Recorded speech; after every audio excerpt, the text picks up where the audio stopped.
Uh-oh. Come on. Oh. That's why I don't see me. I'm covered over. It looks very weird. I don't even look like me. Who's that man in the mirror?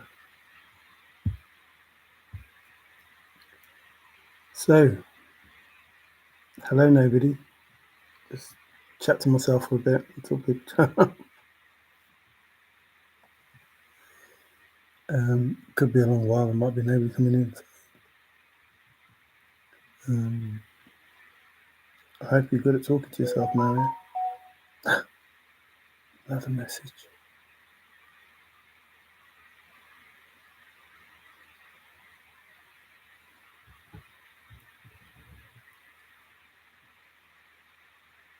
Silence is gold. Yay! INFJ. You're not down. You're down as nobody. I've got nobody in and no like. 2 people in. Well, that was quick. You're 2 people, INFJ. That's not bad going. So I'll just wait until a few more people come in. So this is about following rules. And Forrest did 109 rules.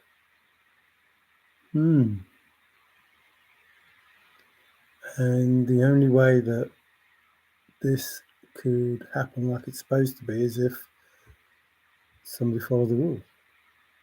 And that is according to Hoyle. So if you've been in the chase for any length of time, you will know that Forrest Fenn had a wife named Peggy, and I think it was Germany that they were going to in their don't know how you call it now, can't remember. The well, government home, the homes that they have when they on base. I think that's how it was. And Peggy wanted a vacuum. Well, 6 people already, and I can only see 1. Peggy wanted a vacuum cleaner, and it seems that it was probably out of their pay range. And a storm blew in. I might be exaggerating this. Just in my memory, this is how it seems, but it'll be close enough. And a storm blew in, and Forrest ran into this mess. Is it the mess? They ended up in this room, and the door shut behind them, and they played cards. And memory seems to think that Forrest went all in.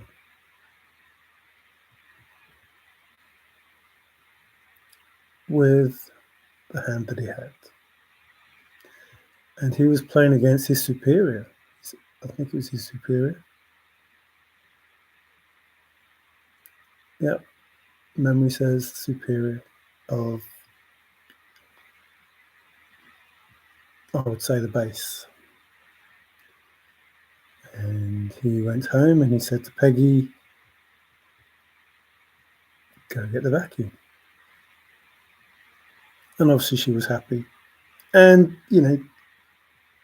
it could be true, it might not be true. It's in the thrill of the chase, and it's a story told by Forrest Fenn, who says 85%, 15%. But in that, according to Hoyle, so following the rules,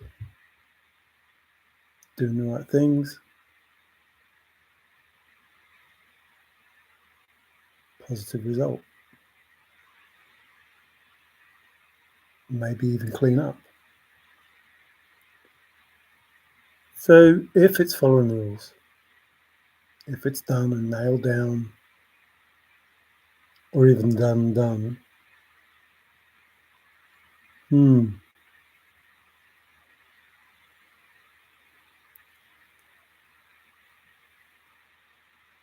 hints of riches new and old. Old treasure hunt. New treasure hunt.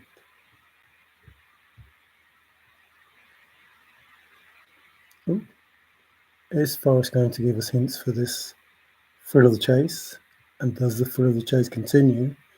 And will there be other hints?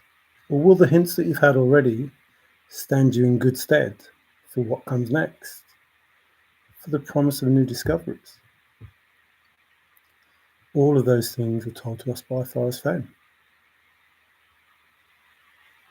But how do you go about understanding the rules?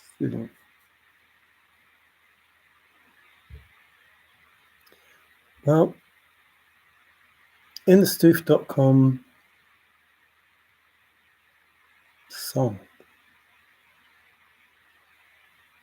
which is 2 minutes 32 seconds long, it warns you to beware.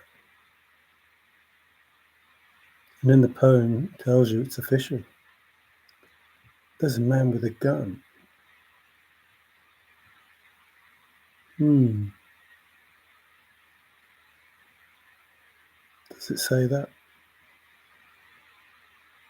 Let's have a look. Then I'll go through all these problems I have. You know what it's like when I do these things. I never get it right. No, that's not it. There's a man with a gun over there. Uh-oh, which is the one? Don't want to give you the... What's that changing? Right. Try that one. Share. Not share as in Sunny and share. Oh, where am I going? So, can you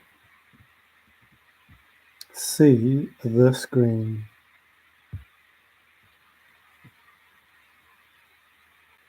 Wow, big Lynn. Hey, Tigger.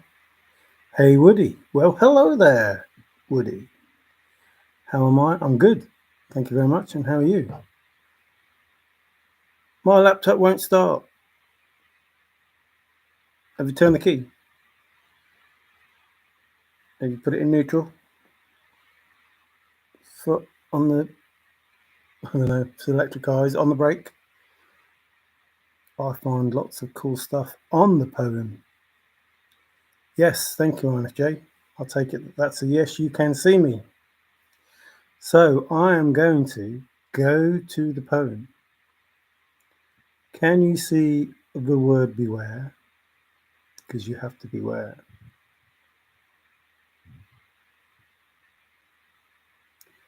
You see, you can't see it now, so I'm going to have to go to the poem. So these are done. And it's done. And it's done. And it's done.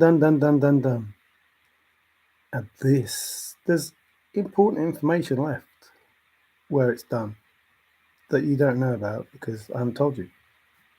But I have. So that says with. There's a man with. Is it possible it says beware? There's a man with a gun.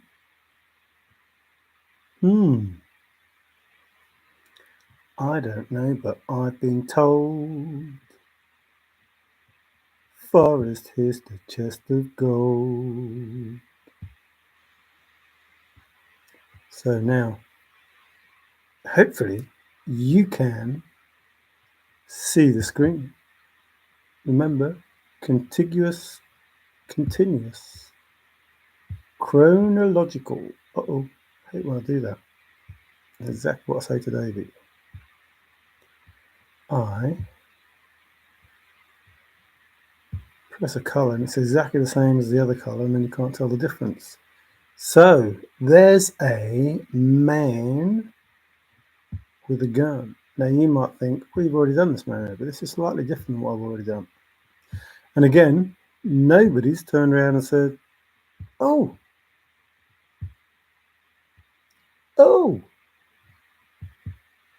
look how you can join all that together.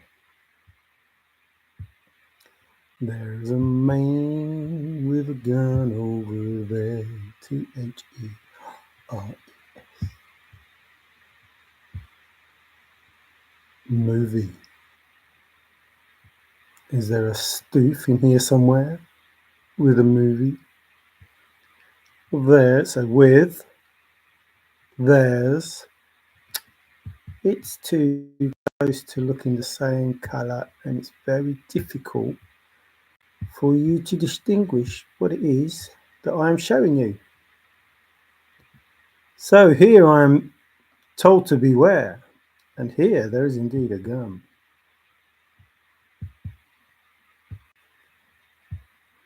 And it is done. It's a done gun. Not a stun gun, a done gun. And there is a man. And I do have to beware because there's a man with a gun. Ooh, a factual statement. How can the poem manage to write a factual statement about something that hasn't happened? All continuous, chronological. When it's done, of course. It has to be done. So, there's a man with a plan. Got a something in his hand. He's Mr. Know-It-All. Mr. Know-It-All.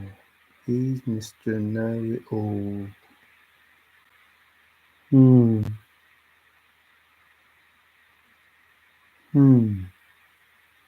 How does that work if he's Mr. Know-It-All? So there's a man with a plan. Has he got a counterfeit dollar in his hand? Is that a plan? No, because he's got a gun. Is this a plan? No.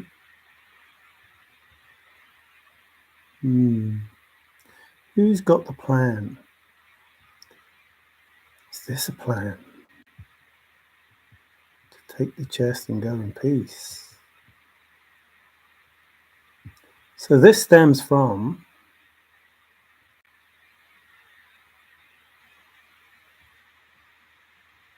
if over I offer you title to the gold. Done, done, done, done, done, done, done, done, done, done, done, done, done. But only according to Hoyle, if you follow the rules. According to Hoyle, it's done if you follow the rules. So, according to Hoyle, show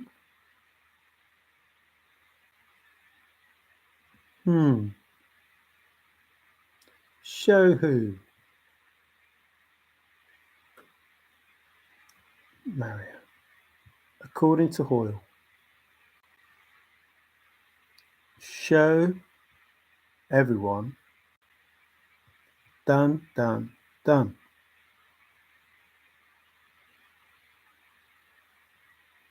Why would I show everyone done, done, done? No, Mario, you show everyone. There's a man with a gun. Beware.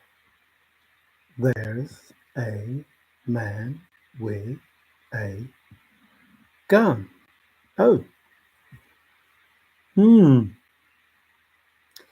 But again, how did you know that stoof.com that didn't exist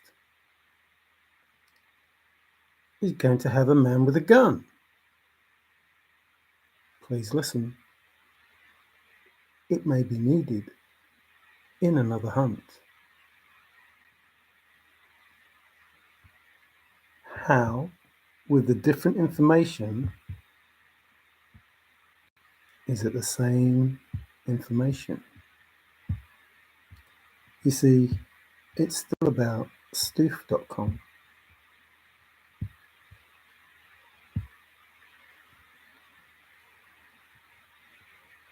This is different information that I gave you last time that talked of Stoof.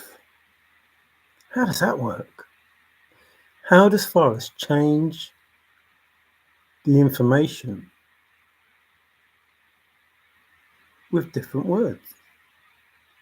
How does he write his dictionary, his thesaurus, his encyclopedia of all this information with just this poem? And how do you read the poem? Oh, you have to learn a new language. You have to learn Fenn speak. The only way to learn Fenn speak is to listen to the teacher. No slipping out the window down the fire escape, getting rust stains on your pants. That's not good enough. So you have to listen good, even if your eyes are open, but your eyelids are closed. So here is Stoof telling you you've got to beware. There's a man with a gun over there. Are you sure he's telling you? Is that what you're asking me? Am I sure he's telling you? I'm quite sure that you should know there is a man with a gun because it's pointing at you. Would be wise to know there is a gun pointing at you. Not in real life. Please don't freak out or do anything. So here is a gun.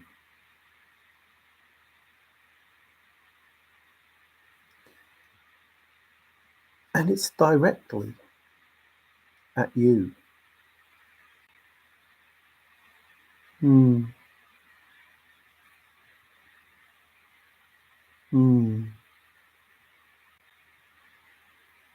I don't know. I just don't know. Could it be?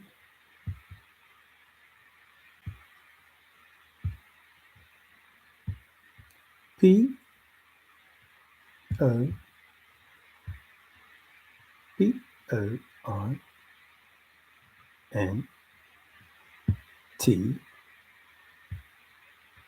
I-N-G is the gun pointing at you. Is this all coincidence? I did a video about coincidence. I did a video of question marks. How many questions in the poem? So here is a random statement taken from a song 14 years into the chase, directly related to Stoof, about a man pointing a gun at you. How is that possible?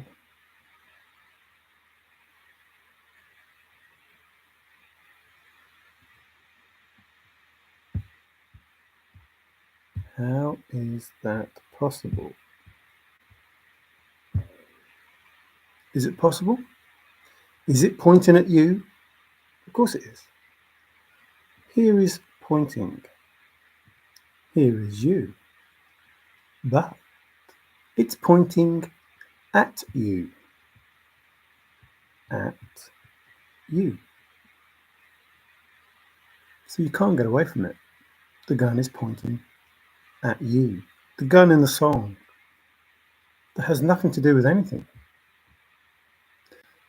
That is 14 years or more after Forrest Fenn wrote this poem.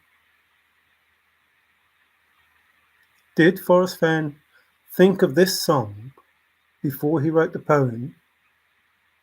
14 years later, puts this song on a website that doesn't exist gives it a name called Stoof, and allows you, according to the rules, according to Hoyle,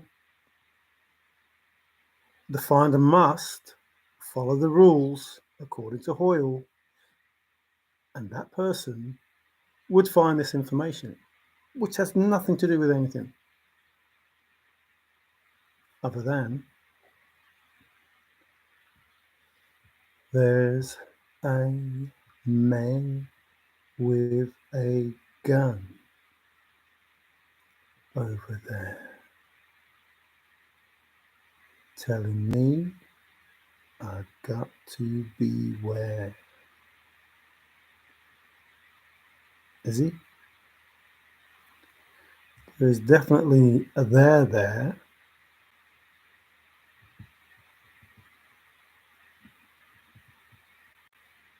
and there's definitely over there, over there. Are they coming? Are the Yanks coming?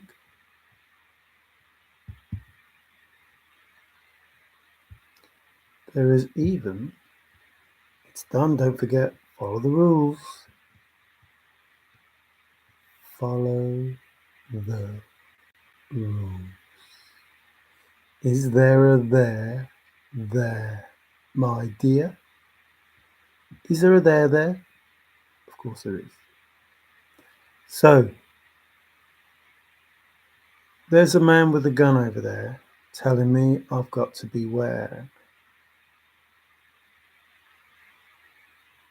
And we have to listen or we won't know what it is that we're supposed to do. How do we listen to find out what it is we're supposed to do? Well, it says, show everyone. Done.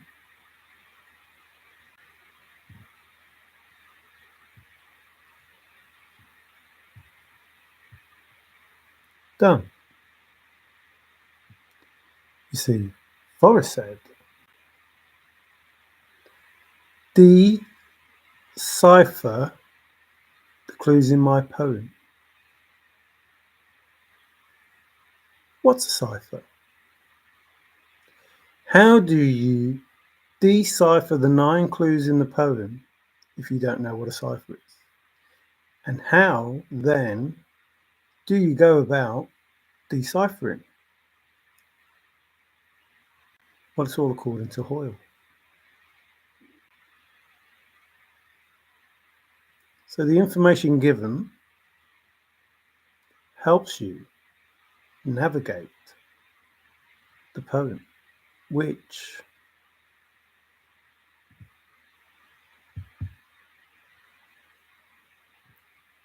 should this go, is a map. A representation as good as Google Earth. Let's imagine this is 100 feet. It's not. But let's imagine that's 100 feet on planet Earth. 100 feet, 100 feet, 100 feet, 100 feet. Let's say you had to find a spot in a place. We can imagine that that is 50 feet.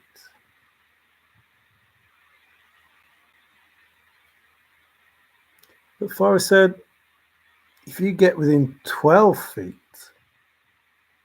it's hard to imagine that you wouldn't find. But you could get to within just over 7 feet. And you can get to within just over 3 feet.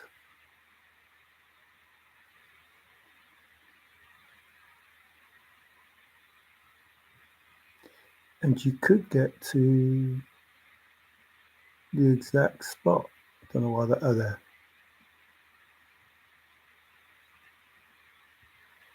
In the crosshairs. Oh, the hares. The hares. Olive jar. Paper. Paper. Paper. 2009. How do you start the chase in 2009, hide a chest in 2010?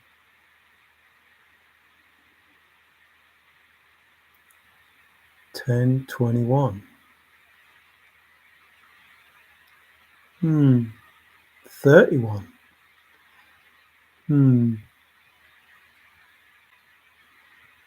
10 days. 10. 10 days. 10.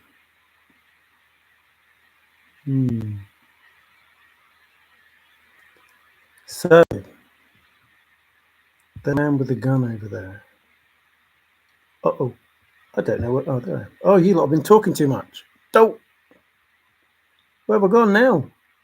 Stop making me disappear. There he is. Gone. Alright, fine. Let's go. Done that. Oh, no, it's retracted.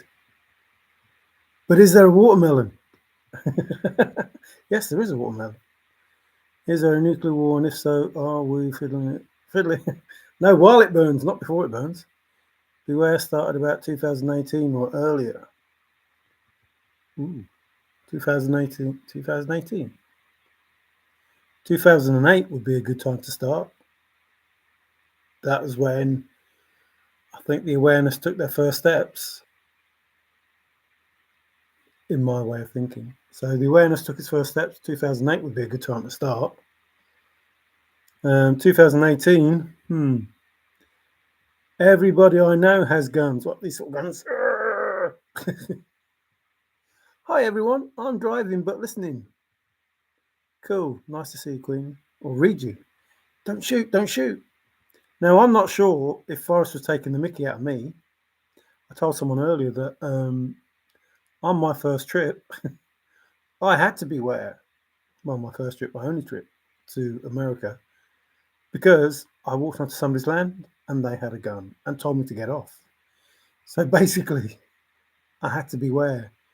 There's a man with a gun over there and he's saying, get off my land, boy. So, yeah, I had to beware when I went to Wyoming that there was a man with a gun over there, because we don't do that here.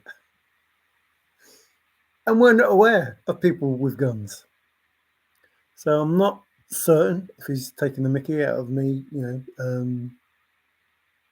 walking along the road, minding my own business, in the Forrest Fenn chase, and then someone saying, get off my land. I'm like, I'm on the road.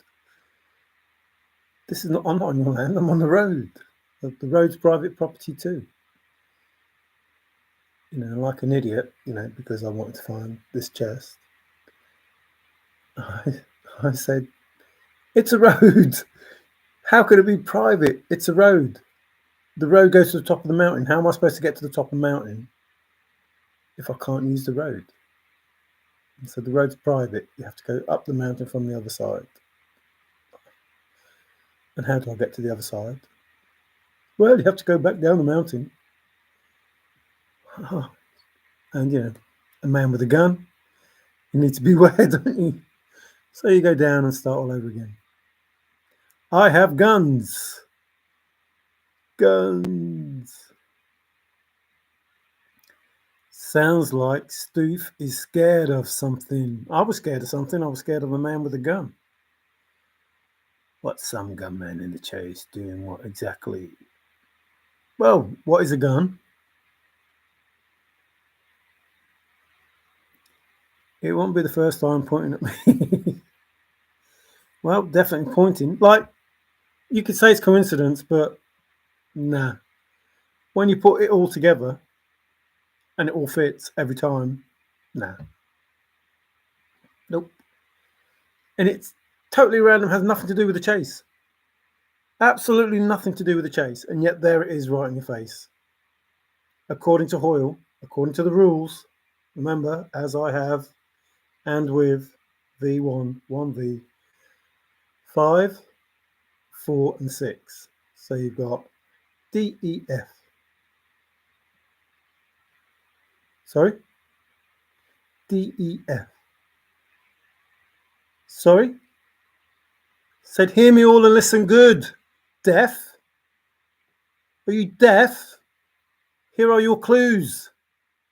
As I have, and with, I prayed for D's. 1. V. As I have, and with. 1. V. V1. V. DEF. Sorry? Can't hear you. Then listen good. Here is your start. As I have, and with. Let's not forget 9. I is 9. What's the cipher? By the numbers. By the numbers. Word for word. By the book. To the letter.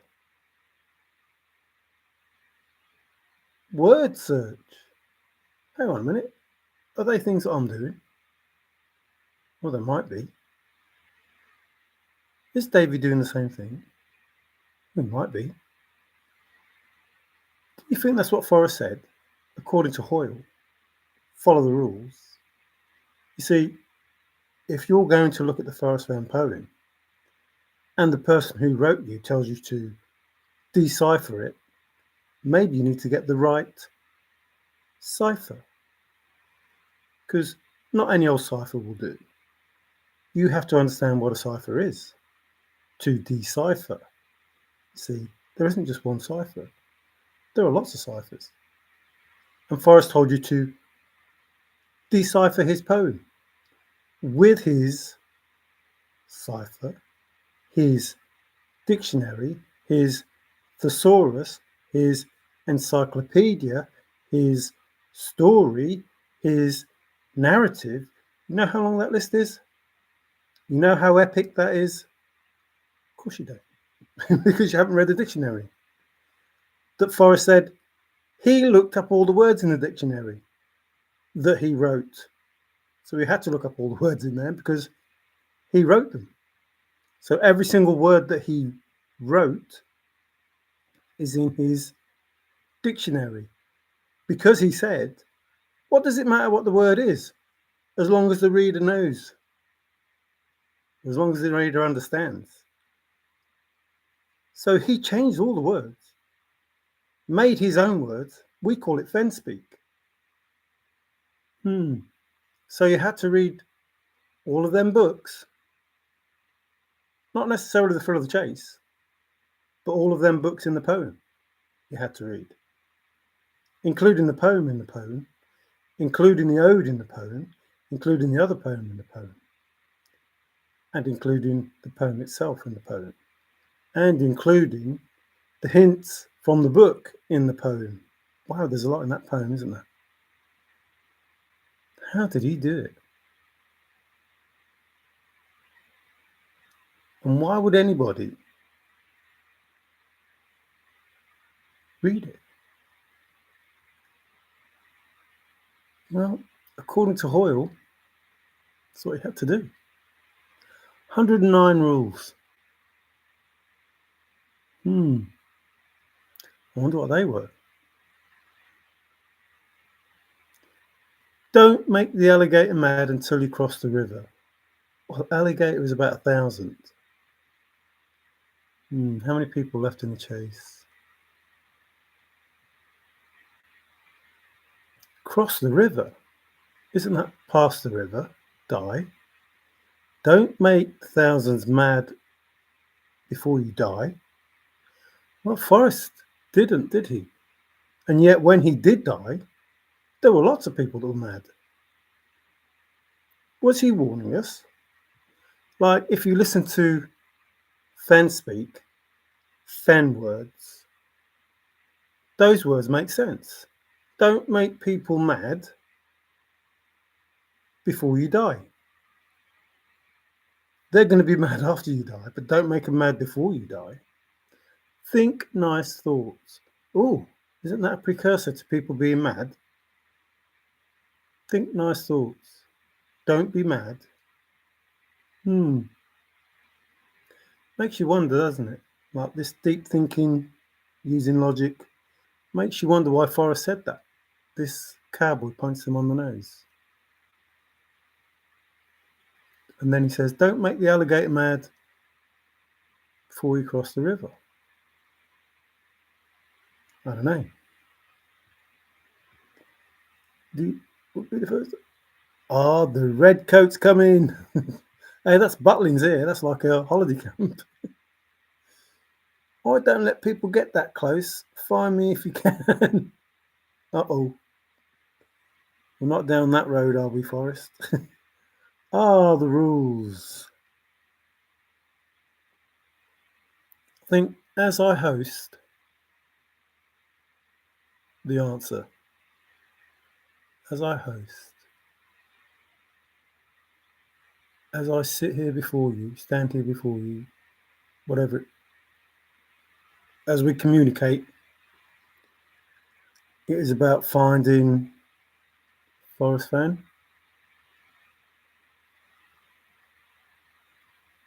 Is about finding Forrest Fenn. Does that make sense? That it might not be about finding Forrest Fenn? Like, if you're looking for Forrest Fenn, you're not going to find Forrest Fenn because it's not Forrest Fenn. So how are you going to find Forrest Fenn if it's not Forrest Fenn? Because there are hairs in the chest that may prove that it's not Forrest Fenn. So you're never going to find Forrest Fenn. There's the dare. How, like, you dare the fish to find the fisherman. How are you going to find Forrest Fenn if he's not Forrest Fenn? And even if you find Forrest Fenn, that's not the person who Forrest is. So it's pointless finding Forrest Fenn if Forrest Fenn is someone else. So the dare to find him, not much of a dare really, because you're not finding him. You're not finding Forrest Fenn. You're finding someone else. So therefore, I dare you to come find me. Is that me in the middle? I dare you to come find me. I may not be Forrest Fenn, but can I prove that I'm Forrest Fenn? Or can I prove that I am the real Forrest Fenn? Because Lorraine Mills asked the question. Then who is the real Forrest Fenn? I hope no one ever finds out. No, Forrest, that doesn't work. You said that you're doing this and more than an asterisk in a book and blah, blah, blah, blah, blah, and I'm going to take it with me, and etc., etc., etc. Then how is anybody going to know in the future of the person that did this thing? Because the person that did this thing is Forrest Fenn, but the real Forrest Fenn did something else. And how will the world know the something else that Forrest Fenn did?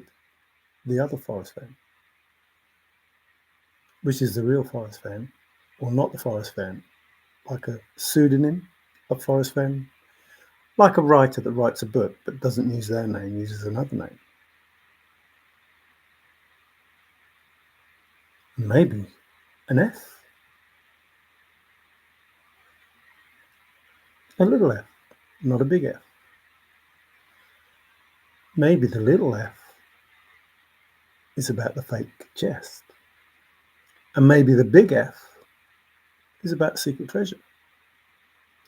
And the treasure is real, and the story is real. But is the chest real? Is the story about the chest real?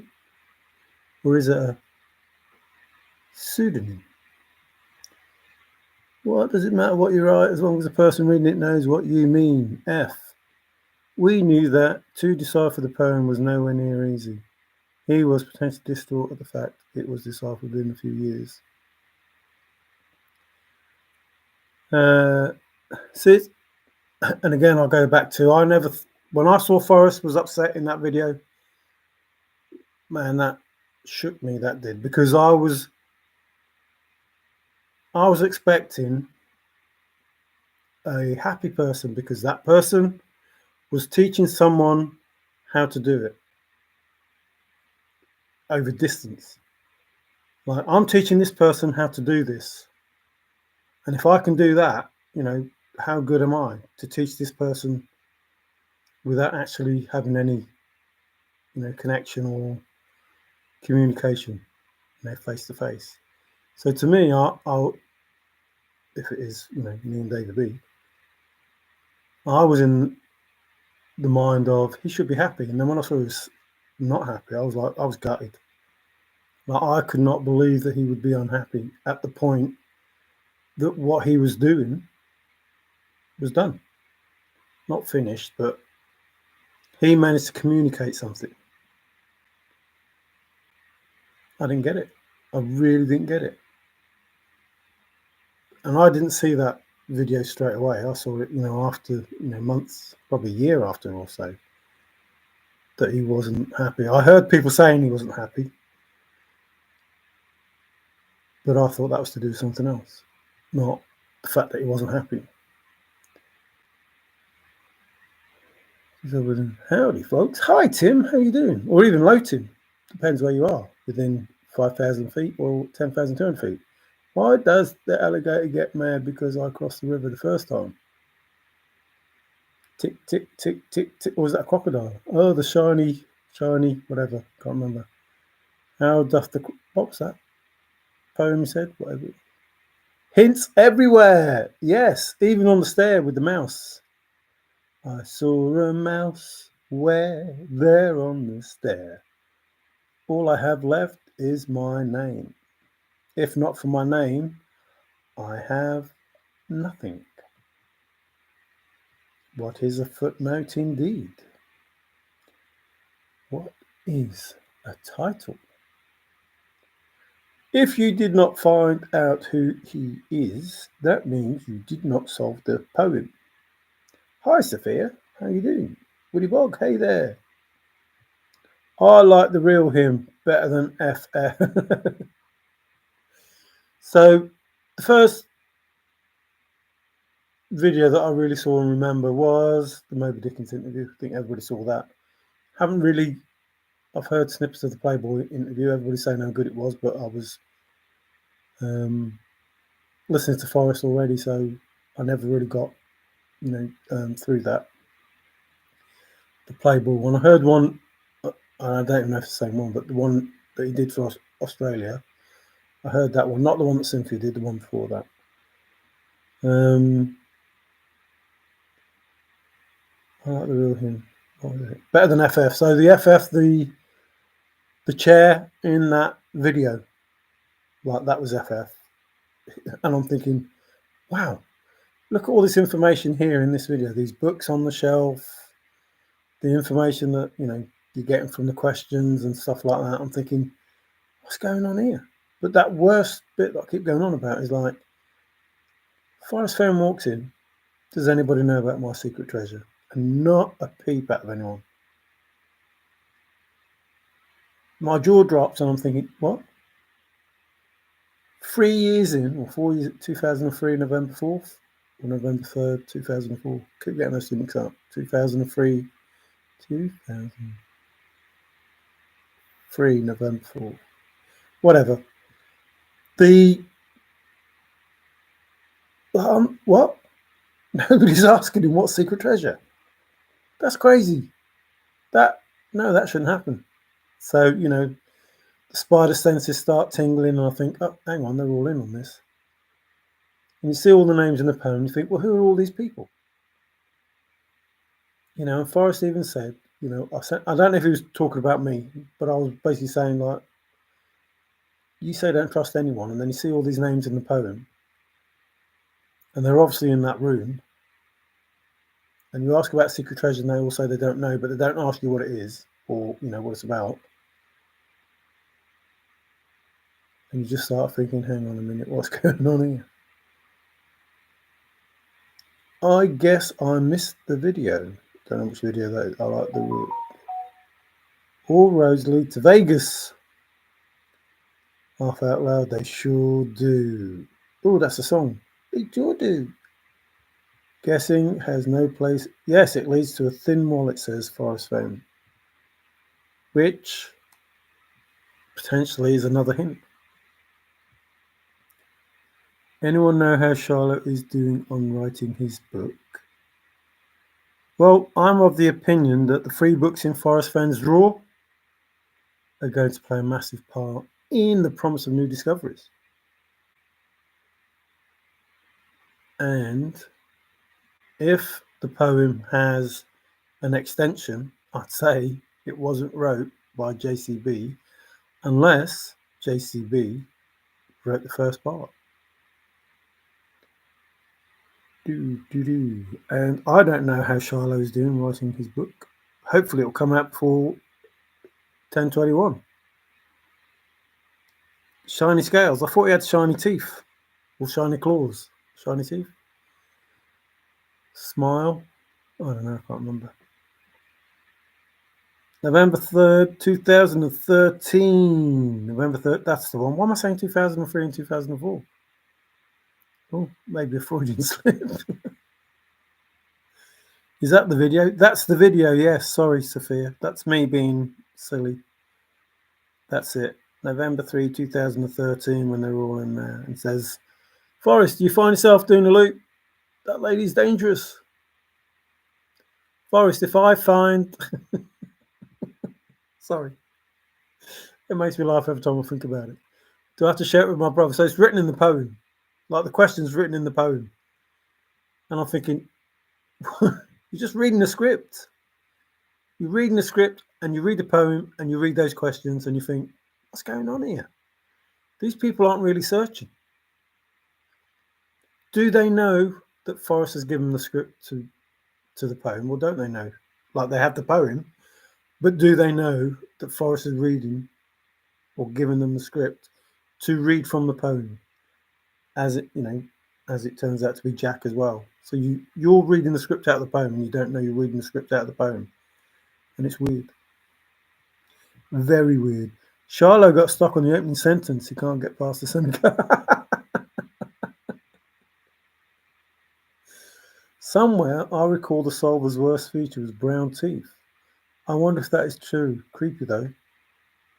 My teeth brown. They're English teeth though, probably. I didn't know you'd gone, Tigger.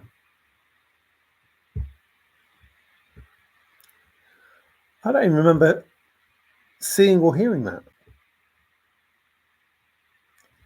Almost sounds like a liberal thing to say. Why do the solver's teeth matter? Unless there's a hint in there somewhere. Solver must be... and talking a load of crap, apparently. Solver must be eating a lot of crap. Yes. Drinking tea or coffee or both. We are all scripted now. Yeah, there's... you don't need to tell me that. Like I say, I sent Forrest an email and it's like, nah, sorry, don't know. And it was the who's who, which is, part of the answer, to be fair. Who's who is. Or part of the answer. Oh, yeah, part of the answer. Yeah, I was on a kid call. Not Billy the Kid. Either one is fine, thank you. Tea and coffee. Yeah, tea and coffee, always good. Off you grind, so MME beans now still listening. Oh, two. Off to grind. Whatever. Okay, Davey. Okay, grind away. I love the Pinion coffee. Stocked up because it takes an hour to get there.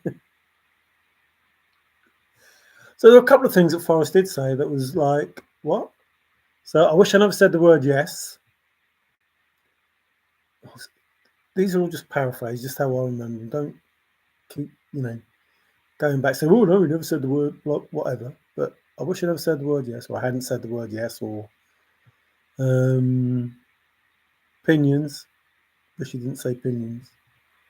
Nuts. Pinion nuts, did he say? Is that what he said? I said pinion nuts or something.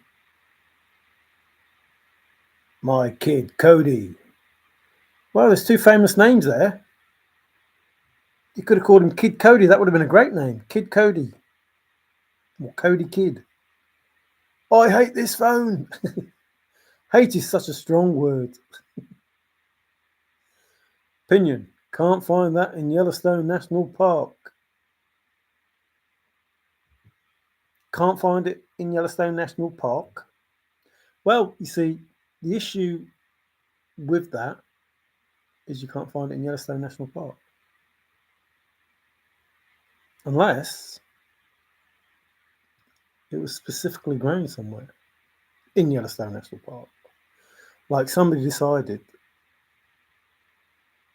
to grow some pinion trees. But no, you don't find. I looked at the map of where the pinions were and the least squirrels because they were. What did he say? No, least chipmunk. I keep saying that least squirrel because squirrel's a good synonym, and a chipmunk is a squirrel. They were. I can't remember how he worded it now, so I'm not going to try and butcher it. I can't even get close to the paraphrase version. But he said there were more than the sum of its parts, as it were, something along those lines. The least chipmunk. There is going to be an investigation. Either the nurse or the orderly has been stealing the meds from this ward again. I think they were peddling the meds. Haven't been stealing them. They, along with the patients, have all been having them. It just seems like they've been stolen because they've all been used. Someone who does not like me likes the same coffee.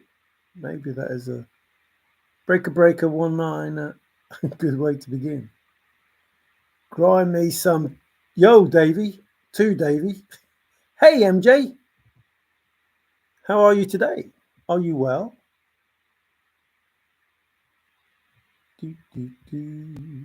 My slow cooker is done in about 20 minutes, so I have a little time.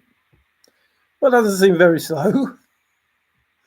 That doesn't seem very slow at all. 20 minutes. Pinion, only grown in southwestern part of state, near the border, nothing north of that. Yes, I know that was a statement. I absolutely know that. Like I say, I looked at the map of where pinions grow. And what was that word that... what's that word?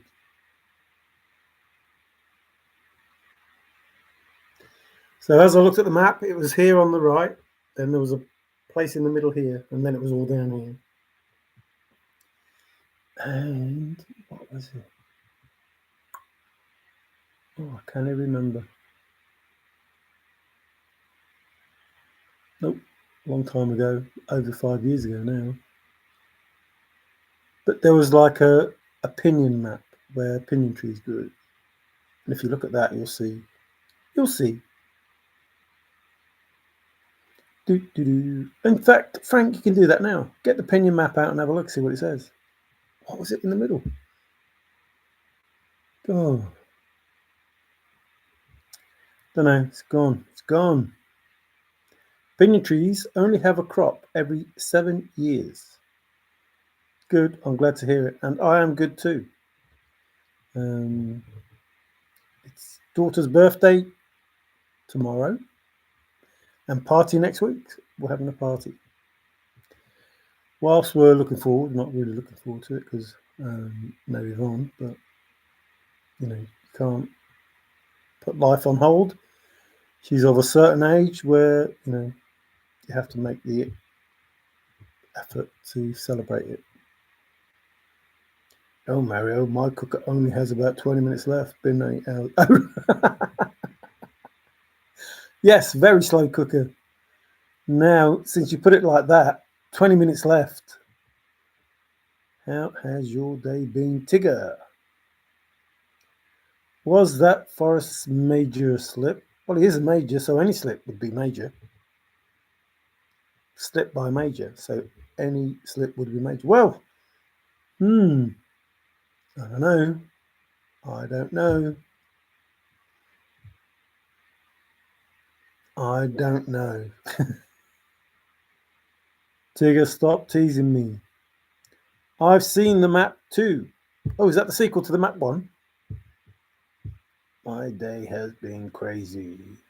I actually got some things done. Cooking, slow cooker, and cheesecake. Ooh, I was going to, and I never did, make myself some apple crumble. But daughter came round, so we spoke for too long, and the time has gone past. By the time I get it all prepared, get it all done, put it in, cook it, no.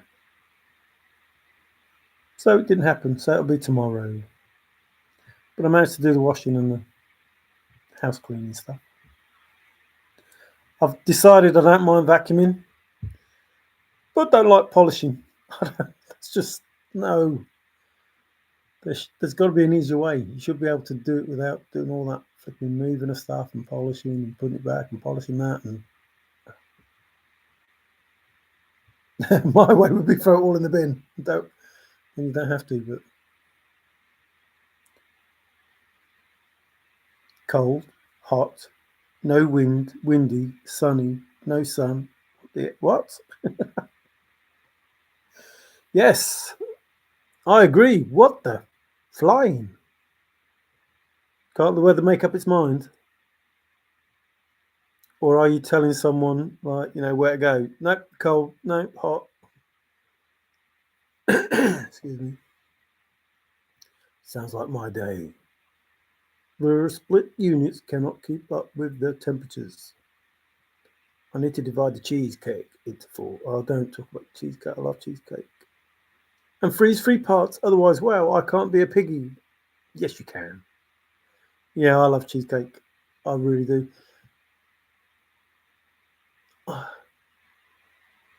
It's weird because the bit I love about it is the base. But if you get the right topping, then it's gorgeous. But sometimes the topping isn't that good. But the base, I love the base. Not like not that base. Not that base. I love the base. Anybody want to work on my truck? A French maid. That's it.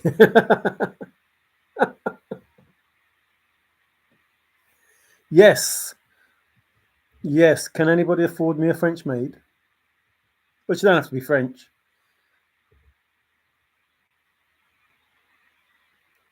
Really cheese. See, I can't say. Oh, I must have had an American cheesecake. I've had Chicago pizzas. They're nice.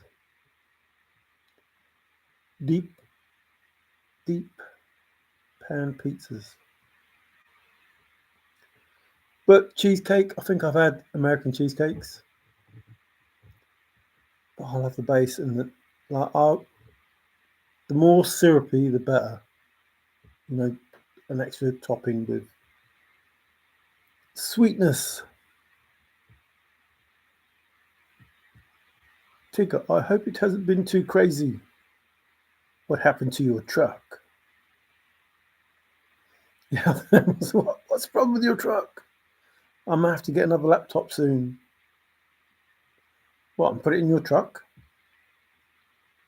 Truck and laptop not good. Well, laptop means something that you wouldn't think it meant. And truck probably means something that you wouldn't think it meant. But laptop, you'd be like, what? I didn't know it meant that. Is it an ice cream truck? To go with the cheesecake, you could have ice cream and cheesecake. Ice cream, another love of mine. I'm not sure. I think it's the downstream sensor on the exhaust.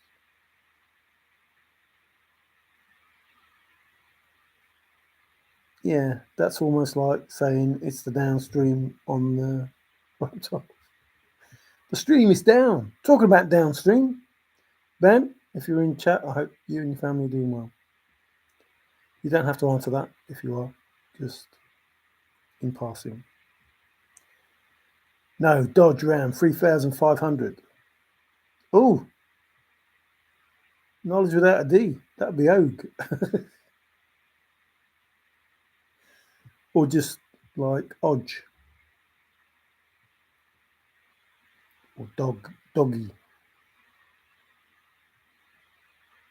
Dodge, not a MS Ford. What's going on here? Tigger, are you male or female? Please, if you don't mind. We've got two ladies talking about, the mechanics of a truck.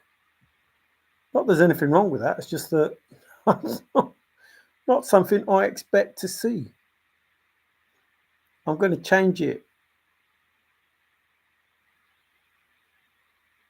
Ha ha, ha ha. Not rolling on the floor, ha ha, but ha ha.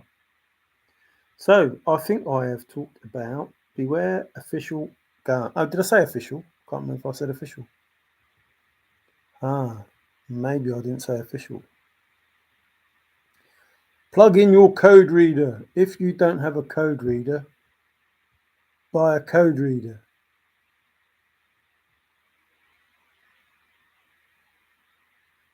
Nope. Unfortunately, I don't think that way. If you don't have a code reader, go around next door, see if they've got one. Say, can I borrow your code reader? I'm not going to buy a code reader for a one-off effort. Just say, excuse me, anybody in this street have a code reader for their car so I can find out what's wrong with mine? I know, Mario, it really confuses a number of mechanics when an old lady can tell them that it's the starter motor. Motor. Yeah, that would be funny. I would love that, actually. I would love that. Old lady goes to a garage. My car won't work. Okay, lady, I'll take a look. Oh yeah, that's going to cost you at least 5,000 to get that done. What? It's only a loose connection on my battery. Or no, it's not. It's the blah blah blah, the slip diff doodah, and it's only going to cost me 300 quid or $300. Oh, sorry, madam. I must have made a mistake. Poor people learn a lot because the wallet is empty.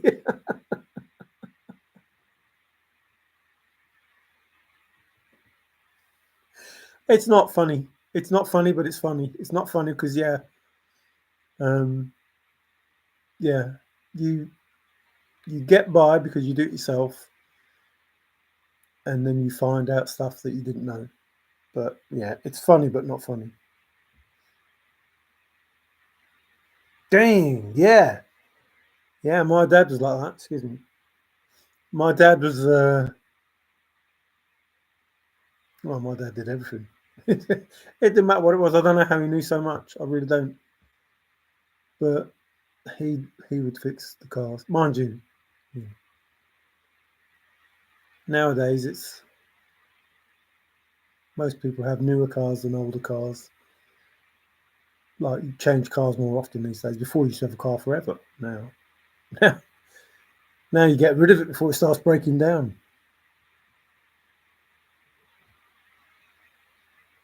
Sophia, I've seen some women that can build a car or truck better than most men. It all depends on the background and interest. First thing to do is look at the maintenance schedule of a vehicle and trace back how far it's been since routine maintenance.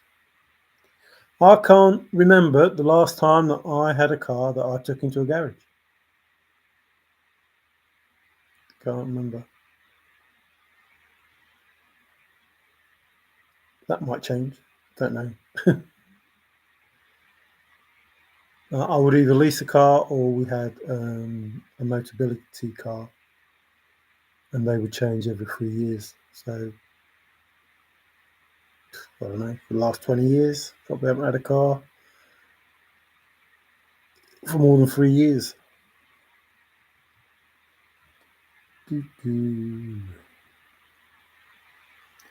You mean read the manual? Then that's something that I didn't do. It's like these new cars have so many things that they can do, and I can be in a car for 3 years and there'll be buttons that I'd never press ever. I wouldn't know what they were doing. Like you got the ones that you can use in winter, Press that button and something, it does something, or stops you skidding or whatever. But it's like, nah, leave it. I don't know what it is. Just leave it. The only ones that I did use more often than not was in the winter, the heated seats. Well, not just the winter. Whenever it was cold, the heated seats, that was it.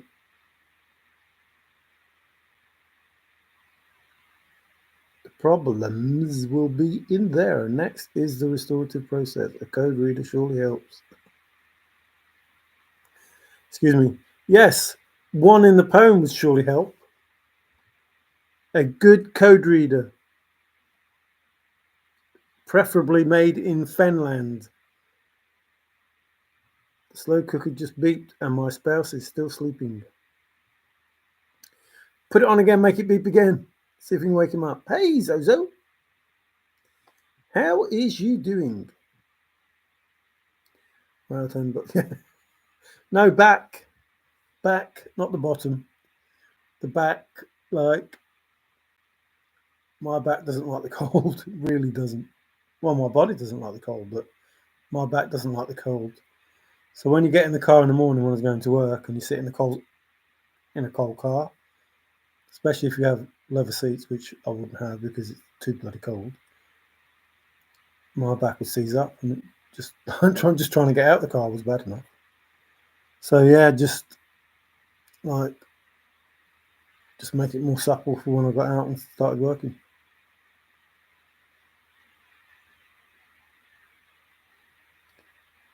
I was glad you as well. Damn pup chews up everything. Yeah, I won't have any more aminals. Got this budgie, and that'll be it. Not my budgie, Yvonne's budgie, otherwise I wouldn't have that. But yeah, no more pets for me. Dr. Quinn, medicine code. Find the doctor, find the treasure. Actually, when you do find the doctor, you'll understand why Forrest said that. That's quite a good statement. Find the doctor. That's a cool statement, and you know you'll be like, oh no,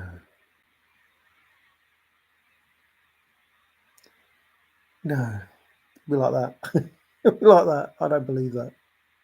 Find the doctor, find the treasure. That's it. Find the doctor, find the treasure. Hey Jeff. Hello, hello, hello. I hope you have just came in because I didn't notice you were here. Do I have had that much insulation on in the cold? I could not put a seatbelt on. Now, Dave, you know what everyone's going to say about that? You're opening yourself up to some rather nasty comments. 2 collies and 1 calico kitty. Oh, cool. Yeah, like I love dogs. I really do. I used to like cats until they ruined the blooming garden and killed the birds. So they've gone off my, happy list. I love dogs, but I don't know, maybe now, I'm not at work, but while I was at work, it's like that. I would like a different vehicle, but the prices are out of my range.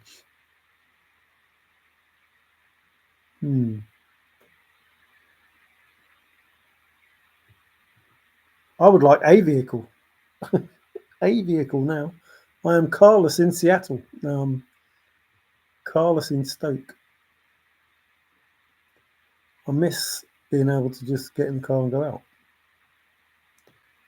I really do. Even if it's just to get stuff from the shop. It's like, oh, I need such and such. And then, a couple of steps into it, I'm thinking, oh, I haven't got a car, have I? Still can't. Can't go. Hi, Glenna. And I'm glad to have you here, Glenna. Thank you for taking the time. It's your day tomorrow, Zozo. It's your day tomorrow, Zozo. Last at Apso Poodle Mix. Wow, nobody said, what's that one that...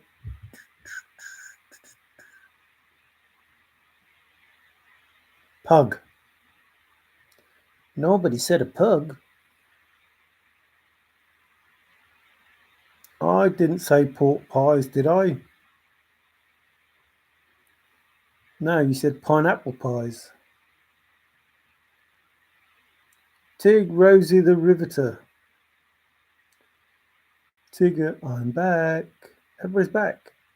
Yes, they're back. Back again. So many hearts from MJ to Tigger. So many. Well, talking of hearts, let's bless you all. Some happy smiley faces, happy smiley people. Some flowers for those that aren't allergic. Some shocked ones for those that are before they sneeze. And 100%. Her. Actually, the 31st is my son's wedding anniversary and mine is the first tomorrow. Excuse me. What? No, it's the 30th tomorrow. Unless you're in England by half an hour or Australia by 7.5 hours. The first is the next day. First is my son's wedding anniversary. Mine is the first, not tomorrow. Not tomorrow. Actually, the 31st is my son's wedding. I don't know. I'm confusing myself reading that. I was a doctor. Oh, so if we find you, now we can't find you because you're not a doctor. Do doctors still remain doctors when they're not doctors? Will you still have the tag Dr. Tigger, even though you're not a doctor? Or do you just become Tigger now that you're not doctoring? Thank you. I needed that. Sophia, here a heart, there a heart, everywhere a heart, heart. Hey, I gave out some hearts as well. Was Tigger, was a doctor. Tigger, can you still write prescriptions? She couldn't write them before. Why can she write them now? Or he? I don't know, the assumptions I make. Tomorrow they burn Zozo Bra. Get your glooms ready. Tig, always are. Tigger was past tense. No, but I can write you a note like, oh, that note, or a different note. Dee, do, re, mi, fa, sol, la, ti, do. Hi, Dr. Tigger. I've got problems. Well, I can only look at one problem at a time. You'll have to come back tomorrow for the other problem, and then the day after for the other problem, and the day after for the other problem. And I will treat them all individually, even though they're part of the same problem. That's what it's like here. Oh, that reminds me. Who are those comedians that did that? Oh, please, who are those comedians? Was it Saturday Night Live? Can't remember now. He did the grandfather clock, which had a face. He put the stethoscope on. Turn your head and cough. Funny. Yes, I'm tired. Not a proctologist. Really? I am so confused. It is a needed profession. Why stop? Tigger, I don't need a note. Or a urologist. Hey, what's going on with all this hearty heart? There's so much love in the world. Love it. Oncologist. Oh, it came back. Trigger's note. Hand over the prescriptions or else. Yes, this is a gun in my pocket. Hand over all the money. Tigger, does your urologist have small fingers?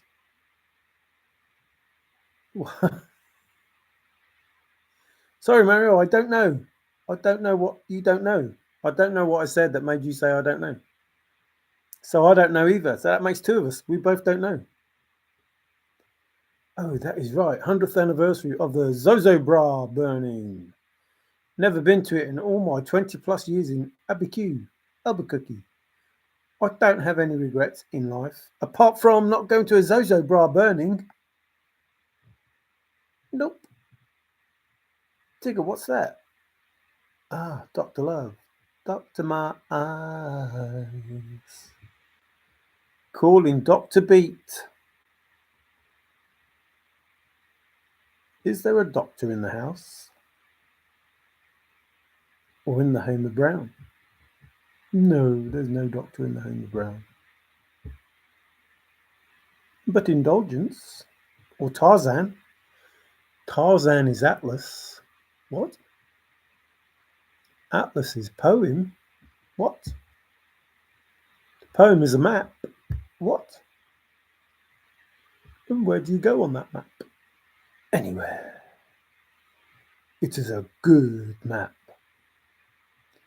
So you gave being a doctor up. Sad. Do you have another role, like parent? Yes, she has pets and a kid, Cody. Zozo Bra is for the superstitious. Very superstitious. They must be Stevie Wonder then. Writing on the wall. Zozo, spinning discs. Spinning discs. That sounds like Madonna. The Zozo Bra and the spinning discs. Or something like that. Tigger, don't you worry. I'm the most mentally stable person you'll ever meet.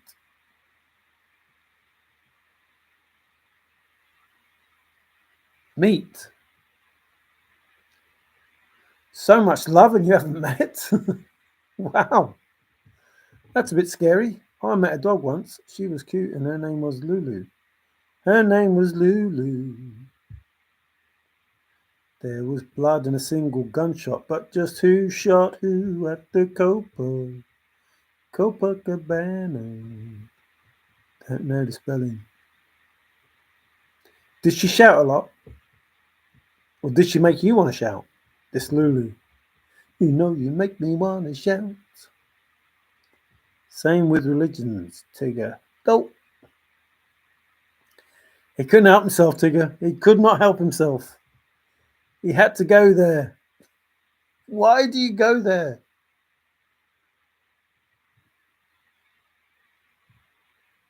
That's crazy. MJ is Dr. Stalker. Or the Doctor's Talker. The Doctor who talks.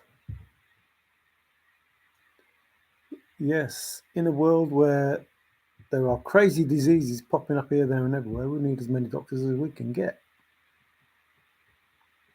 She kept visiting me. Here, there is another neighbourly dog, Tippy. She's getting old. I love dogs and I wish I could have played with Wally. Urgh. Yeah, that doesn't sound too good, Sophia. Not in England. Do, do, do, do. I like the idea of glooms. Don't know what a gloom is. Maybe tomorrow I burn a card I sent in years past and hope he receives it in heaven. One can believe in simple things, right? One can believe in anything, simple or otherwise. What is a gloom? My dad, that is. Trusted living. I am not a stalker like some people I know.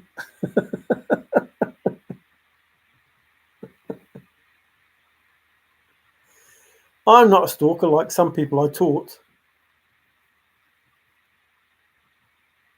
All right, I delivered babies. What, like a post lady or postman? Here you go. Here's your baby. Ordered on Amazon. There you go. Tigger the Stalk. How wonderful. Wonderful to be delivered by you. So, do you, have you, did you, will you, Tigger, Visit those that you delivered in years into the future. Did you sort of say, look, I delivered you? Can you remember? I'm like, no, I was a baby. Like, do you visit them? Keep in touch. See how they're doing. Tig is a stalk. I said that. Did you say that as well, INFJ? A Stark stalk. A Tony Stark Marvel. A baby doctor. Yes. Well, she's not a baby doctor. She's not a baby doctor. She's not like a little doctor, baby doctor. The stalk only visited me once. I would hope so. Otherwise, he's sent to another house. Can you imagine being delivered so many times by a stalk? Here you go. Here's your new baby. Sorry, there you go. Next. Next house. Here you go. Yeah, the Liberals are cutting into my business.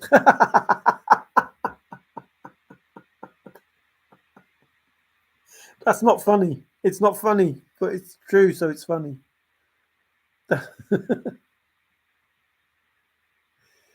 I don't know what they're thinking. I really don't. That's like, I don't know. Okay in murder. It's like, what are you doing? You can't say it's okay to kill people. Like, once it becomes a life, it's a life. You know, fetus or otherwise, it's still, a year later, 2 years later, 10 years later, 20 years later, it's alive. It's just, once it's alive, apparently created by God, and he knows of it when it's in the womb, just, well, it's alive. That's it. Get over it. Don't kill the babies. Just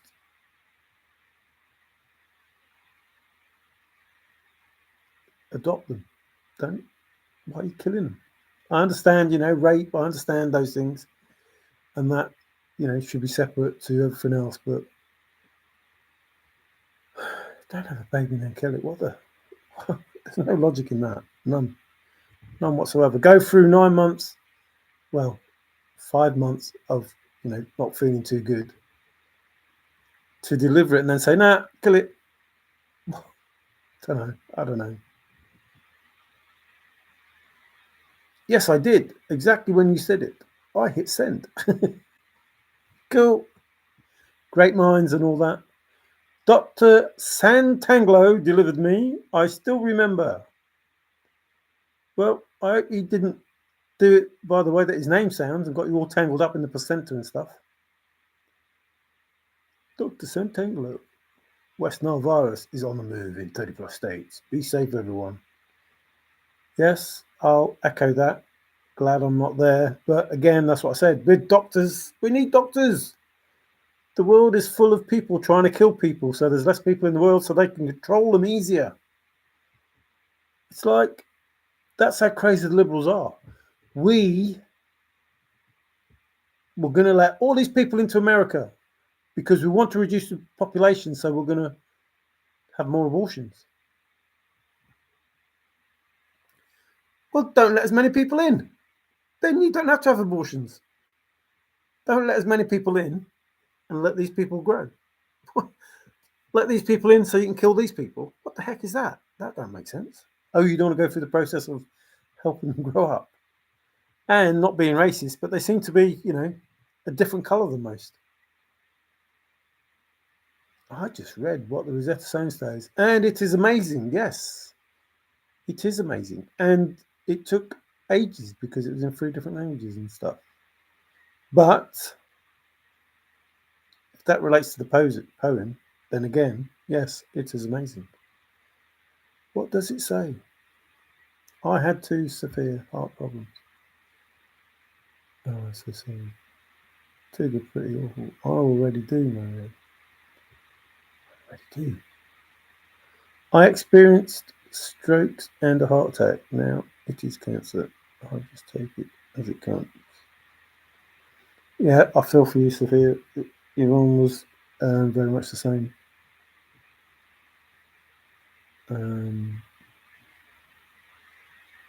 She was on digioxin and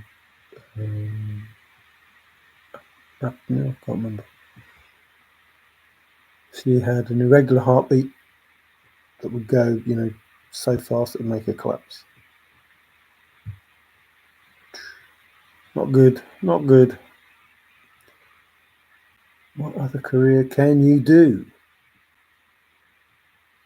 Treasure hunting. Islam taking over the world. Only for a little while. Yeah, I was hoping to hear about the chase, but who knows now? Oh, Sophia, how bad is it? It will end up dismantled too. I abhor the Liberals and their agenda.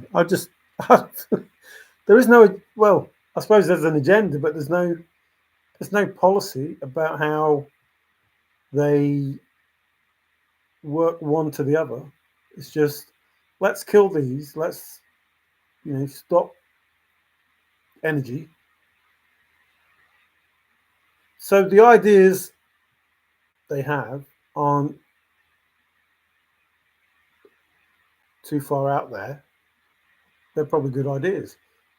But the actual, the nth degree of it is, it's like you're talking rubbish.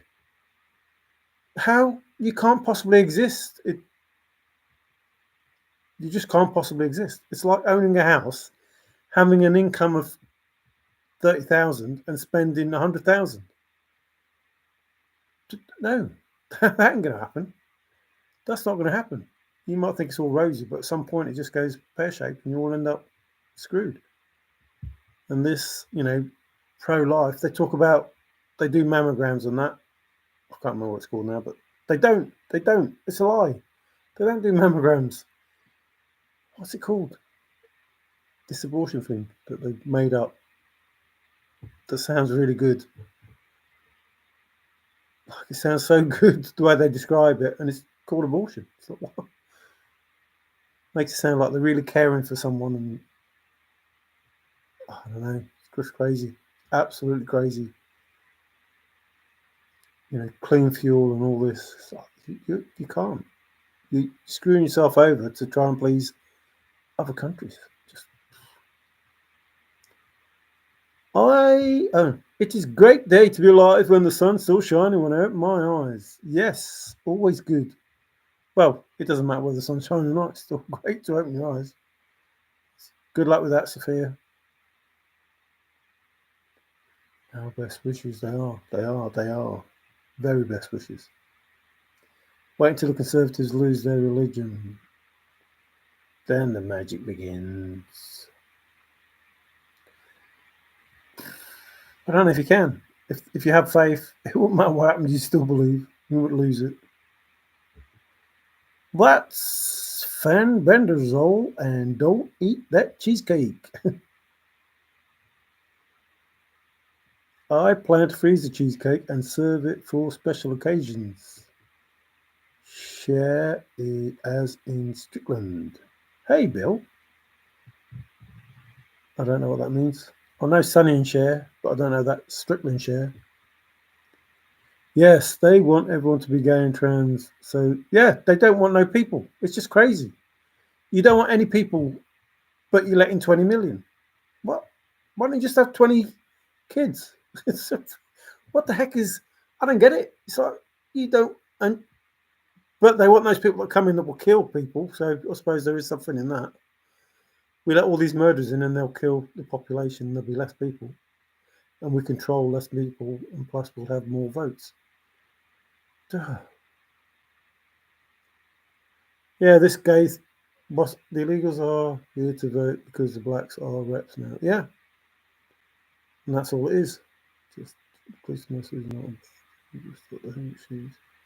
No, they're just going about it the wrong way. There's nothing wrong with being trans or gay or anything else, and they are accepted just like everybody else. But they're trying to separate everybody by saying these people deserve this, and you don't, and these people deserve this, and you don't. So while they're giving to the gays in one hand, they're taken away by saying no, the blacks need this, and then they're taking that away because they're saying the women need this, and then they're taking that away because they say, so what are you doing? You're setting people up to fight each other. What the heck is that? There was no sexism. There was no racism. No, there is always those things. But, Small amounts. What they've done is they've exploded the whole thing up again. So now there's ageism, sexism, racism, genderism, in a much broader scale, because each category that they try to uplift, they tread on the others. That's stupid. Everybody's the same. Everybody should be treated equally, and you get what you deserve, and that's it. And if you don't deserve it, you don't get it. But you don't deserve it because you're a certain type of person. That's pathetic. Absolutely pathetic. That's the white supremacy right there. That's the white supremacy type of thinking. You deserve it, and these people don't. You're a transgender and you deserve this, and these people don't. And you're a black transgender and you deserve this, but these people don't. And you're a woman and you deserve this, but these people don't. You're this type of woman and you deserve this, and these people don't. What the heck are you doing? Stop it. Stop it. Based on merit, that's it. Just stop the rubbish. Stop splitting people up. Stop making people fight each other. It's crazy. Absolutely crazy. A whole, not just your country, all countries, but a whole country separated by those people that want to be special against those people that just want everybody to get along. It's crazy. Nobody's more special than anybody else. Whether you're white, black, man, woman, gay, lesbian, trans, pan, all the other different types of whatever, it makes no difference. And how they go about saying that, well, if Trump gets in, this is going to happen. No, it's not. Shut up. Talk rubbish. Then you get those people that say, well, if Trump gets in, he's going to get vengeance. What for? He doesn't think like you do. He doesn't think of the vengeance. Otherwise, Clinton would have gone to jail. Hillary Clinton would have gone to jail. If he was thinking vengeance. He didn't think vengeance. He said the country needs to heal. I'm not going to put her in jail. Go forward a few years. Let's put Trump in jail. It's like, hang on a minute. Not long ago, he could have done that to your lot. And he didn't. Because he's not that type of person. But obviously you people are. A whole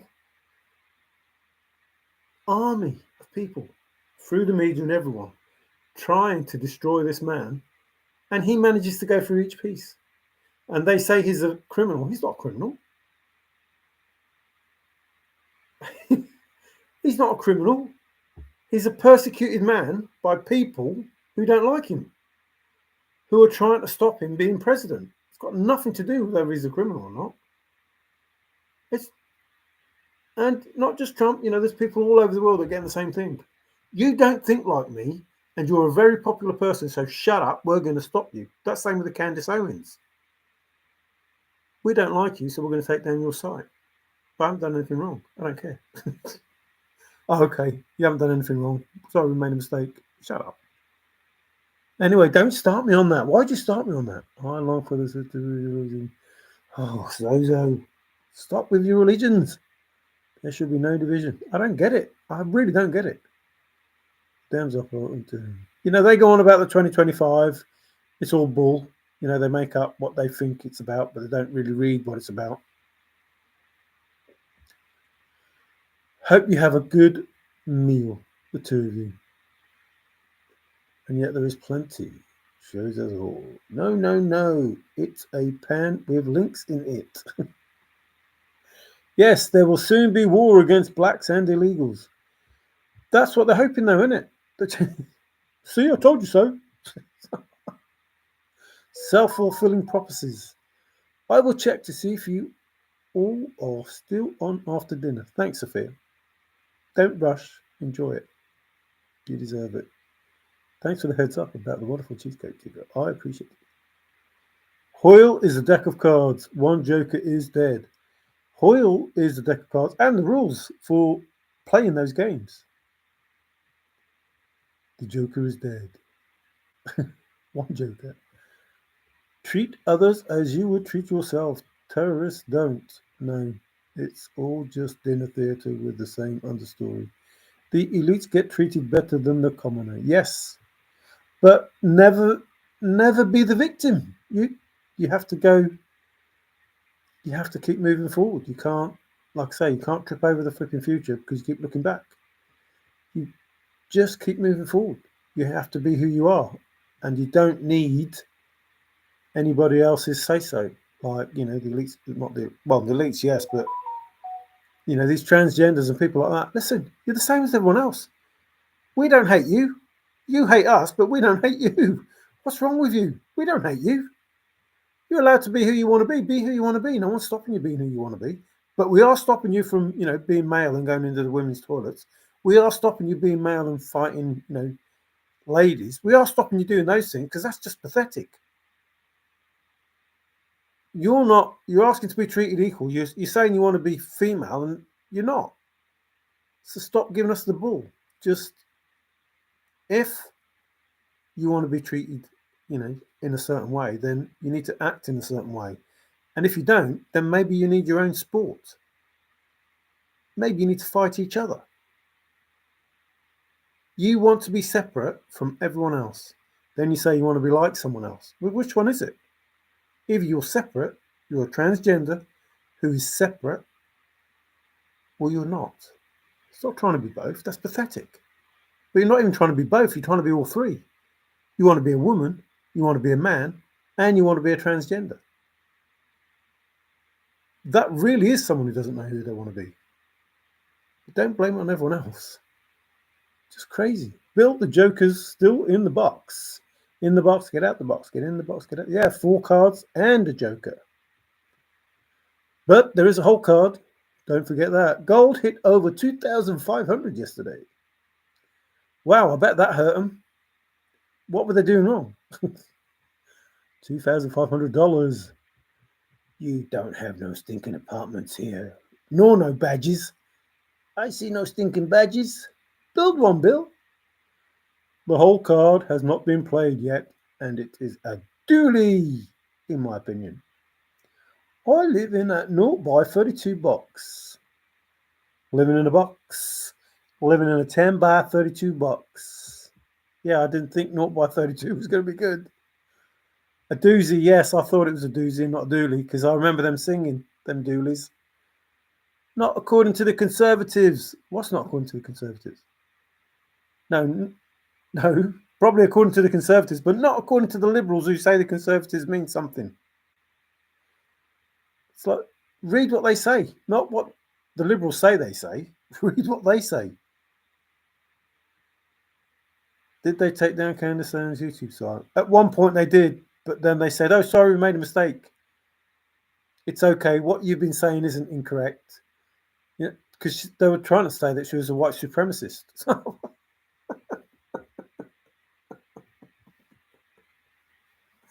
It's like, are you kidding me? What?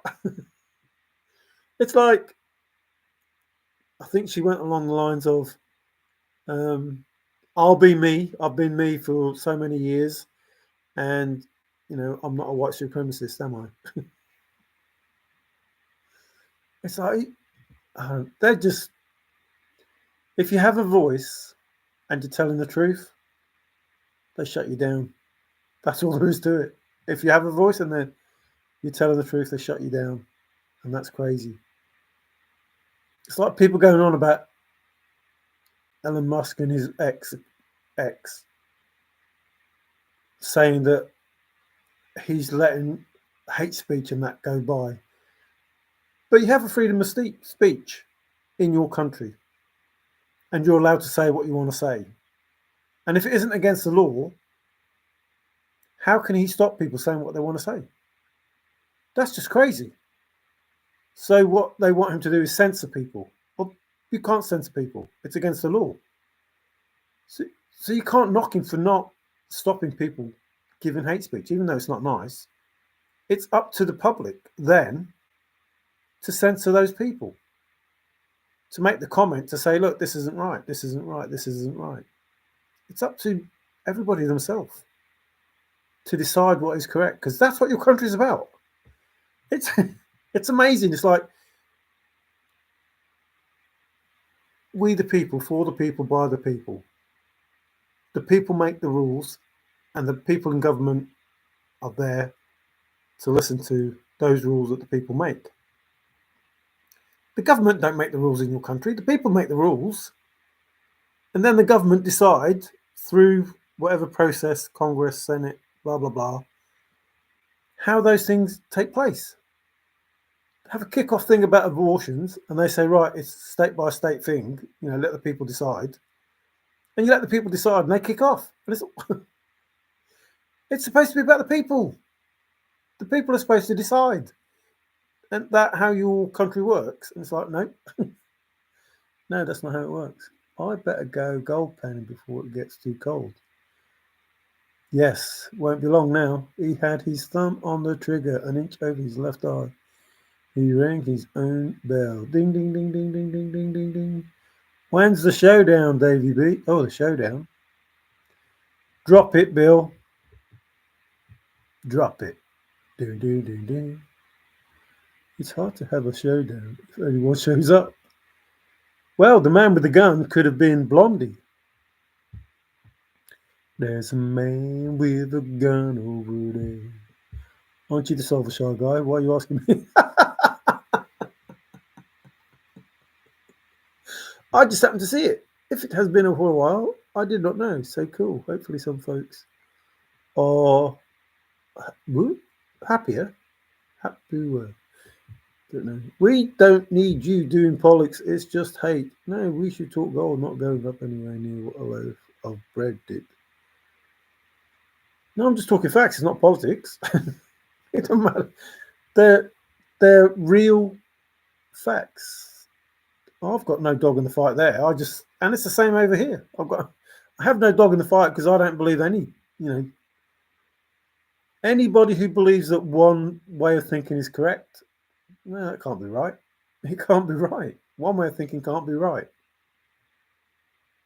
So, sometimes you just have to listen. There's a man with a gun over there. Ben Carson. He should have gone for president. I don't know the bloke very well, but I listen to him and I think, yeah, decent bloke. I reckon he should have had, what's his name? And it's not because they're black, but they just happen to be black. Who's the actor? Stanley Morgan, is it? He's got some good ideas. He said something like, don't you believe in Forrest, Sugar? No, he didn't say that. YouTube kicked me off. I told him I should sue for violating my my First Amendment. Now our country doesn't work anymore. It's a crony capitalist dystopia. Drop it, Billy.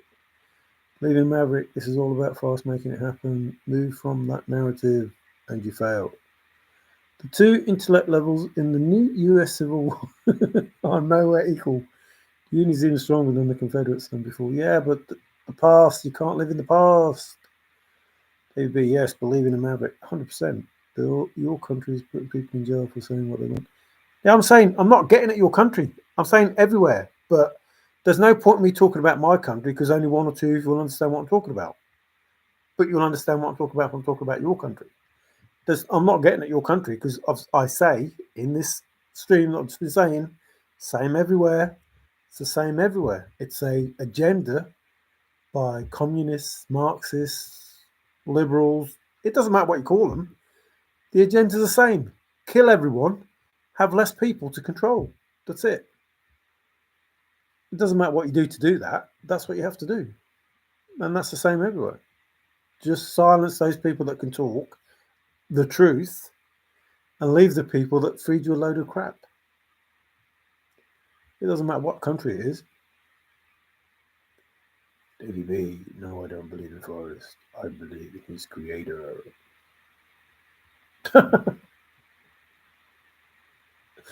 Oh dear. Keep calling him out and you two will be blocked by him. It's a badge of honor to not listen to this BS. Oh, I don't know what that was about. So you should know who he is then, Shy Guy. The Conservatives lean on all edges of the envelope to such an extent we here now have to define. There is no, I've just said it, there is no black and white in this. There isn't.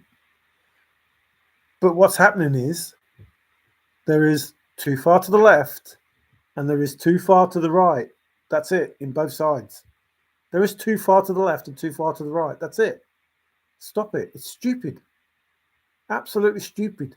No country on earth, the world, cannot support that sort of thinking. It can't.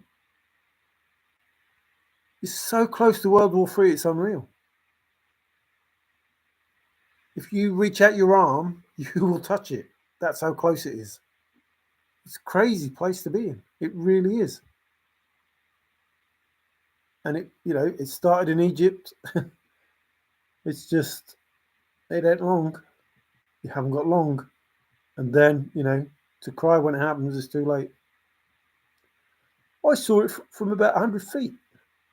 Don't know what that is. There's no need for socialist pigs. There's just, there's bad information that make people say bad things. And that's the problem. People are pressing buttons all over the world and people are reacting. It's like, just ignore them. None of what they're saying is true. They're just trying to create less people by having people fight each other. It's just crazy. You know what I mean? If you end up in a civil war, there's only going to be one winner. I don't mean you. I mean any country who ends up in a civil war, it'll be the same in this country. There's only going to be one winner. They would be, yes, I know who really is, and I trust that guy. We have to actually case by case decide which is speech causes others harm. Yeah, that bullshit January 6th stuff is just rubbish. See the videos. See what he was saying. Has nothing to do with fight anybody, do anything. It says go down and march peacefully to the Capitol and I'll be with you. It doesn't say nothing that they edited and cut and made it sound like it was bad. It's bull. The Liberals caused that. They're the people that stormed it. They're the people that built the bombs ready the day before. And it's pathetic to believe anything else. There's an agenda that means kill more people. Get rid of more people. It's crazy. All over the world. Not just your place, but that is so obvious what happened there.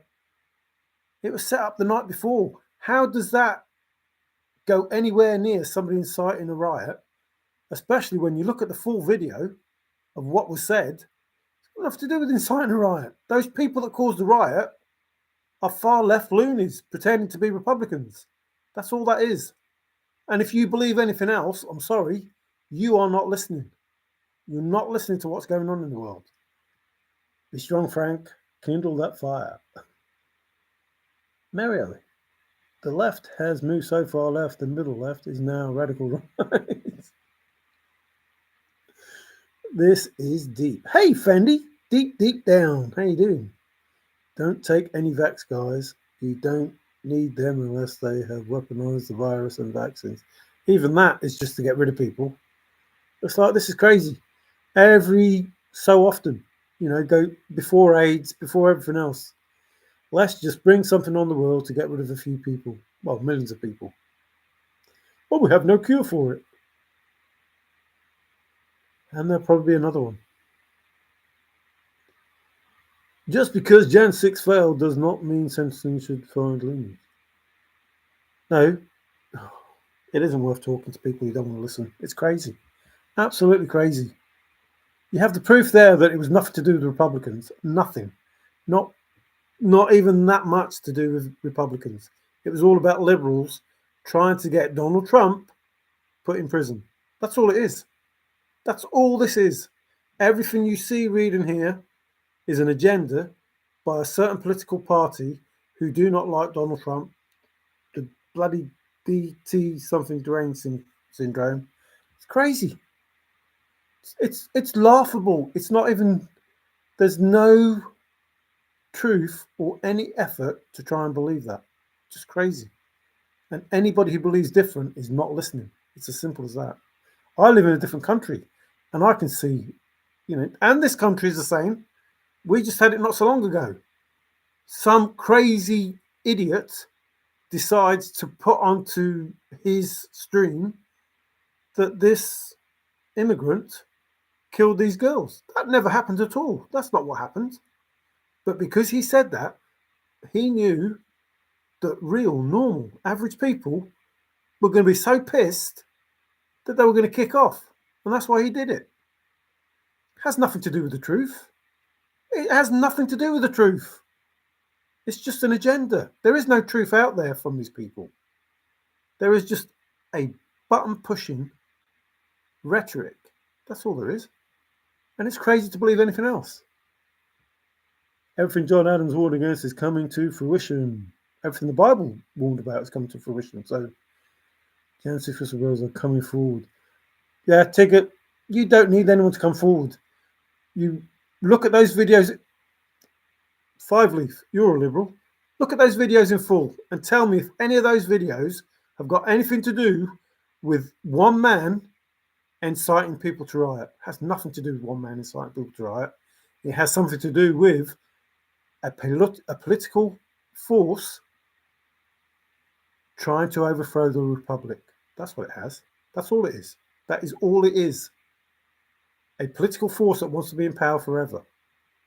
And they know it won't happen as long as Donald Trump is there.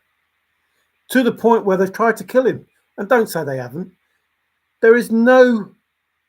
I defy the worst security people in the world to allow what happened to Donald Trump to happen. The worst security. Find the worst security in the world, and I defy that even they, the worst security in the world, could let that happen. And yet the best security in the world let it happen. Just the fact that nobody was on the water tower is beyond... It's beyond imaginable. It's just, there's no way. It's the tallest structure there that oversaw everything. And the Secret Service says, no, we'll put them on these low roofs. That crook's 3 foot higher than Donald Trump. From where he was to where Donald Trump was, he was only 3 foot higher than Donald Trump. His gun was aimed almost directly at his head. Didn't have to aim down, didn't have to aim up, just almost looking straight across.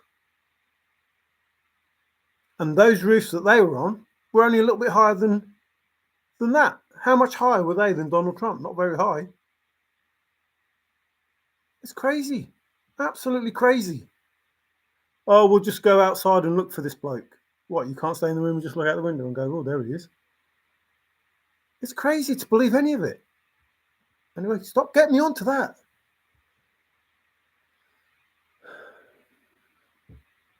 No, they haven't proved anything. They've said it. They've manipulated evidence, but they haven't proved nothing. They've doctored evidence, proves that they doctored evidence. And you don't even need to believe that they doctored evidence. Anybody there would know, or anybody who saw the original would know, this isn't what happened. It's pathetic.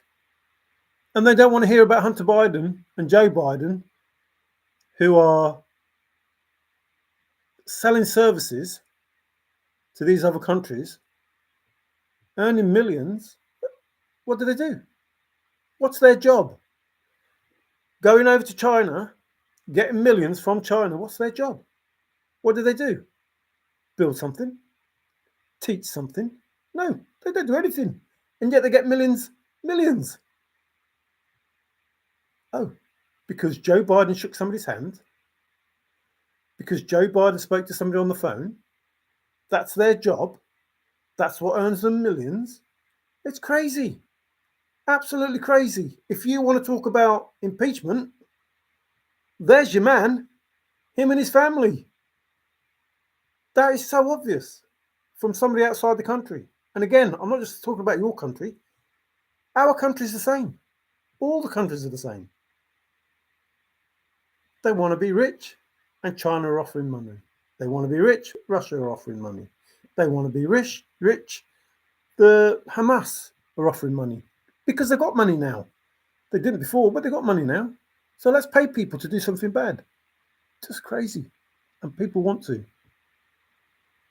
Who was? That man? No, He was the son of immigrants. He wasn't an immigrant. I can guarantee you that. He was the son of an immigrant. He was born in Wales. He's a British citizen with a British passport who's lived here for however long he was alive. Not an immigrant. What they're trying to make you believe is he's an immigrant because his mum and dad are an immigrant.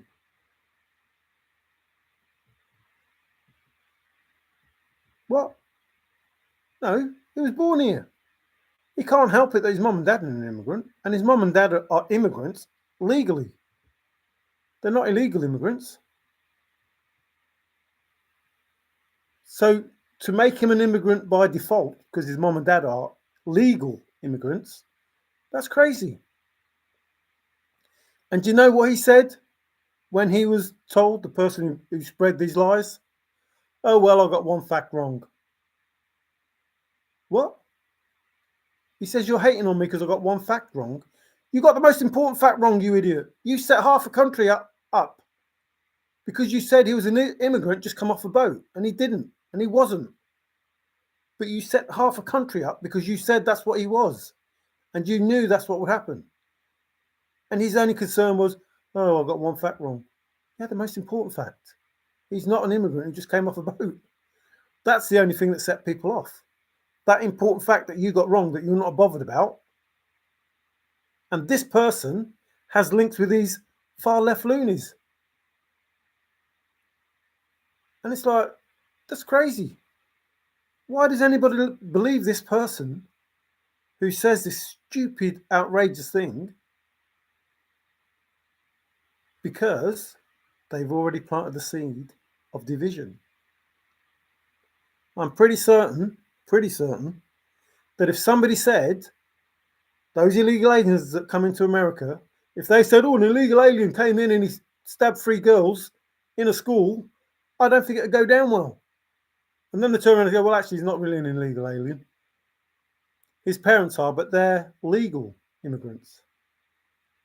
And he was actually born in America, been raised in America.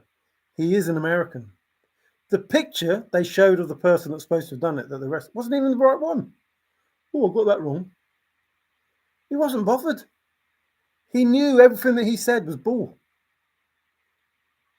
The picture that he showed of the person that was supposed to have been doing it wasn't even the right person.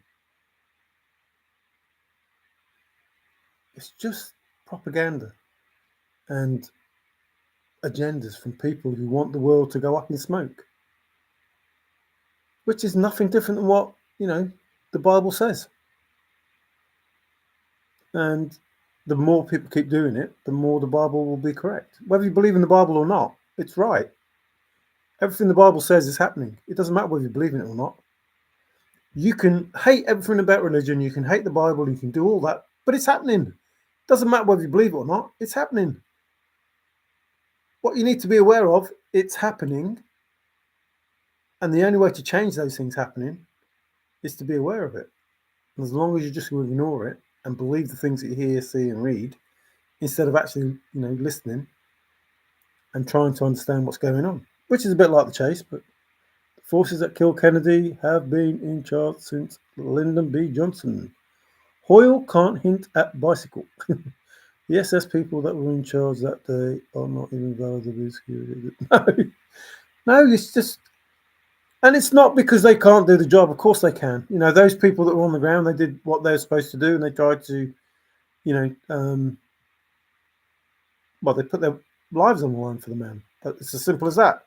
You can laugh all you want about the woman, but there she was in front of him. If anyone's going to get shot, it was going to be her.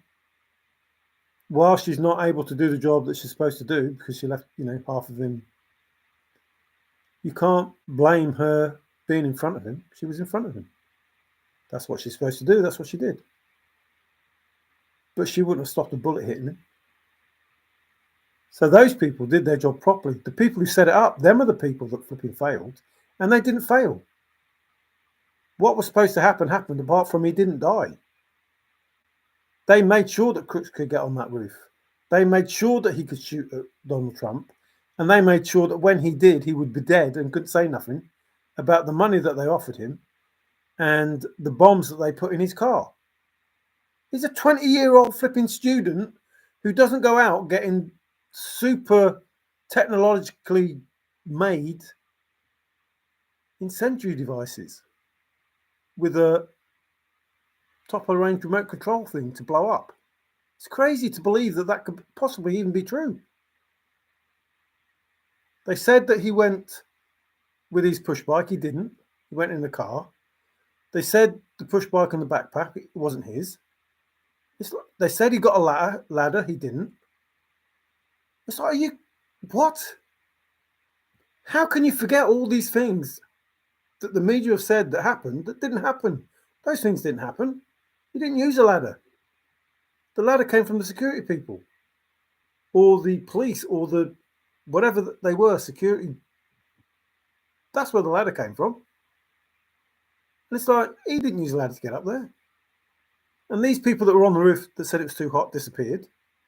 But they say, well, they're on the roof, but they were in the office. Well, which one is it? If they were inside where the air conditioning was and they went outside to go looking for him, I don't know why they would. But if that's their excuse, they were never on the roof. It's like they talk rubbish and they expect people to believe it, and people believe it. And I'm thinking, has anybody heard what they've been saying? It's rubbish. Absolutely rubbish. You put one sniper team behind a tree. What? Well, the sniper team couldn't see him. Yeah, they couldn't see him because you put him behind a tree. Not one of those people, the two sniper team, said, no point us being here. We can't see anything. We can see the sniper team next to us here. But if anybody was going to shoot Donald Trump, we can't see. We are in a shit position here. We can't see anything. Put us somewhere else where we can see something. No, you stay there. You four people stay in exactly the same place. And you, who can just about see that area, you can stay there. What the heck? And people believe it. Yeah, they had these people and they couldn't see him to the last minute because he's on this steep slope roof. Even where he finished. No, shut up. The roof's like that. And he should be here, right on the top of the roof, so we can see over the roof and shoot. Was he there? No. He's 4 or 5 foot further back, which means he couldn't even see over the roof when he was shot.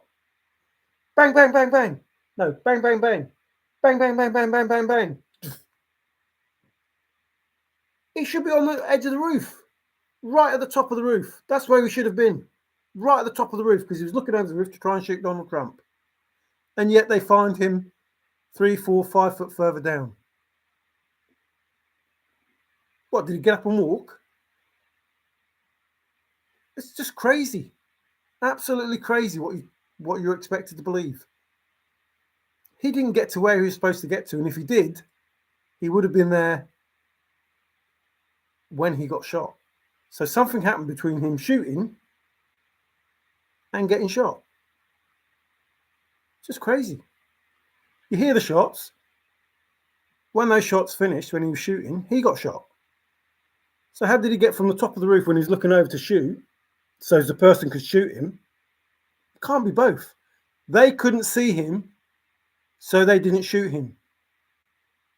Only when he was shooting at the president, for whatever the word is, former President Trump.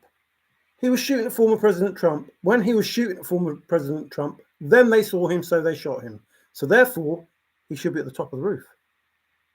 Because he had to go to the top of the roof to look over the top of the roof and shoot, which was the only reason they could see him. And yet, they shot him halfway down the roof. Well, quarter of the way down the roof. Well, which one is it? They couldn't see him? Well, they could see him. Because if they shot him when he wasn't on top of the roof, they could see him all the time. It's just crazy. And I don't know how the Secret Service can get away with it by saying the things that they're saying. Yes, he was doing a search about Biden, about Trump, about Oswald, about all sorts of people. Just random searches. Don't be stupid. That's just the FBI planting evidence. That's not what somebody does. He went and flew a drone.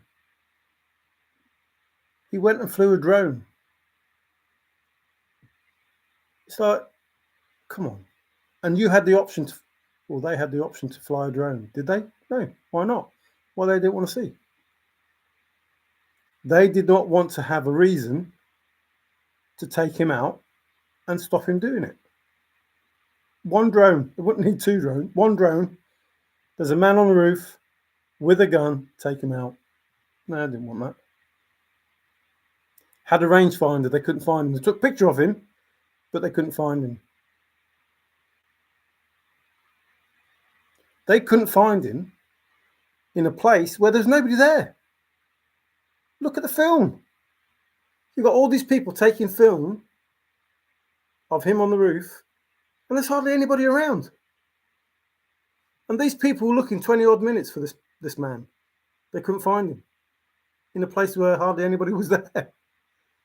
It's just, it's like, I don't know how anybody believes this, or even how they think that they can get away with it. They couldn't find him, and it's not like it was in a crowded area. It's not like it was bustling with people, and he got lost in the crowd. There was nobody around. You've got police officers walking around, and there's nobody around. It took you 20 minutes to do what? Basically, what they're saying is they weren't allowed to be in that room to see crooks up there. So they had to go down. And then they had to wait until he shot Donald Trump, and then they could go back in. It's just pathetic. It took you 20 minutes. It probably wouldn't take 20 minutes to walk around that building. But they couldn't find him, even though they took a picture of him outside the building. Shut up. It's just crazy what you expected to believe. Anyway, stop it. Stop me going on that. If it smells like shit, tastes like shit, it's probably shit. You use the air conditioning units. Yeah, but what makes me laugh is they couldn't. It's like, well, one of the police officers was hoisted up and he saw crooks and he fell down because crooks turned and looked at him. Well, how did he get up there then? He didn't get hoisted up, or did he get hoisted up? Did he get hoisted up? It's like, surely the way that he got up, you can get up. Just don't. And that camera of him, like it says, he ran away to get a better view. He didn't look like he ran away to get a view to me. He looked around like he was shit scared and ran off. And then decided to go get his gun. Because he was going to get a better view, surely he should have gone to his car first, got the gun, and then used his gun to get a view.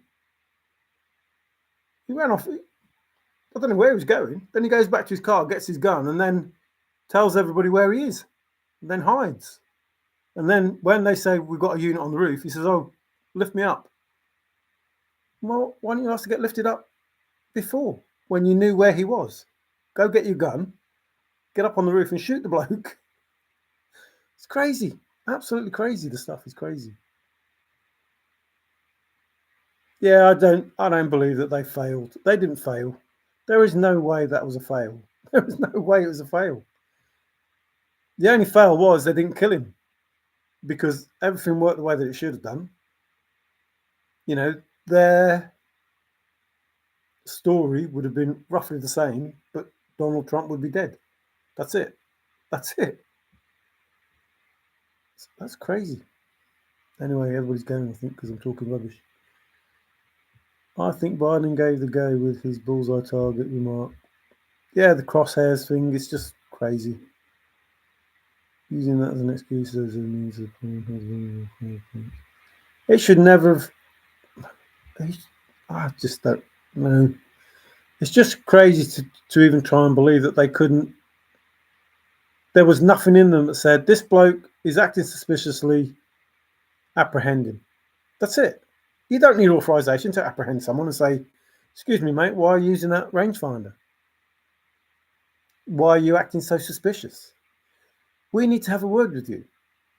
No, take a picture and then, to compound it, send the picture to somebody in the head office where all these people are, and they tell them to forward the picture on to someone else.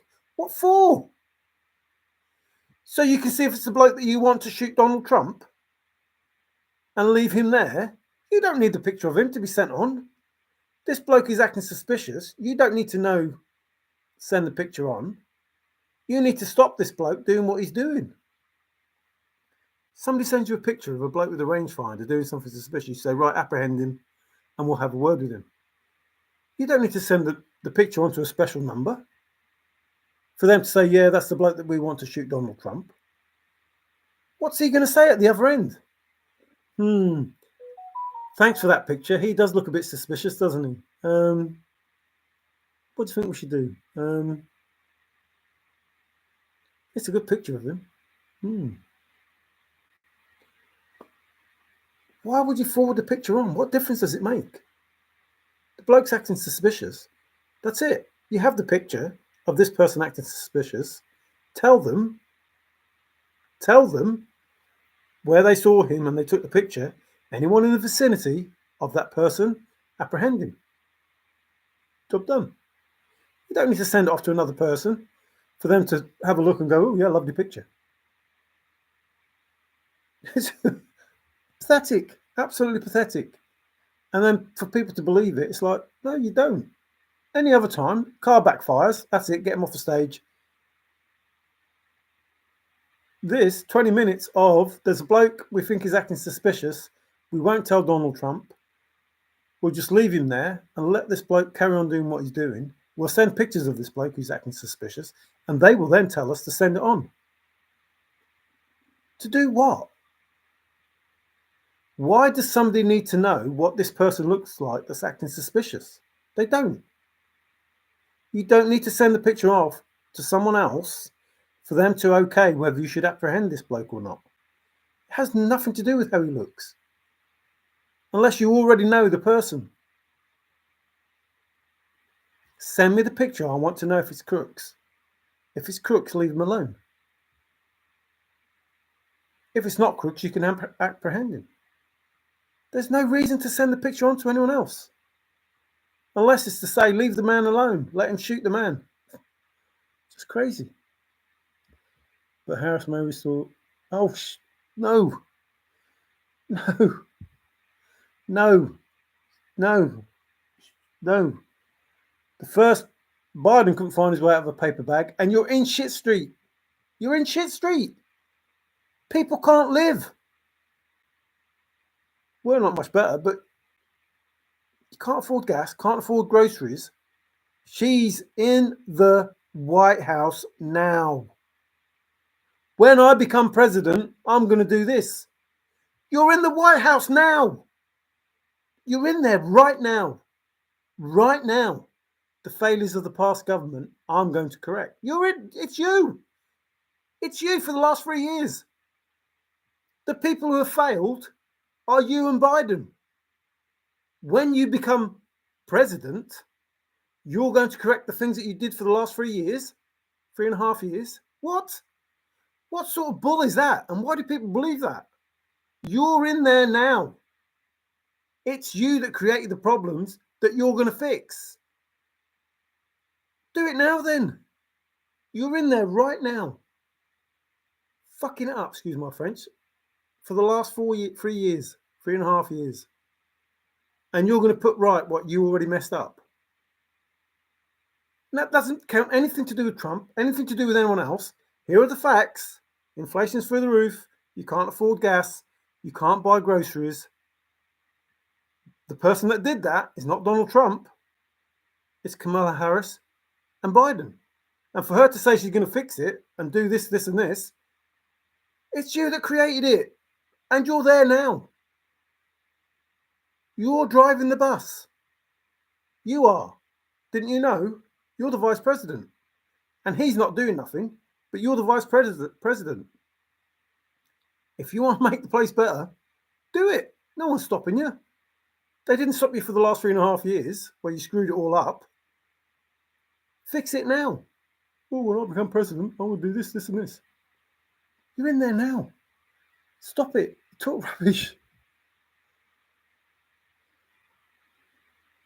Oh man, you have got it bad. You have five. You really have. Just, I don't know. Biden is still president. Zozo, do you hear any of the real news?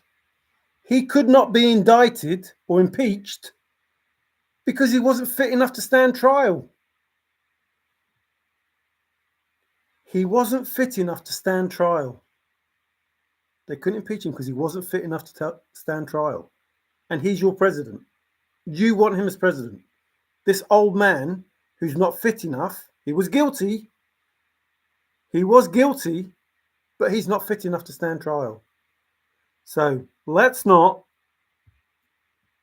let's not convict him. Let's just let him go back to his job because he's not fit enough. But he's fit enough to run the country.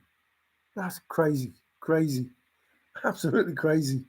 Biden is still president. No, he's not. No, he's not. Obama, yes. Pelosi, yes. Them are the people calling the shots.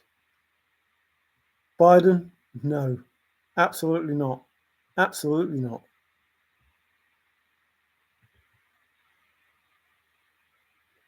No, I'm going by the facts. You think that man falling up the steps is still in charge of your country? That man that nobody gives a monkey about. That man who, a coup, got ousted. Who, Kamala, whatever flipping name is now vice president, now president-elect, or whatever you want to call it over there, without a vote. Shut up. That is blind. Shut up. That's not how your country works. Never has. Never should.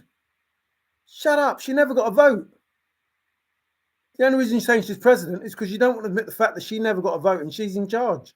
Or supposedly. He wasn't fit enough to stand trial. Guilty, but not fit enough to stand trial. But able to run the country.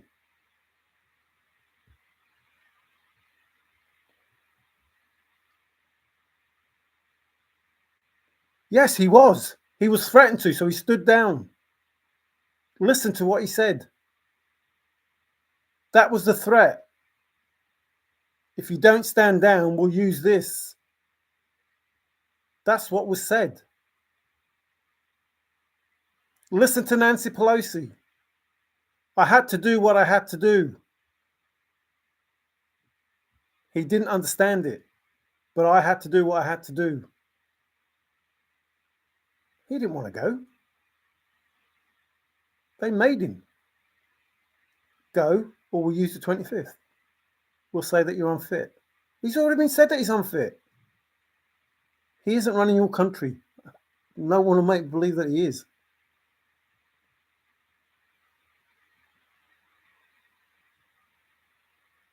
There's nothing manipulated by me. 100%. I listen. Absolutely listen.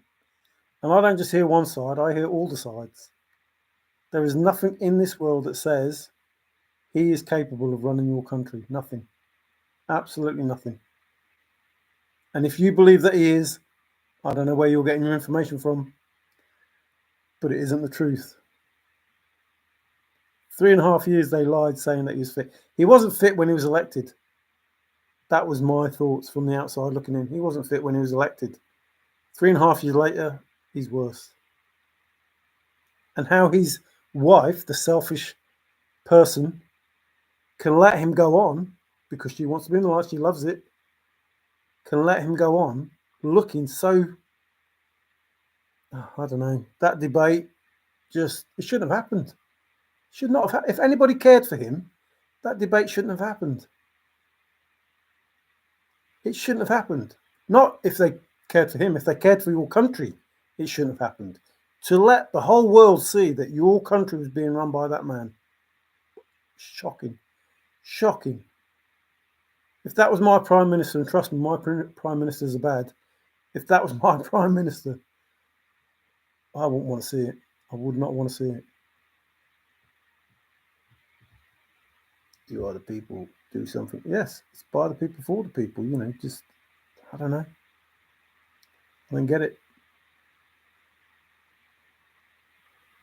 Yes, I had Moderna. And the truth is, religions are falsely promoted and lie. Yes, okay. Oh boy. Is that the varieties latest lie that Biden would be charged if not? You think that he's fit? You really think that he's fit to run your country? It doesn't matter the politics. I don't care the politics. I care about truth. And the truth is, that bloke, no, doesn't know what planet he's on half the time. He just stands around and look.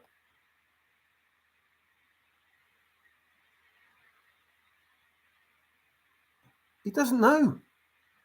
He literally doesn't know. He is scared of where he is because he doesn't know. If he has Alzheimer's, which I think he doesn't know. He probably doesn't even know his wife half the time. She led him around like a flipping puppy. Just look at the flipping videos and see it through normal eyes. Not from someone who supports them. Just, is this person right or is this person right? Let me have a look. He, on video, is saying they did not want to get rid of this bloke in this foreign country. They did not want to get rid of him. And he said, well, if you want the $1 billion, if you want this money, he'll be gone. No, we can't get rid of him. Well, if you want the $1 billion, he'll be gone. He was gone. Boasting on television that he used his position to get rid of the attorney or someone in another country.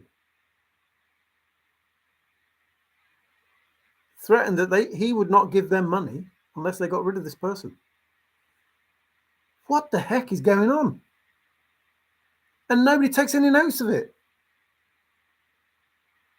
Why are you boasting that you threatened a country not giving them $1 billion if this person who was standing in the way of your son was not removed?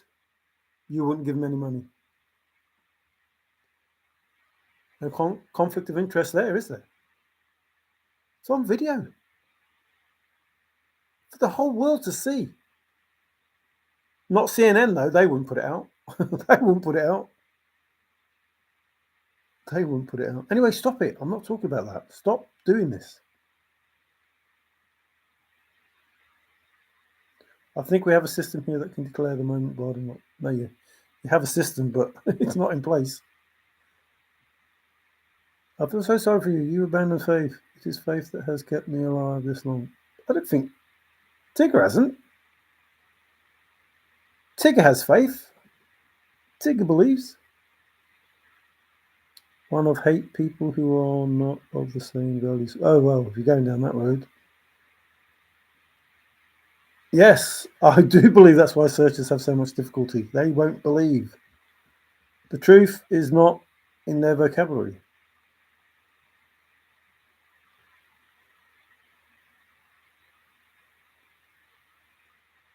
I think you'll find that most people that are against Christ are, liberal. It's just crazy how, I don't know. It doesn't matter.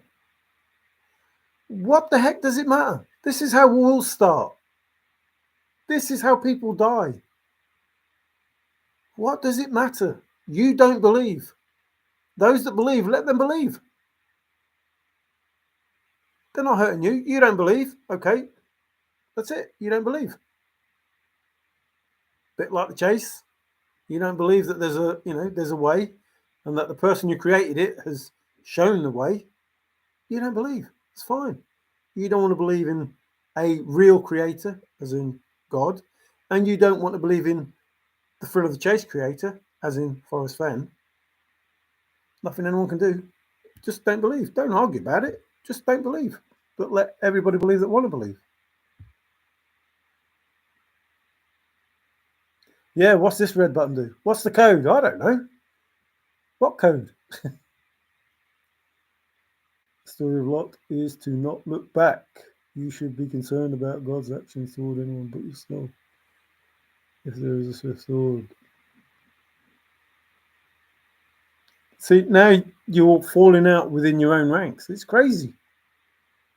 You all believe, not people in chat, those that believe in God believe in God. There shouldn't be however many faiths there are. There shouldn't be that believe in the one God. There should be one faith that believes in the one God. That's it.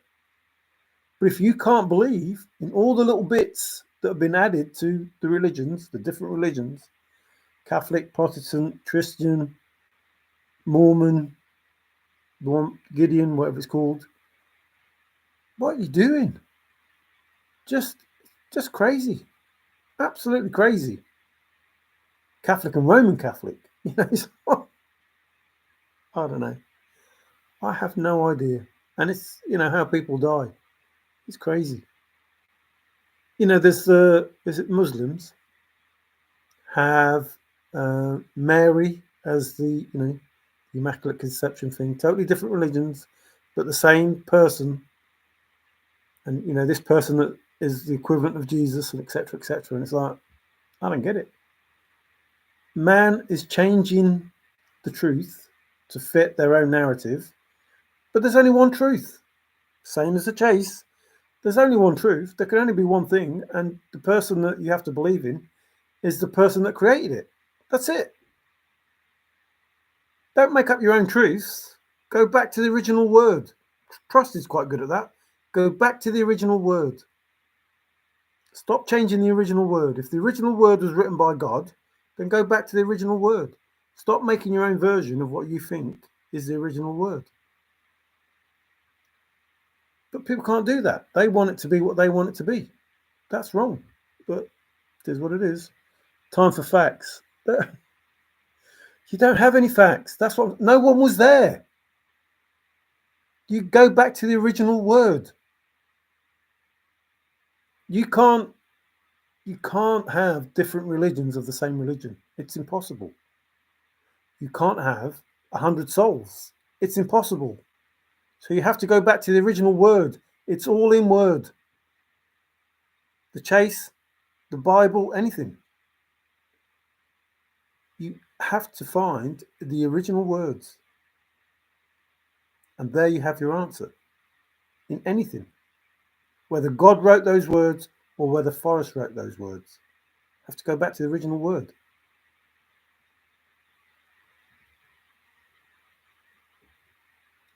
You will never remove religion. You can't. As long as people have faith, it doesn't matter what you do. It doesn't matter what you do. And even if you do, someone will start up their own religion. It's never ending. It's never ending. You have to go back to the original word. You have to go back to the original word. It's just crazy. If you're fighting against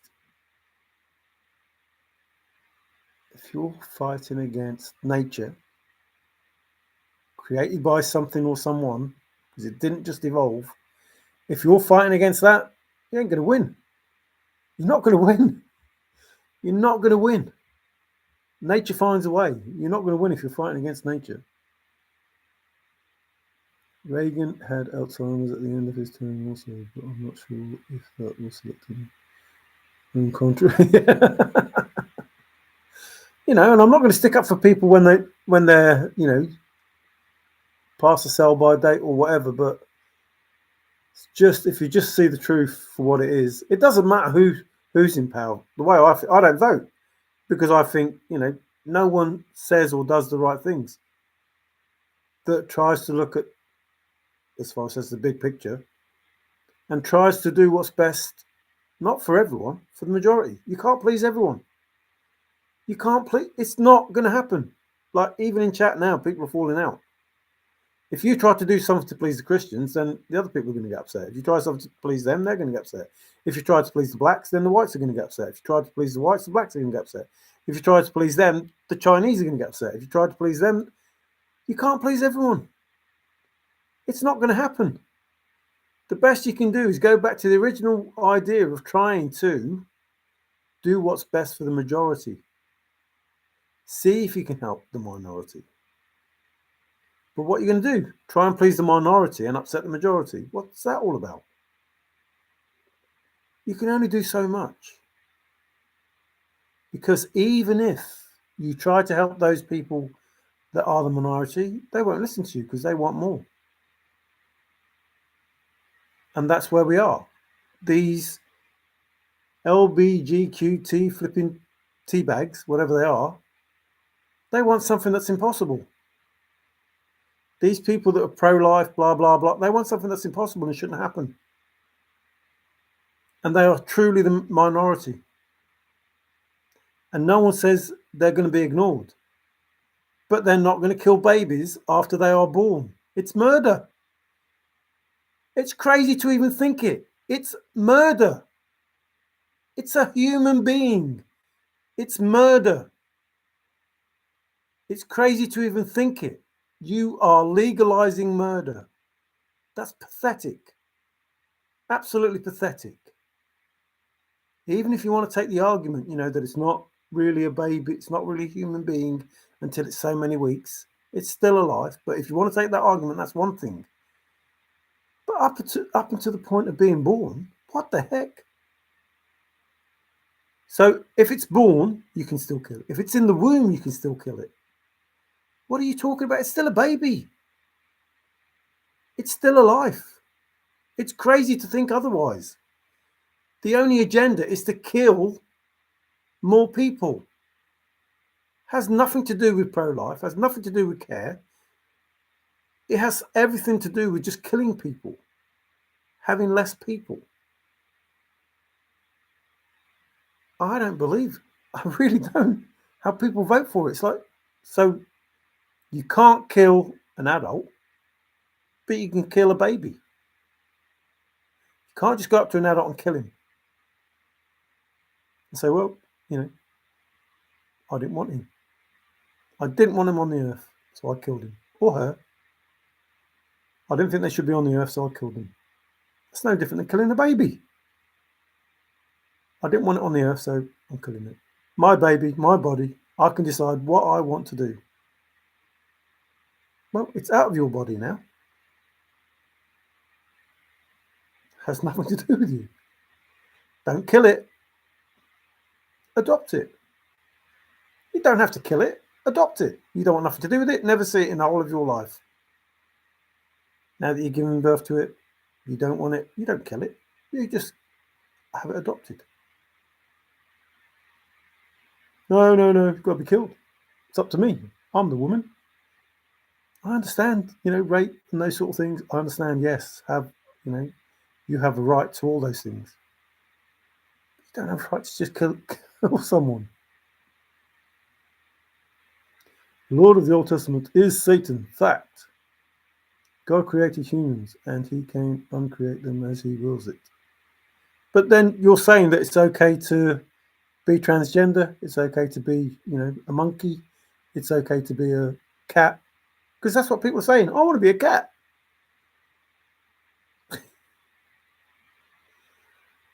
So literally taking the word of supposedly the Lord and deciding they want to be a cat. When will it end? They'll be fighting for their rights soon. All us people that think we're cats should be allowed to be cats. And we should be allowed to be dogs and we should be allowed to be monkeys. Just crazy. Yes, come back. I don't know, it's you people in chat, you say things. Abortion is murder and infringes on, yes. Stop it. We're talking about Chase. Come back to the chase, Mario. Come back. Run from the dark side. I think many can learn from the man from the east. I am in God's favour, Sophia. If you were, you would not be chatting like this. Yes, stop the chat. Let's just talk about the chase. Created is an English word.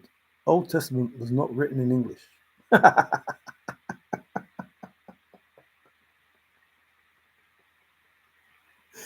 And that's what makes people go down the wrong path. It doesn't matter what the word is. Go back to the original word. What does the original word mean? What does it mean? Doesn't matter how it's pronounced. What does it mean?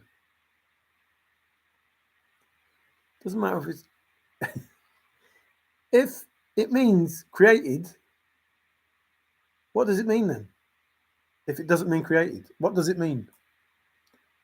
New Mexico has baby Dropbox file station. No questions. Trusted, you are too educated for his mess. What? Saying that the end of days is upon us. You should not rely on thinking. You just said come back to the chase, and I can't hear anything about the chase. There's a Sumerian word as well, trusted. Look, you have to agree that there was religion, civilizations before us. Therefore, please listen. Therefore, to use the Bible in the way that you use it can't be correct. You can't say that the Sumerians existed and then say Adam and Eve were us. Hang on. Well, how did they exist before Adam and Eve? If Adam and Eve were the first? How do the Nephilims exist? How do the Sumerians exist? How do all these other civilizations exist before the civilization of man?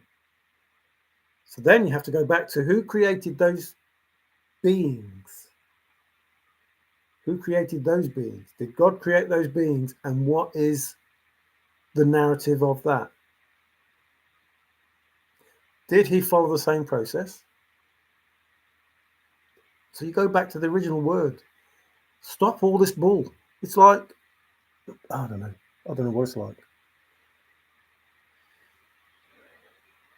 If it's Sumerian, then the Sumerians were before Adam. And if it was Nephilims, then, it's before them. And if it was, I don't know, there's others. I can't remember what they're called, but there's so many others. Well, not so many others, but there are others. And it's just crazy to think that everything is in one book. Well, it might be in one book, but that book hasn't surfaced because that book should tell history from the very beginning to now and not miss out. Made the earth, made the land, made the trees, made the animals, made man. Shouldn't miss out the dinosaurs.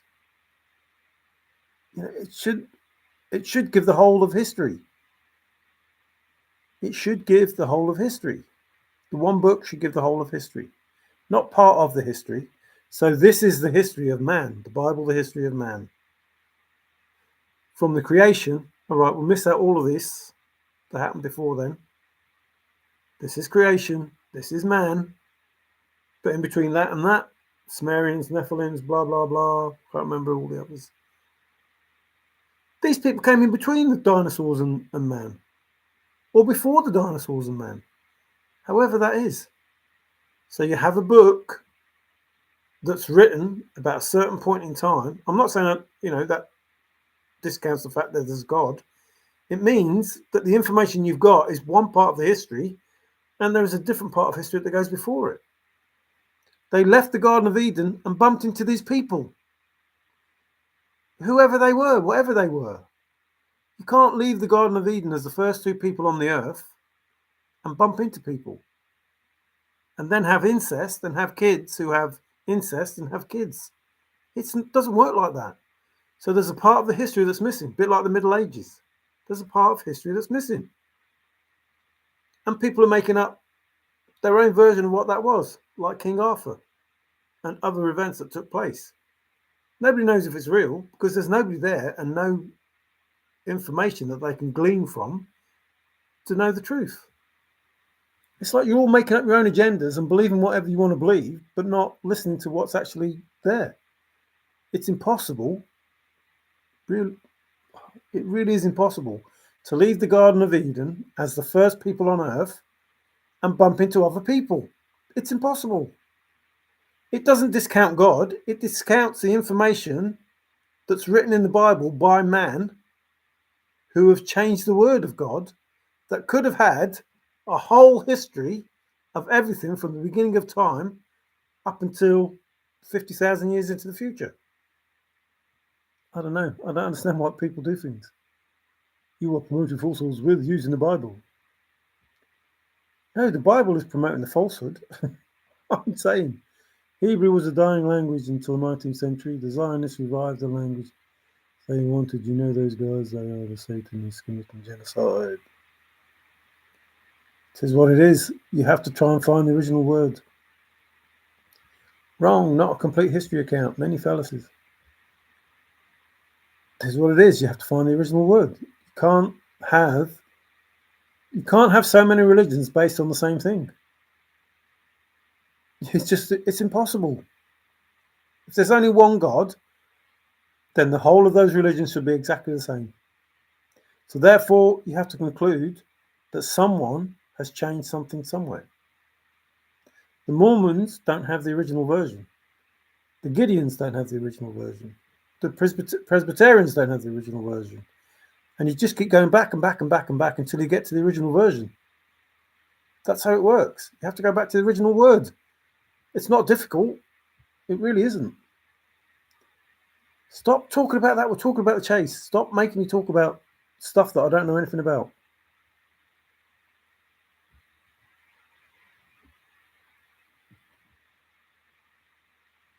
Some of it can be the word from God. That's the bit that you're missing. Some of it can be the word from God. The commandments may be God's commandments, given by a God that's been around, before the beginning of time and after the end of time. Time doesn't exist. There is no time. We made it up. It's not real. It's fake. Time does not exist. The billions of years that we talk about, they don't exist. They're there to comfort us by people who decided that this is going to be called time. It doesn't exist.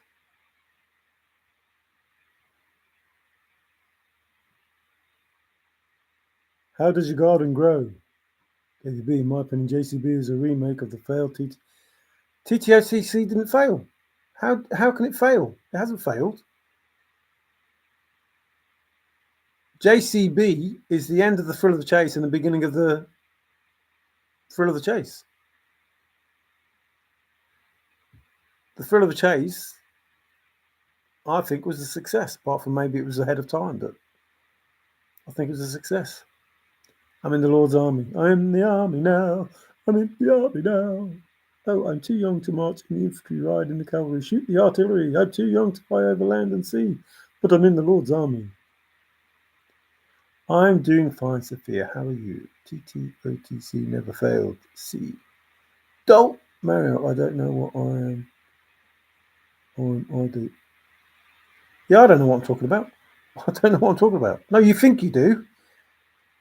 You think you do. You don't have the original text. No one does. You can't say you know what you do. You're going. I don't get it. I really don't. They can't believe it because God didn't write it, but you believe it because man wrote it. What?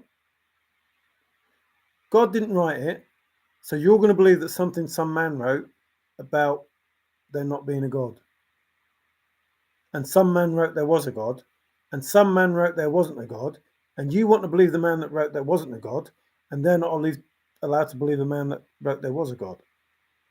You're arguing your own argument and failing. You can't prove anything because you don't have the original word. Like you'll solve, you don't have the original words. So you can't prove nothing. And therefore you have Jack. And we have Jesus. That's how it works. Because there is no original word. It's not difficult. You can't prove anything. If a God was written by a man and they can't be proven, and the fact there wasn't a God was written by a man and it can't be proven, then what's the point of arguing? The two versions written by men. Written by men. But you can't believe this man that wrote it, and you can believe this man that wrote it. Shut up. You have to go back to the original word, and if you don't have the original word, there's no point arguing, because neither of you have the proof. You can't say you have the proof, because you just have information written by a man. That's it. That's all you both have. Until you get the original word. It's just crazy. I don't get it. I really don't get it. You want to argue that you're right because a man wrote something that you believe. But you don't want to believe they're right because a man wrote something that they believe.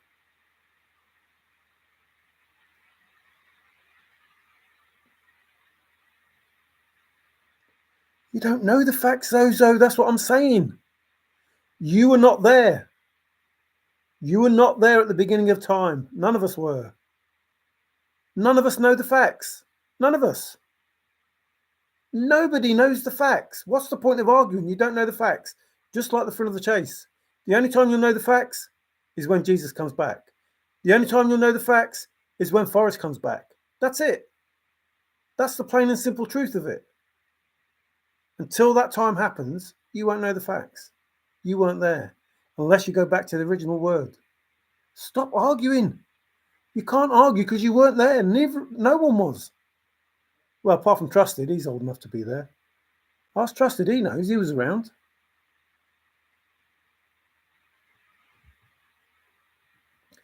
You can't dig deeper, you have to go to the original. What the heck is wrong with people? Just don't listen. Yeah, you can have faith. And if you want to have faith, you should be allowed to have faith. And if you don't want to have faith, you should be allowed not to have faith. But you don't need to argue about it. Nobody was there. They're just opinions based on people's opinions, based on people's opinions, based on people's opinions. That's all they are. Stop it. Stop bringing me back to this rubbish, this bull. No, you researched men's version. What the heck is wrong with you, Zozo? You can't say this man's version is wrong and this man's version is right. It's a man's version of what you're saying is fact. You weren't there. Neither was that man that wrote that version, and neither was the man that wrote the version before him, and neither was the man that wrote the version before him, because there was no man. Stop it. Stop winding me up. That's crazy. Stop believing a version from a man and stop saying they can't believe a version from a man. That's stupid. Sorry for using that word, but it is.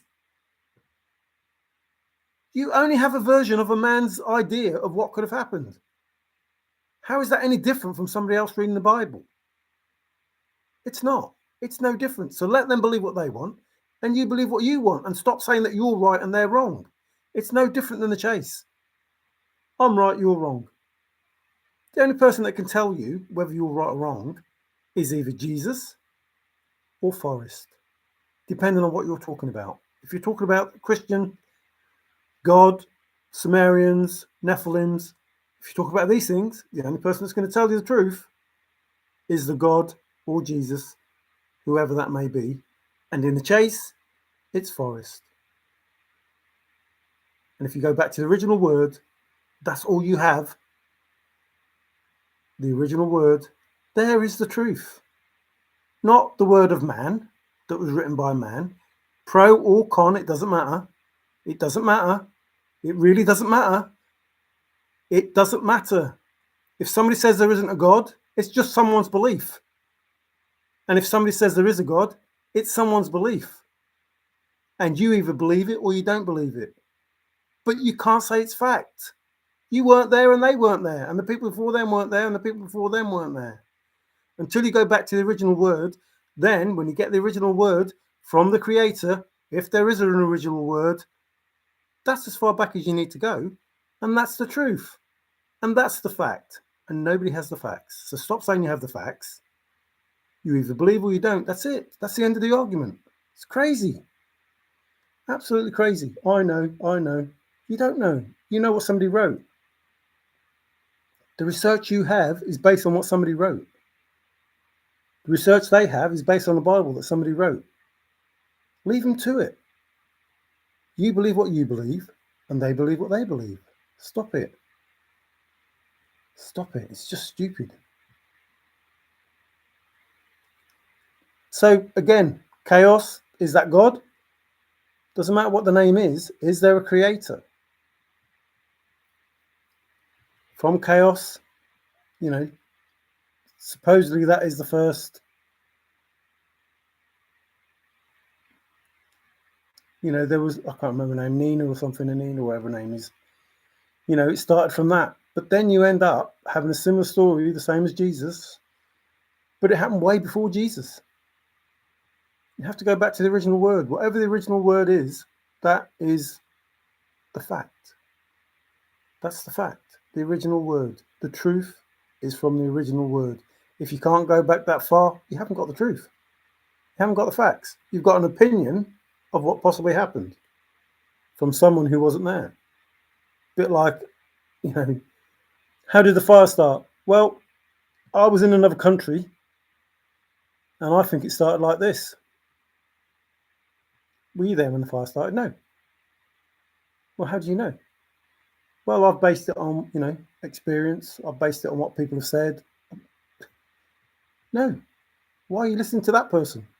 You need to go back to where the fire started and who was there and how it happened. Stop making up rubbish. The facts was, what facts? There can't be any facts unless it's from the original person who created all of this. If there's an original person that created all of this, fine.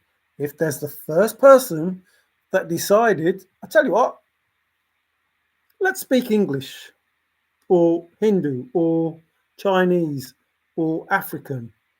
Let's have a language and let's speak and let's write something down because we're the first humans. We're the first Nephilim.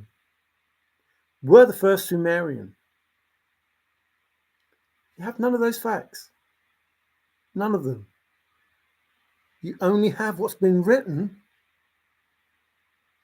by people or interpreted by people. This is the way the Sumerians spoke, and this is what they said. This is the way Nephilim spoke, and this is what they said. This is the way the Egyptians spoke, and this is what they said. This is the way Chinese spoke, and this is what they said. You just have an interpretation. But you don't know whether that interpretation is correct, or whether they're just talking bull. So stop saying you have the facts. You don't. Unless you were there, or unless you have the original text, you don't have the facts. Nobody does. Stop arguing that you're correct. It's pointless. Just like the chase, it's pointless. You're arguing you're correct, and nobody knows the answer. It's just unreal. Things are awful quiet at this time. Wrong conclusion. Sorry, cancer also is upon me. Please say a prayer for me. I do, Fenn enough. Wow, this is crazy. Don't say it's part of the chase, otherwise it'll be my turn. Cancer also. Just seriously, I feel my heart goes out to you. I know what how it affects people. Are you still alive? No way. No, I'm not. I'm not. Sorry, Queen, I'm not. I don't know how long I've been live. Nearly 3 hours. Yeah, I'll wrap it up. There isn't anybody else live, is there? No. Don't want to get in trouble. There was no beginning and no end. Trusted only darkness. In the beginning, chaos is the mother of all things. Oh, the mother now, you see? It's like that, is it? Fact equals there are over 1,000 Sumerian cuneiform tablets that were deciphered. Yes, I believe they were deciphered by a man who we have to believe has deciphered them correctly. Just like we have to believe that the Rosetta Stone was deciphered correctly by a man who tells us this is what it says. And hope that they don't have an agenda about what was being said. Because people say that we landed on the moon.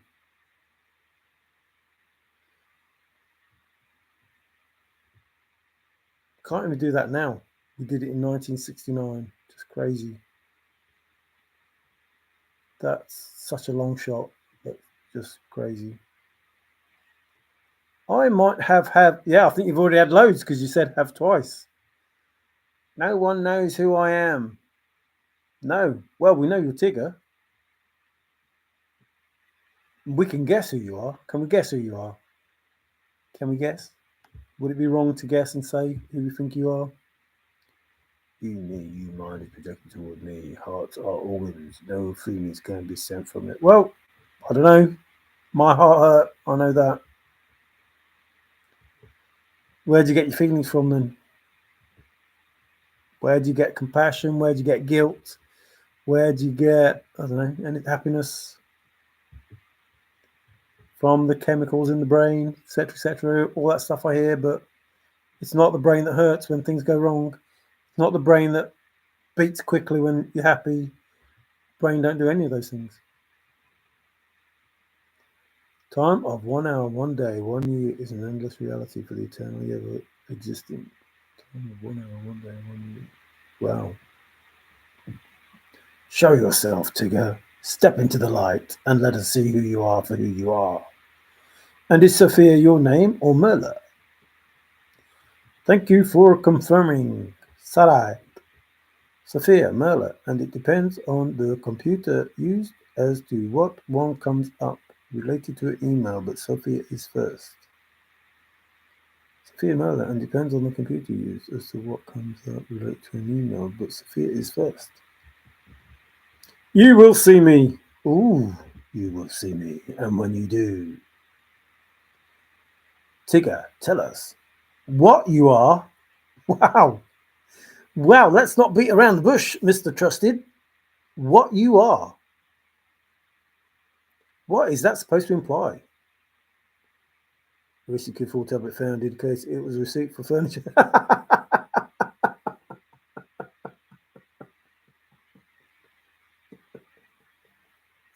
Was it IKEA? Was it IKEA furniture? Who is Zozo? No, you have to spell it differently. It's got an S. It's half American, half English by the look of it. Mario. Zozo isn't Mario. How are you Mario?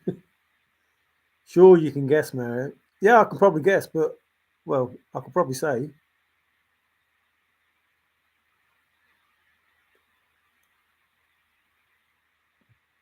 It's not well, have you read the poem? You can read the poem. Find Tigger.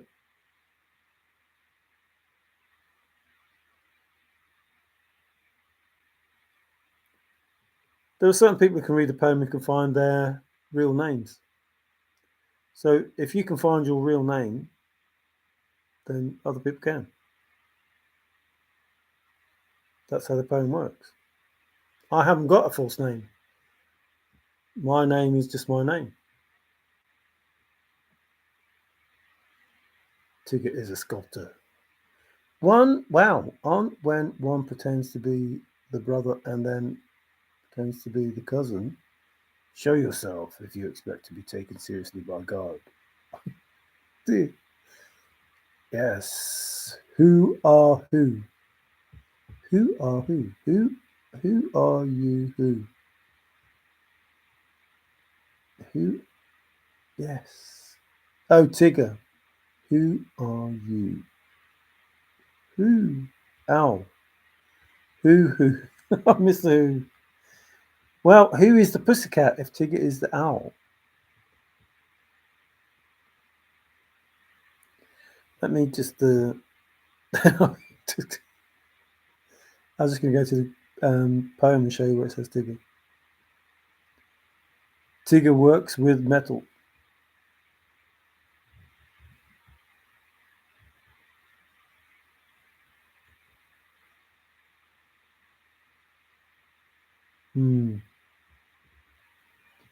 Is Fendi here? He was here.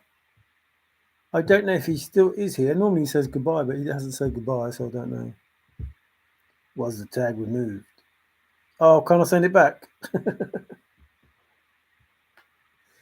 I think he's talking about it was an IKEA. They've been around a long time. Sweden.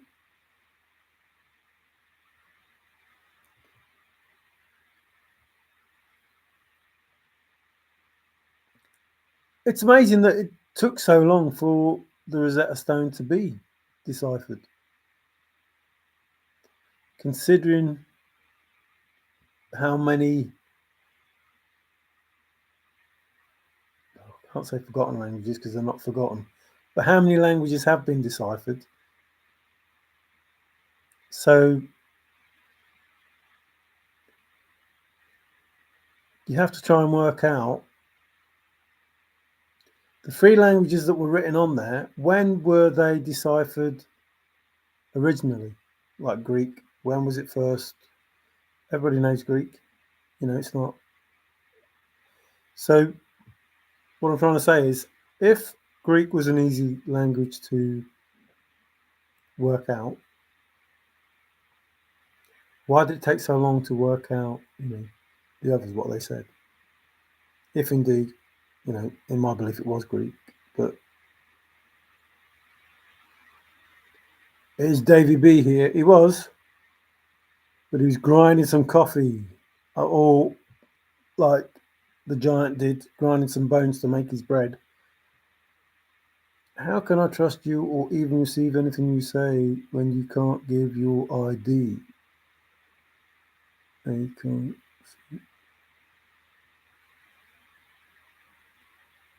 Yeah, it's difficult like that, isn't it? When people, you know, you all know that I said to Forrest, who's who, which is twofold. Like who's who means something. The actual statement "who's who" is a synonym of a word that means something. That's important to the chase, I think. But like, there are so many names in the poem of people that don't exist, not real people, not real names. So therefore, is Forrest Fenn a real name? Major Forrest Burke Fenn, is that a real name? Does that person really exist? There is information from is it a wing commander about a Forrest Fenn in a jet, being shot down, but not the information that Forrest Fenn has given. So that person really exists. It really happened, really shot down, really how many it was, person to be rescued, etc., etc. That happened, but not in the way that Forrest said. Well, not in my opinion in the way that Forrest said, but close. Tigger said she was a baby delivery doctor. Yeah, I was a sculptor, but with clay. That's what I thought though, because when you sculpt clay, sometimes you have a metal support. So whilst you work in clay, you have a metal support and then build the clay and then whatever. So a sculpture of clay actually works with metal to make the whatever it is that you make. If it was a figure, then you'd make the figure in metal and then build the clay around it. If you see what I mean. So when he said works with metal, it's possibly true, but I don't know. Like most sculptures would have a support, possibly. I don't know. I'm not a sculptor, so I don't know, but I just assume that you would have a base that you built yourself around, built it around to hold it.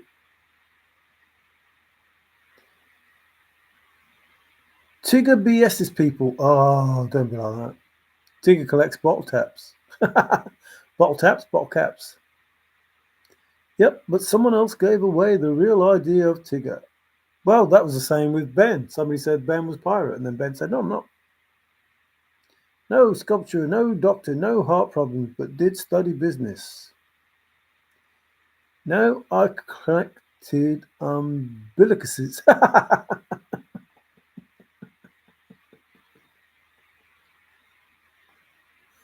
So you were umbilically attached, were you? I never BS anyone. That's not me saying that, that's Tigger. But I don't BS anyone. Engineer with a doctorate? That's a totally different word than a doctorate, Mr. Trusted. Oh, there it is, doctorate. I prefer the dictorate. Then show yourself. She doesn't need to show herself. We don't know that you are Sophia when you say you're Merla. We don't know that's your real name. I don't think, people have to show who they are. Dear Umbelici or Medici. Furniture tag. Stuck to the chair leg. Does anybody know where that chair is yet? Have we found that chair? The one in the interview? Somebody must have found that chair. somebody knows where that chair is and the information that it holds. Did anybody use any of the information on the books that were in there? I think one of them was Moby Dick. I'm pretty certain it was Moby Dick. But there are other books in there. Strategically placed. When you think about it, so Forrest is talking about his book, The Thrill of the Chase. You would think that would be like front stage, plastered everywhere so people could see it, and yet there were different books. I wonder if they were saying something about something. Well, have fun. God's people do not hide. I am who I say I am. And that's a good thing. Ticket, you got a lot of splaining to do. Uh-oh. Lucy, you got some explaining to do. See you somewhere at Trusted Living. Oh, somewhere else. I can't see because the heart's in the way. Have a good night's sleep tonight, Sophia. Yep. Take care. Funny from the Smithsonian article, measuring just over 1.5 inches long and weighing less than an ounce. The tablet dates back to the 15th century BC, before Common Era. Is that? No tag. He's playing chase. Tag is it. So the tablet is it. And we're talking about, the Rosetta Stone. But even that, like, how old are those languages?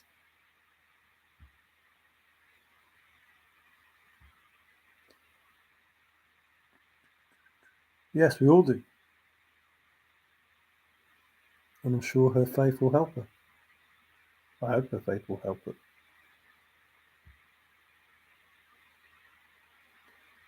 Recent cuneiform tablet found. Oh, Sumerian. But how old is that language? If that's as old as it is, but how old is it? That's how old the tablet is, but how old is the language? That's like saying, I bought The Lord of the Rings, and it was written in English. But that's not how old English is. So there is a tablet with information on it, but how old is the language that was found on that tablet? Then it was removed. There is a penalty for that. Yes, but it set the alarm off. Didn't hear it. Didn't hear the alarm. Beep, beep, beep, beep, beep, beep, beep, beep. Somebody else walked out with the tag. A receipt for a furniture purchase in the time period.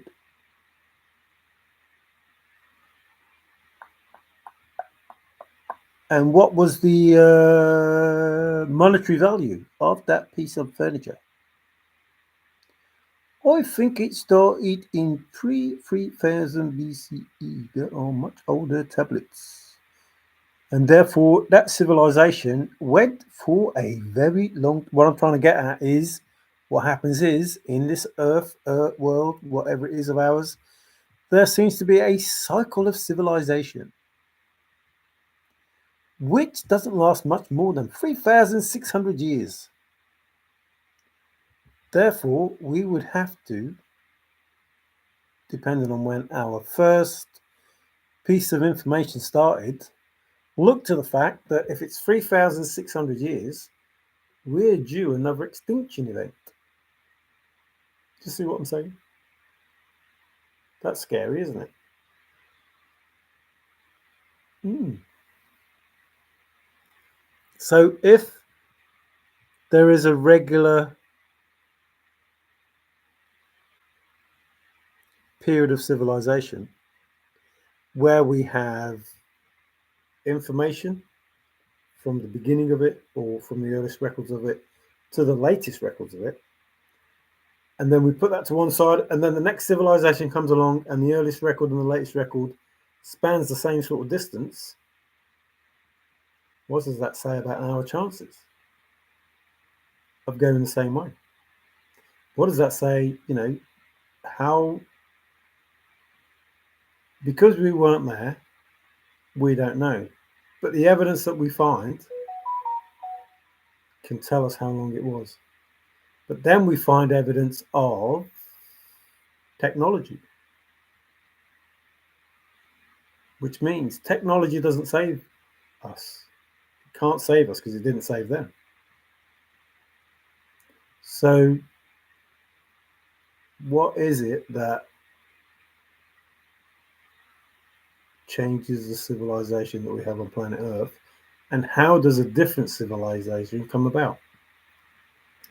Those are the things we need to know, because our Earth, if you look at the civilized world, we live a totally different life than, say, the Aborigines or, Amazonian people. We live a totally different life. How do we evolve? Listen, I'm being serious. How do we evolve the way that we have with all our technology? And yet people in those, in Africa, in the jungle, in those places, they haven't evolved at all.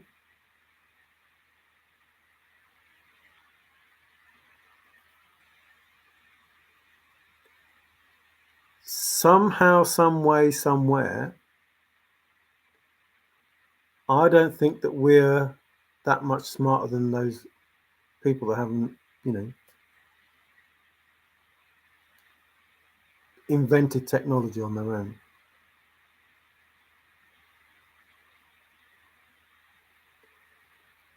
Didn't come up with inventing the wheel, didn't come up with inventing fire, didn't come up with, whatever it is that we invented that made us, go the way we have.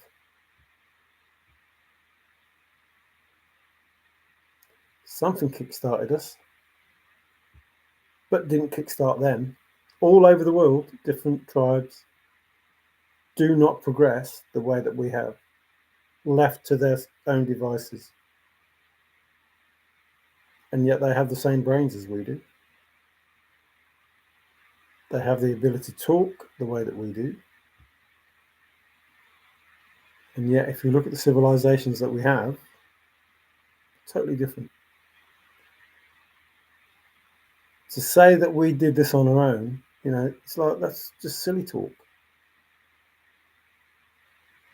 If we were left to our own devices, we'd be no different than those people that, that we call Aboriginals, or we call Amazonians, or we call native Indians, who choose to have that way of life,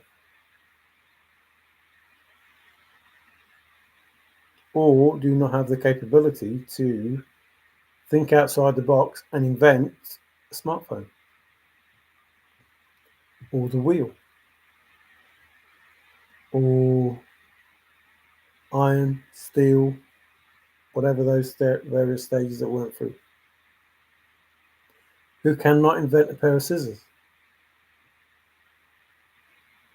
and yet cut animal skin.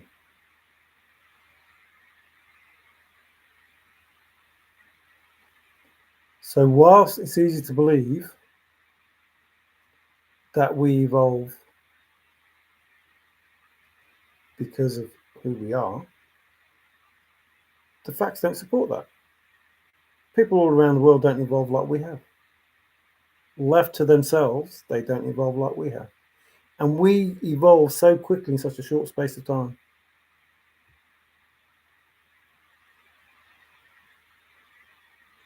And yet, it took us ages to go from fire to the wheel.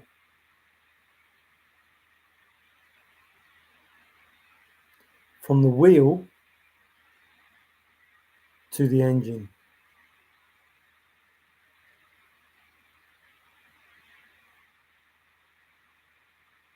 Left to our own devices, that's how we progressed.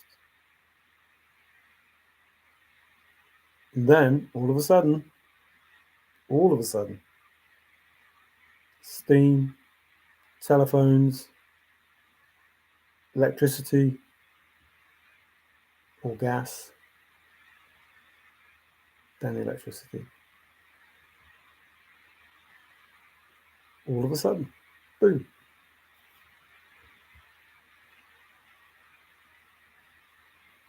Because some of those people who didn't evolve for hundreds of years, who couldn't have an idea to save their lives, all of a sudden, at one point in time, everybody got switched on.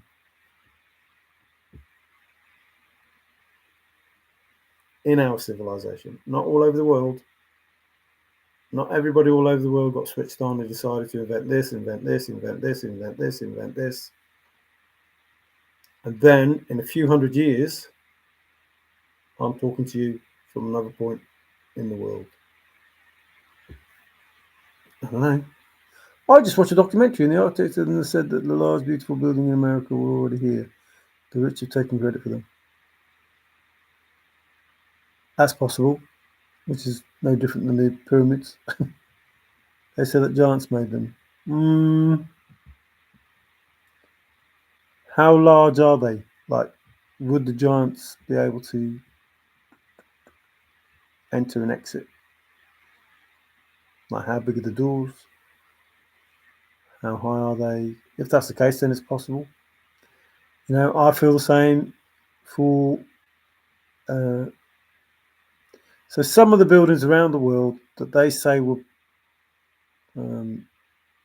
stone buildings, you know, architecture and that, have got stones with shells in them. It's like, oh, come on. Who are you trying to kid? It's flipping shells. Stones don't grow in shells. It doesn't happen. Not unless you pour it from the sea and make it, which is basically cement, not a real stone. And some of them have sticks in them. It doesn't happen. A stone doesn't grow with a stick in it. It doesn't happen. So, you know, who are you trying to kid? These things, the rubbish they give us is pathetic. Buddha, Christ, Muhammad, the Baba. Hey, that's normally something that trusted would say. But yeah, cool. Happy with that. Good call, Fenny. We can have peace. Giants made building for little people. That means coexistence. No, a plan, a script. Evidence suggests Homo erectus was sailing oceans. Nobody was there, so any information has to be taken with a pinch of salt. They say that they built these buildings with hammer and chisel, basically. It's like, no, they didn't. Shut up. Talk rubbish. Or they moved these stones with 5,000 men and so many cut. No, they didn't. You can't nudge a 30-ton stone in place. It doesn't happen. To fit perfectly. Better than we can do today. With, you know, the big cranes and stuff that we have. And they just went, see this 30-ton? Right, you lads get on that edge. And when I say push 3 millimeters. 1, 2, 3, push. Oh, sugar, it went 4 millimeters. Right, get the other side, lads. Push it back a millimeter. Oh, it went 2 millimeters. Oh, shut up. It's like, oh, people believe anything. It's like, no, it didn't happen that way. It couldn't have done. It's absolute rubbish. And for people to believe it is even worse. It's like, no, you can't get 1,000 people pushing a 30-ton stone block into place. It's no. And then to get it so precise that you can't get a piece of paper through, shut up. That's just silly. Progressive revelation. Every 1,000 or so years is an every continuing manifestation of God. We all have information gathering skills. Supporting facts with facts is critical. Which God? Oh no, we're back to that. I'm not going to get involved. And no one agrees. Then there is no outcome. Who is Lone Wolf McQuaid? He is a person that doesn't like Dave Man from the East. Just like, shut up. How do you think the Stonehenge blue stones were moved, Mario? Well, there is, people saying that it was done by sound, which is quite possible. But then you would have to admit that those people that you say were just almost Neanderthal type people had a technology that was far beyond what we have now. And then people say, well, they moved it on potatoes. Must have been a lot of potatoes. And then some people say, oh, they moved them on stones. Well, it must have been a load of stones. I don't see those stones that they used to move these rocks and put them in place. Where are they? Where are these marble type stones that they put these big, heavy, massive stones on? They just picked it up. 1, 2, 3, lift. Put them on those stones. Quick, put the stones underneath. Quick. Oh, dropped. Oh, it's standing on my fingers. It's like, shut up. Some people say they used logs and rolled them. Some people pulleys and levers. And it's possible to move them. It is possible. It's possible, but not really credible. So it's possible to actually do it. But then, how did you get those blocks all the same size?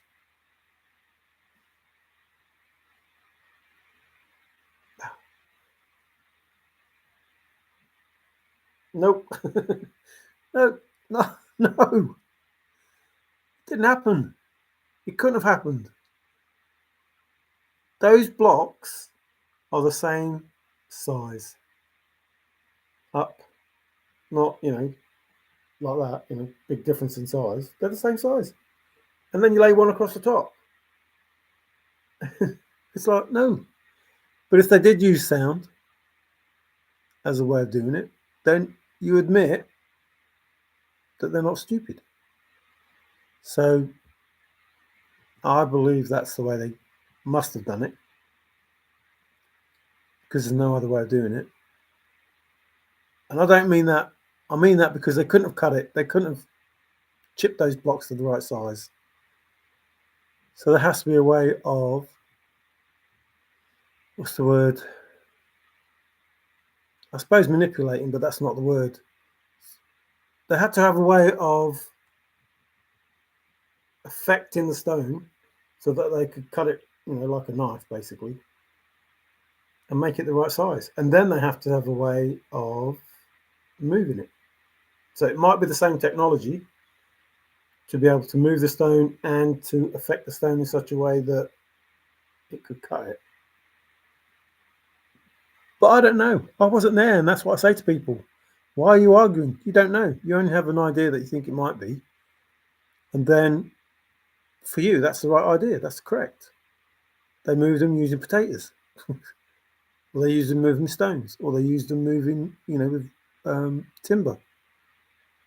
Whatever belief they have, it's okay to have.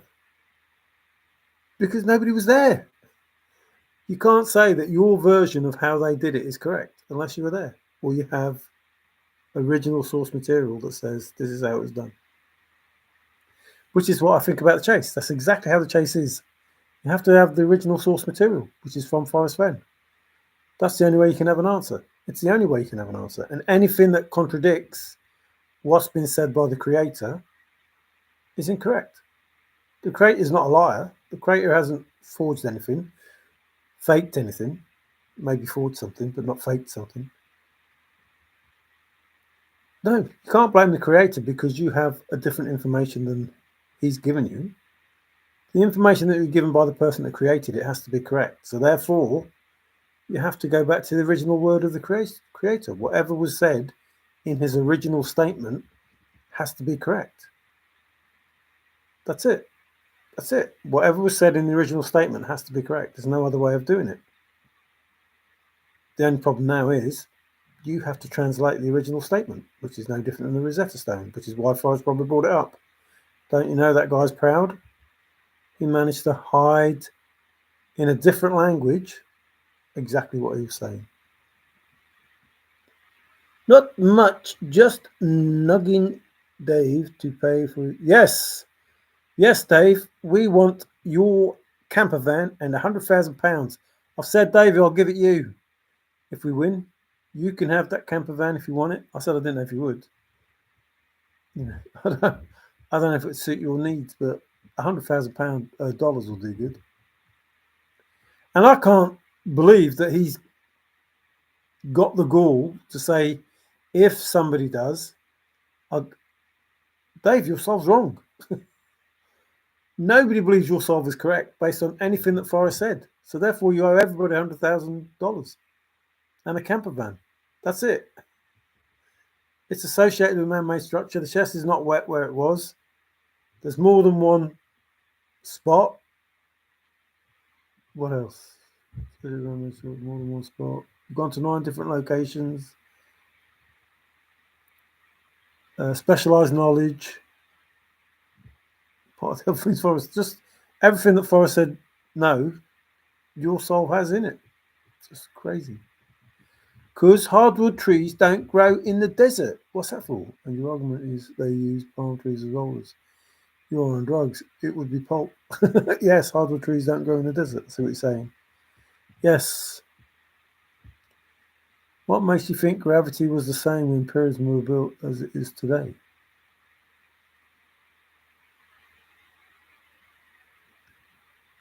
Are you serious? Has the Earth shrunk? Our gravity is based on the size of the Earth and the speed of it. And you're saying that in the time that the pyramids were built, gravity is not the same. That's almost like saying the gravity from the moon is pulling the oceans. But not enough gravity that extends enough to hold a man down. What? Thousands and thousands of miles away, and that effect is what's happening to the Earth. It's possible, maybe, if there was an attraction to whatever is in the water that doesn't affect men. But you'd have to say that we're mostly water. So, I don't know. Don't get it. But the Earth's still the same size. Unless the Earth has shrunk, I'd say the gravity was the same. Not much different in that. I don't think, anyway. Maybe it was, maybe it's not. The argument is how oldest layering at Stonehenge is 20 to 30 feet, still mostly underground. 406,000 years old and was rediscovered in the early again. 4,500 years periods, thus multi-layer. And again, I say, so long, and then the civilization disappears. Why is that? Forrest was CC true to his mission for the poem. Cedar trees have excellent harmonics. Years ago, I would bang Spanish cedar on concrete floor and get amused at how long it vibrated afterwards. That's pretty similar to the moon. Actually, they say they found out what's inside the moon. I haven't looked into it, but it vibrated when they, I can't think for the life of me why they would do it, while they, exploded a missile on it. It's like, oh, it's ringing! Yes, not made of metal then, is it? The Death Star. Don't forget, it won't be where you are looking. The North and South Poles. I can't see. I'd say swap is the word that you look for. 13,000 years. Well, what are we on now then? How many years since the last one, Trusted? You were there. How old were you? 6? The North and South Poles. Isn't it supposed to be flip? I can see an S, but I can't see what. Somebody write something. I can see an S, but is it swap? It should be flip. Shift. Ah, yes, the pole shift. Yes, that's very true. That is the right and correct word, shift. The flip is also correct, but shift is better.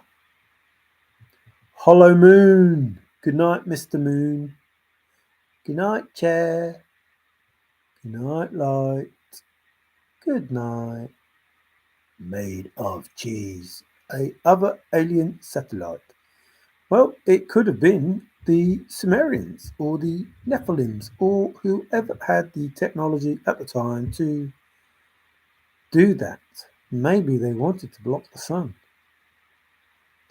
And the moon is moving further away from us. So if that is the case, it would have been a lot closer in those times. But listen, please listen. There is evidence that the moon wasn't even there at a point in time in our history. How does that work? No moon. I thought the moon would always be there. And how was the moon created? And why does it always look like it's facing the same way? I've heard the bullshit that, it turns at such and such a speed, at the same speed that we turn, and and yet, nah. No. There has to be a reason why it's not turning. And if it is turning, there has to be a reason why it's turning at precisely the same opposite way that we're turning for it to remain in place. Because if we're going that way and it's going that way, then obviously it's not like together. It's looking like that. Oh, no, that's right. That's what I'm saying. So it's going like that at the same speed, but it isn't going like that. We're going like that, turning, and it's going like that, turning. So therefore, it should disappear. Disappear, come back. Disappear, come back. Disappear, come back. So therefore, as we're going this way, it must be going that way. And it looks like we're trying to catch up with it, and it doesn't move. If we're catching up with it, then it doesn't move. But that's impossible. I know what I mean anyway. Even if I can't explain it properly. The Earth spins 1,000 miles per hour. It does not rotate. Of course it does. That's why the oceans move. If the Earth stops, that big bulge in the middle. Now, listen. What if it didn't flip? What if the Earth every so often slows down? And that water that bulges, there happens to be a big flood. Because the Earth isn't round, the Earth has bulges at the side where all the water goes. Goes back, goes and breathes like that.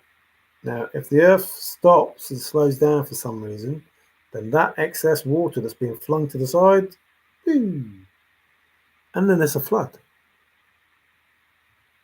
And also, it might explain 3 days of darkness.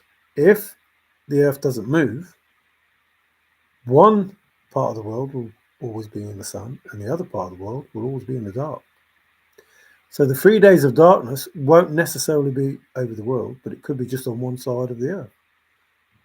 Or there's going to be one heck of a volcano that goes up, and it's going to cover the sun for a few days, and then dissipate or, land on the ground or whatever. A bit like Mount St. Helens. And that could explain it. But either it is very possible to explain the darkness, but the one that's more likely is the sulfur and all the stuff that comes from the volcano will kill people if you go outside. So don't go outside. That's very possible. Like I try and look at the facts and work out, well, what's going to kill me if I go outside? Well, I'm going to be drowned. I'm going to be drowned anyway, whether I go outside or stay inside. Because the water's going to find its way in. So I don't think it's going to be the flood that's going to be the days of darkness. So it would have to be the sun stops, the Earth stops, and the sun has just got one part of the world in light and the other part of the world is in darkness. But that is not going to kill me. What might happen though is I might float away because there's no gravity now. The Earth stopped moving. So I may, if I go outside, because there's no gravity, fly up in the sky and disappear. Whereas if I'm inside, I may just be hanging on the ceiling. So don't go outside. So those are the things that are possible, and the only things really that are possible. Or, Nibiru comes along and covers the sun. Then that is bad news. So it matters not. I don't know what matters not, but there you go. Magnetic reversal of the poles. Every 300,000 to 400,000 is overdue by 700,000. What? That can't be right. That's the two of them together. 300,000, 400,000, 700,000. So that means now. It can't be every 300,000 to 400,000 if it's 700,000 now. Doesn't make sense. Land is not an issue. Oh, very good statement. Land is not an issue. Whatever will we do when the universe is proven to be infinite? It's proven not to be infinite. Didn't Voyager go to the edge of the universe? Voyager 1? Didn't it send back images of the end of the universe? And now it's into some unknown space. What do they call it? Oh, they called it something. So Voyager 1 is out of the universe and in some whatever they called it. And then Voyager 2 will have to come up. Oh, Queen saying checkmate to Fenn enough. I saw something the other day. What did I see? The little chess piece that's in Stoof.com. What was the video that was in?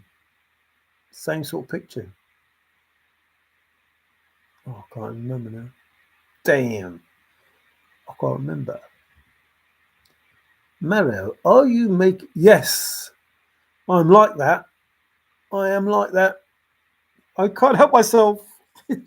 They look so amazing. Those bulging hips. Chessboard of Forrest fans supremely dominate Poland. Yeah, that was funny. That was funny. Wow, that was funny. Not funny, but like fun. Funny and fun. You wouldn't believe what happened there. Well, you probably would because you know. But yeah, that was something different. That was correct. Fair enough. Scary stuff. Mario, we would all die if the Earth stopped. Very possible. And that could be, another civilization time. Because if there's no gravity, then our bodies would be totally different. But I'm just saying, these are the possible scenarios. The 3 days of darkness, either the sun is covered by the big planet Nibiru, and any of the other planets that are traveling with it. But if that was the case, you wouldn't die just because the planet covered the sun. And you wouldn't die because it was cold for 3 days. Well, you wouldn't die if you went out, unless it was, what do they call them? Those fast freezing events. Unless it's that, you go outside and you just freeze to death straight away. So, there are possible scenarios that could happen. But, I agree with that as well. Once the Earth stops, the bodies that are so used to the gravity that don't have the gravity that they did have will probably go pop.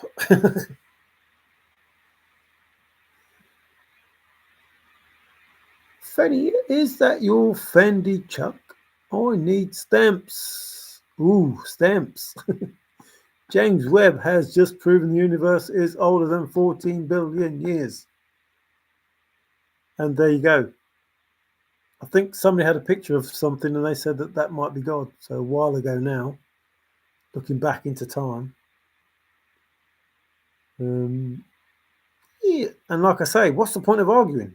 You argue about these things, but you don't know the truth. You weren't there. So if the universe is older than 14 billion years, well, there you go. That's another mistake that man has made. Only the few that they've made. Based upon magnetic polarity of the crust being made from the Atlantic ridge, scientists measured the polarity in rocks on the ocean bottom. Well, some of the ocean bottoms, because most of the ocean we can't get to. It's too deep. It's too deep. Which begs the question, if that was if the water was in a different place and that was land, then the land we're on must be the biggest mountains, that we have. as I see it. Long way to Tipperary. Yes, it is in the poem. We spoke of it while we were reading what the poem says. What was that? I can't remember what that was. What have you said? What have you said? Long way to go, Finn. Fenn-ish, not Fendiquirish. Finnish.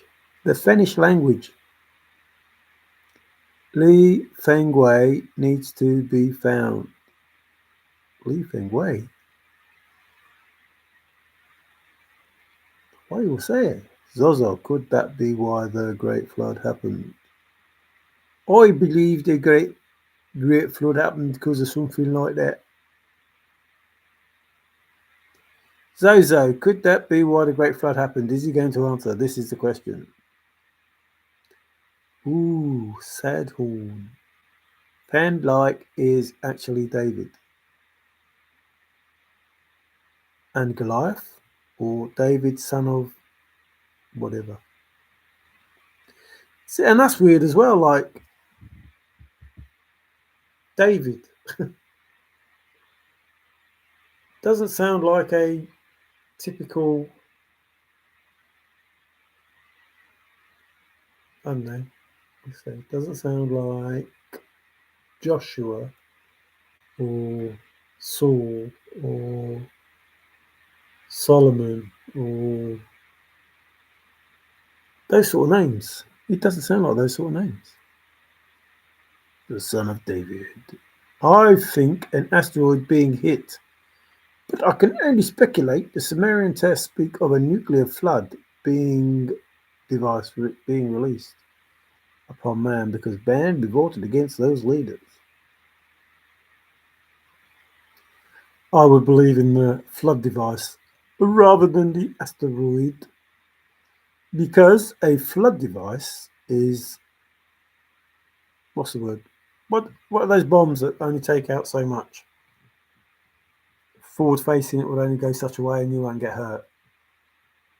So an asteroid, there's no guarantee that it would take out everything that you wanted it to do. Just pure coincidence and pure luck. But this device was meant to do something specific and it achieved that because obviously there's no more of them. Otherwise, what we're saying is at every point in time an asteroid hits the Earth and kills the dinosaurs and kills the Sumerians and kills the Nephilims and kills the blah blah blah blah blah. Anunnaki, that's the word I was looking for. The Nuki. They must have been nuked because they're the Anunnaki. So the Anunnaki, let's not forget them. And the lizard Sumerians and the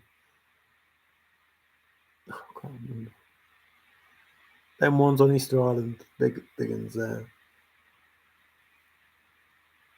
Is that true? Who knows? It is much earlier than any religious text. But I don't know. If chaos is the original, is that not a religious text? And chaos was the beginning of time. Must be, because Kronos was the son of chaos. And Kronos is time. So the religious text about chaos at the beginning of time must be fairly old. And it's how do these... I'm not even going to talk about it. Let's talk about Forrest. We're only going by what somebody wrote. If Chaos didn't write the book, and Kronos didn't write the book, and his, which is no different than Jupiter, Zeus, blah, blah, blah, same sort of, story. If they didn't write the book, who wrote this information? And how do they know it? They weren't there. They were not there. Just crazy to even discuss it. Just really is. Davis, no, what? Davis Nuff? Davis Nuff? Snuff? David Nuff. David Enough. David Nuff. If it is going to happen, there is nothing. Yes. Exactly. Everything happens for a reason. And that is very similar to God works in mysterious ways. That statement, exactly similar to God works in mysterious ways. Everything happens for a reason. God works in mysterious ways. You believe what you want to believe. It doesn't matter. The outcome is the same. Things happen for a reason. God works in mysterious ways. Those things, you can't control them. Whether it's God or whether it happened for a reason, you can't control it. Every action has an equal and opposite reaction. Isaac Newton, I believe. Could be wrong. Well, don't sit under any trees that have apples on them. The laws of gravity. What goes up must come down. Well, I don't know. Prices don't always come down. They don't always come down. Prices go up and they don't always come down. You wonder who those 12 apostles were. You wonder? Judas and Silver. Then the removal of delivering a God is inevitable. Thanks. You can't remove one if one didn't exist. And if one does exist, you can't remove it. Her, him, it. No, you can't. You're not listening, Zozo. Those that believe will always believe. You will never remove it because they believe in it. And even if you remove the one they believe in, they will find a different one. Or they will find a different religion with the same one. Because that's what we have done in all the years that we've been here. And that's why we have so many religions based on the one God. And that's why we have so many religions based on one God, but by a different name, doing the similar sort of things. And certainly the flood. So, ain't going to happen. These people are going to believe, whether it's Hinduism, Muslim, Christian, Catholic, Islamic, doesn't matter. There's still be a God of some sort. Enough, enough. Edward, my friend, the end. Enough. Oh, enough. Yes, enough. I like that word. Enough. Then enough. Exactly. Yes, I'm trying to find a forest. You keep on going back to this. Me? Me? Oh, Davy, not us. We're trying to get back to Fenn, Forrest Fenn. I hope we all get on the ark. Ooh. Ooh. Do we have to go 2 by 2? Or 2 by 4? Get in the wood. No, look back. Look back. Look back. In anger. Right, we'll move away from that. Only matters what your deed are that will judge your life to return to, or you will believe is no. Right. So we started this according to Hoyle. Is done and nailed down. And that meant that Peggy could get the vacuum cleaner that she wanted.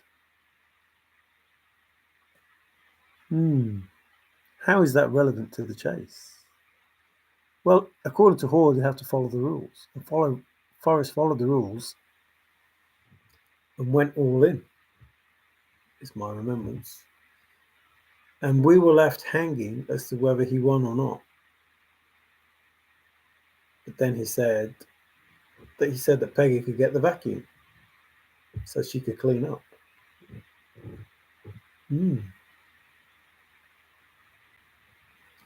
So according to Hoyle, you had to follow the rules. Now, that could be a card game or could be rules in general. But Forrest made 109 rules. So therefore, are there 109 rules that Forrest gave us? And if you followed those rules according to Hoyle, then it would be done and it would be nailed down. And you have to realize that if according to Hoyle it is nailed down, what is it that you have? Begin where warm waters halt. Following the rules according to Hoyle gives you begin where warm waters halt nailed down. That's how simple it is. And you not only have the old, you can have new. But it is old. So, how do you know that according to Hoyle, you have the correct warm waters halt? And with the correct warm waters halt, you have the chest. If you've been wise and found the blaze, look quickly down your quest to cease. Forrest is saying you had to know what the blaze was. You had to know what the blaze was in order that you could start. So your quest was finding the blaze. Admit it, that's what your quest was. You weren't bothered about warm waters halt. You found any warm waters halt that you could. You wanted to find the blaze because that's where the chest is. So once you started warm waters halt, you were always going to find the blaze. But the last clue is the most important because that's when you have the chest.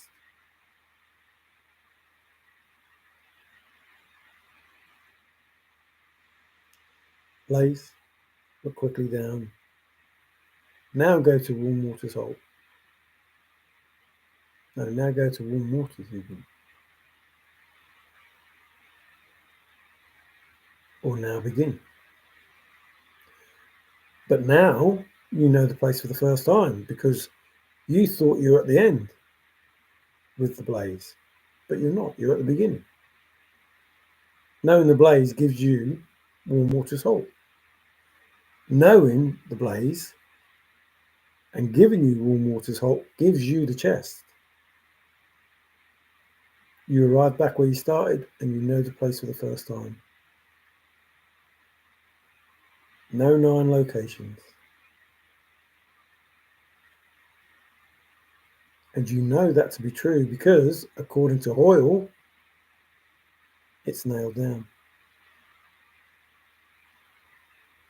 And Forrest gave you that information to tell you that according to the rules,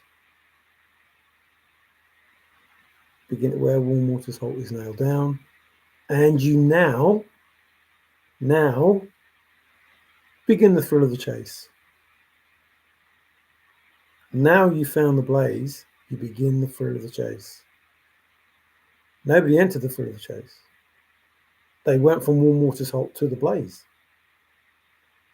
Not from the blaze to warm waters halt.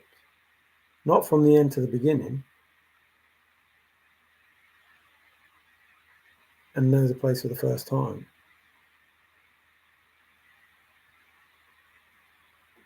Because you couldn't start. Forrest said you couldn't.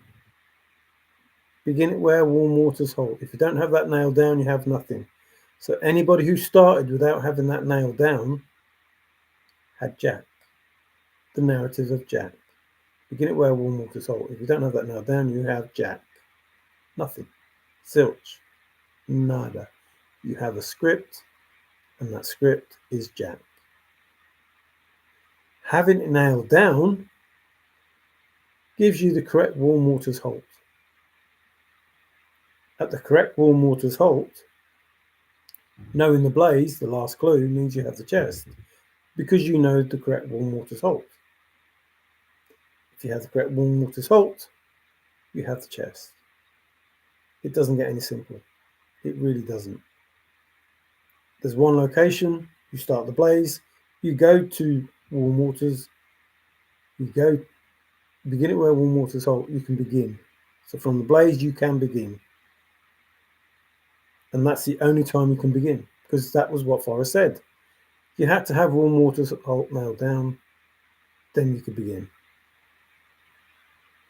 Until then, you couldn't begin. So you had to find a blaze, begin it where warm water salt nailed down, otherwise you'd have Jack. With all the souls that you have, 100 souls, still got Jack. 1,000 souls, still got Jack. Because all of those souls have nothing. And nothing means Jack. That's the script you will have for the next 1,000 years. If you continue with the same line of thought, and you don't have begin it where warm water salt nailed down, you have the script of Jack, the narrative of Jack. You have nothing. And you will be waiting for answers. So from the blaze, you know you have the chest. Once you know that begin it where warm water salt is nailed down, you know you have the chest. You know it's the correct warm water salt, and you have the chest. And you get the chest. This is where I believe the chest is, because of the blaze, because it's nailed down, and I confirmed that I am in the correct place. Which means if you're in the correct place, you have the correct soul. This is for a chest. I'm not talking about anything else. Just a chest. And that, all you do to get that is read the poem. All you do to get that is a little imagination when reading the poem in the book for the chase, or reading it online, or reading it anywhere. You don't need the book to read the poem with a little imagination, and you have a solve that fits on a post-it note. That's it. Done. But you start where you finish, and you finish where you start. And you know the place for the first time, and you know you have the chest. And it has to be that way. And if you wonder why you haven't got the chest, it's because you haven't got the right soul, correct soul. And if you don't have, you get where warm water is hot nailed down, it's because you don't have the correct soul. And if you're waiting for answers, it's because you don't have the correct soul. And the correct soul has been given to you. Both of them. Well, 3 of them. If you wanted to be diabolical, you could have another soul. But what you really need to be thinking is, why was the olive jar at Heritage? Page 133, TTOTC. I'm not arguing. Why do you guys think discussion is not? Not me. I'm not arguing. So, what? August Blues. You always discuss the topic, not what they're talking about. Just prairie dog. Nouns. Hounds. Mario needs more weed every day. Nothing about Hoyle on page 133 wrong again. It's what it means. That's the important thing. No, 133 is don't tell where it is. Got enough to do 8 by 8. Mounds. Hey, David, you must have what nailed down. Without it, you have nothing. Yeah, without it, you have Jack. It's that simple. If you don't have begin it where warm water salt nailed down, you have the script of Jack, which is nothing. And you can't start through the chase. So you start where you finish. No. You can begin because you finish and you know the place for the first time. And having the blaze gives you the chest. Because you know begin it where warm water salt is nailed down and you have the correct warm water salt. And at the correct warm water salt, you then can proceed to get the chest. And that's a simple. But what I was saying is, what you really need to think is, why is the olive jar in the chest that was at Heritage? Because the chest that was at Heritage, supposedly, was the chest that's in the book before the chase. If that's the case, the olive jar was not in that chest.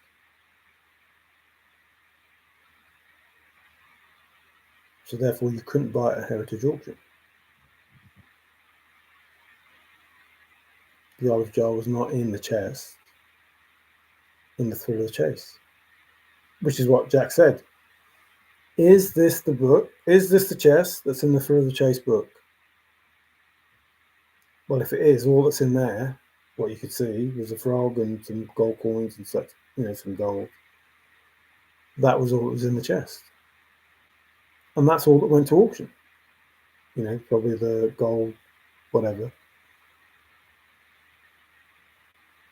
But there's no olive jar.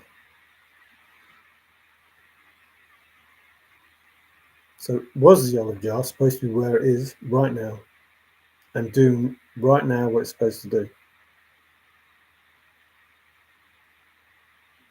And why you couldn't buy the olive jar and why you couldn't open the olive jar.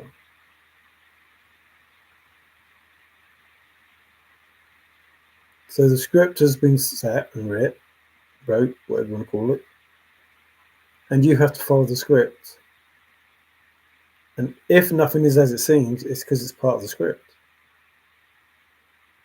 It doesn't mean to say that something bad's happening. It means you don't understand the script. So you should have tried to read the script better and understand what's actually being said and being done. Getting your vapes in from Canada, Canadian import paraphernalia. Andrew, hey, what up? Been thinking about your area.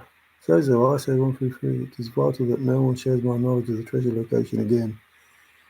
You made the comedy what you wanted it to be. That olive jar is a mystery. I want that jar. You probably will get that jar soon. Nothing on Hoyle, I thought. So you are. What? The info on Hoyle. I explained to you where the information came from. Forrest said when they were in Germany, if I remember correctly, was Germany, and he and Peggy had barracks or whatever, not barracks, whatever they call it for the officers when they have a home. And Forrest got caught in a storm and ended up in the mess. Peggy wanted to vacuum. There wasn't enough money for the vacuum. Forrest ended up playing cards and made a statement according to Hoyle. And then went back to Peggy and said, go buy the vacuum cleaner. So obviously Forrest won, according to Hoyle. Whatever rules there were, helped him win. So maybe you should listen to what Forrest said. According to Hoyle, which is basically following the rules, he managed to allow Peggy to clean up. The heirs are important. Which heirs? The heirs or the hairs? The E or the A? Post-it note. Cool. Homer Brown is where the heart is. Heart of the Rockies is Salida. Browns Canyon. Salida. Put in below. Salida is exit. Blah, blah, blah, blah, blah, blah, blah, blah. Yeah. I'll share my information I find freely. I am not you or Forrest.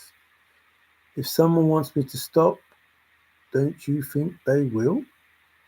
I don't know what that means. Davy B. Well, no one knows what is in the jar. Oh, I don't know about that. Again, Zozo, I never said anything about Hoyle on page. Yeah, you didn't say. You didn't. I said about Hoyle. You're saying that Hoyle is about following the rules. And on page 133, he's saying it's vital that nobody shares my secret. It's simple. Is that right? Jay Inza, think again. Oh, Davey says it a bit more stern than me. Forest rules are confirmed by Hoyle. Here's what you wrote.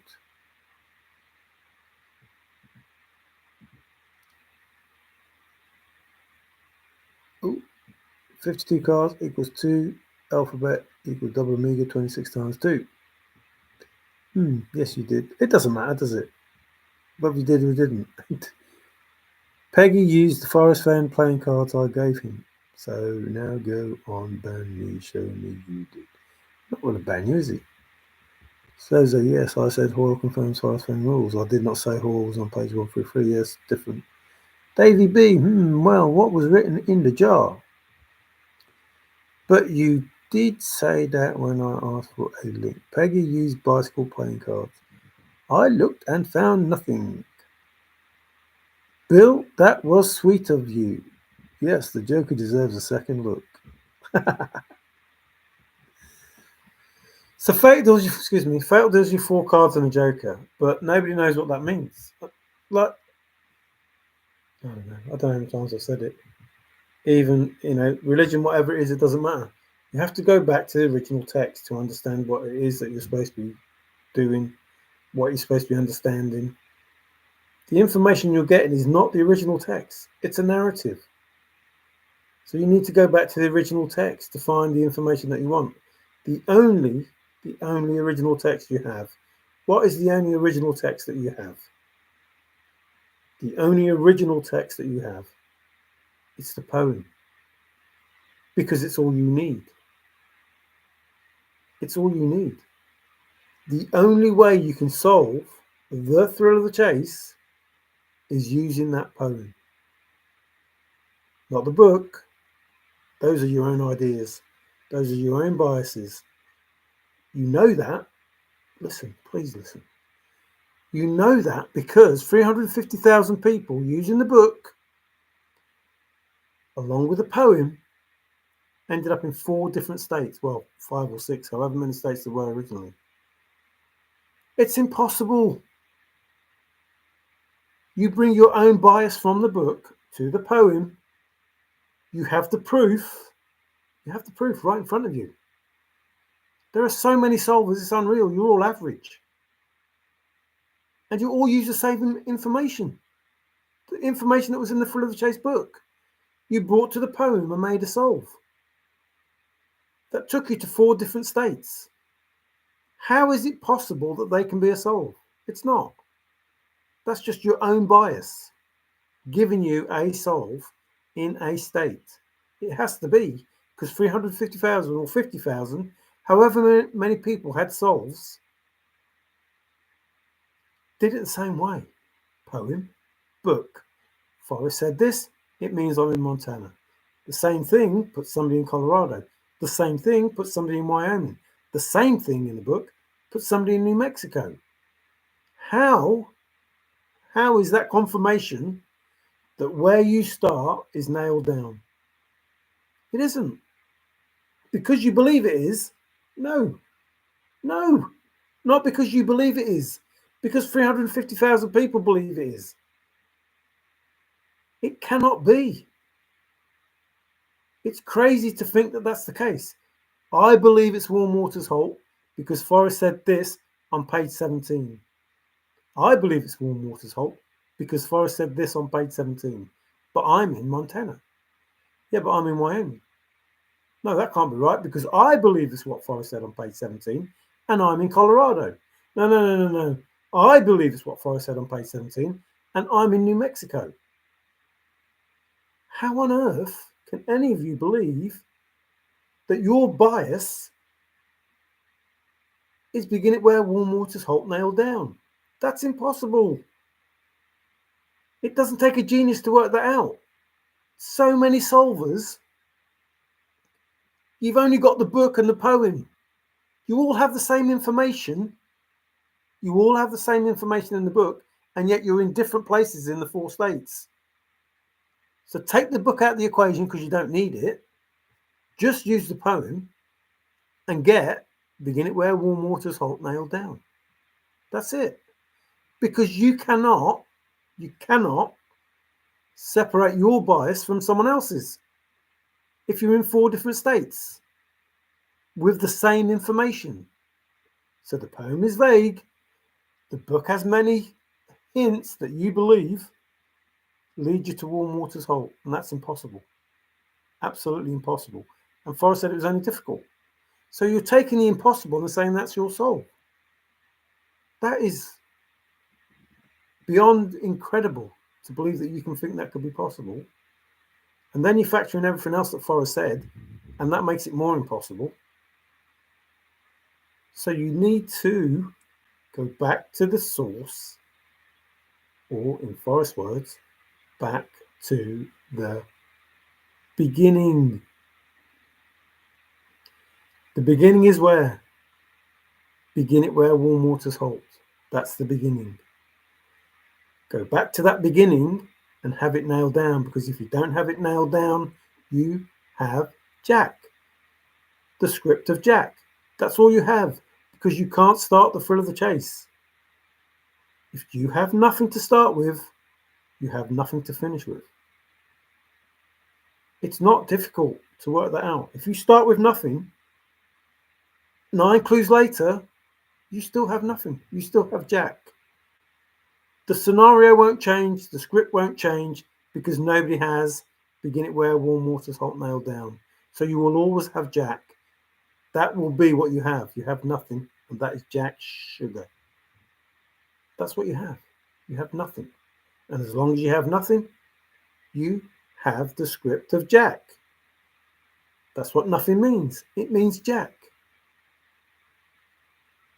You cannot make an impossible solve fit. It's only supposed to be difficult. You can't take the information from the Thrill of the Chase book and be 100% sure that that is the correct begin it where warm waters halt, because you all have different souls. You all have average souls based on whatever it is that you're thinking. And no one's soul is better than anyone else's, because you all have nothing. All of you have nothing. You have Jack. There is no better solve than another, because none of you have the correct solve. It's impossible. It's only supposed to be difficult. If you get lost, go back to the beginning. Well, you're all lost because none of you have the answers. You're waiting on Shiloh or Jack to give you the truth. You've been given the truth. You won't accept it. You cannot all take the same information out of the book and be in different states, because that means all you're using is bias. An understanding that you can take with the same information, the same sentence, but your own interpretation of that sentence that takes you to Montana, Wyoming, Colorado, and New Mexico. And then once you start in a place, a warm waters halt that you found, that you made up, and follow it to the canyon, not far but too far to walk, put in below Homer Brown that you found, because it has to be there, because this is where you started. So you will definitely find this place, and you will definitely find this place, and you will definitely find this place, because that's what you're looking for. You don't know it. You don't know it. You make it up. You look on the map and you go, right, what can be my Homer Brown? Let me do some research. Yeah, that could be my Homer Brown. What could be my no place for the meek? Let me do some research. Yeah, that could be my no place for the meek.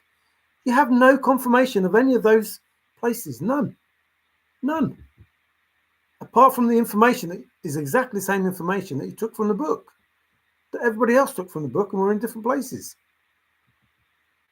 Now, you can believe that that's correct. Well, it's this because Forrest said this in the book.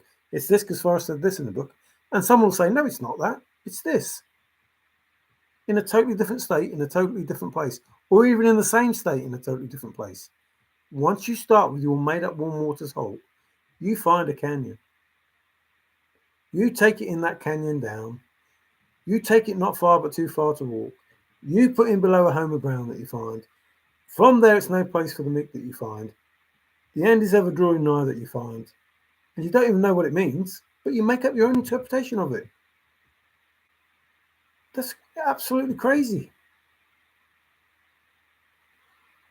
So find the blaze. Get it nailed down. Begin it where warm waters halt. Get it nailed down. And I mean nailed down. It's easy enough to do. Just start at the beginning and finish at the end, or start at the end and finish at the beginning. But know the place for the first time. You are not finishing. You are not finishing from where you started. That's impossible. That's not what Forrest said. You arrive back where you started. How can you finish 10 miles from where you started if you arrive back where you started? How is that possible? It's not possible. You can't even finish a mile away from where you were because you're not back where you started. It's impossible. It's supposed to be difficult, not impossible. You can't be further away than when you started because you arrived back where you started. You cannot be further away than that. The little girl from India can't get close in the first 2 clues. She's already there. You cannot get closer than being there. You can only get further away than being there. Solve the first 2 clues, walk past the chest, because you're already there. What part of that is difficult to understand? I don't know. 4 years, the same information. Just, I don't know. He lacks the marijuana he needs so he can laugh at himself. No, I just laugh at you lot. There's no cure needed for the truth. Laudanum, actually, the AU in it as the golden drug. Why am I not convinced? Must be a hard-headed Aries. I'm not trying to convince you. I'm just trying to say that Forrest is correct in everything that he did. And that anybody that believes any different and believes this is a shit show is because they're making it so. There's nothing wrong with the thrill of the chase. It's exactly where it should be. And Forrest made happen what he wanted to make happen. And if you can't see it, it's because you're biased in your opinions of what the thrill of the chase is. Doesn't matter what I think. Doesn't matter what I'm saying. I'm not trying to say I'm the solver. None of that. I'm trying to say, look, stop saying that Forrest is a fraud. Stop saying that he's, pulled it. Stop saying that all of these things. If you want to think you solved it, fine. But this is not a shit show.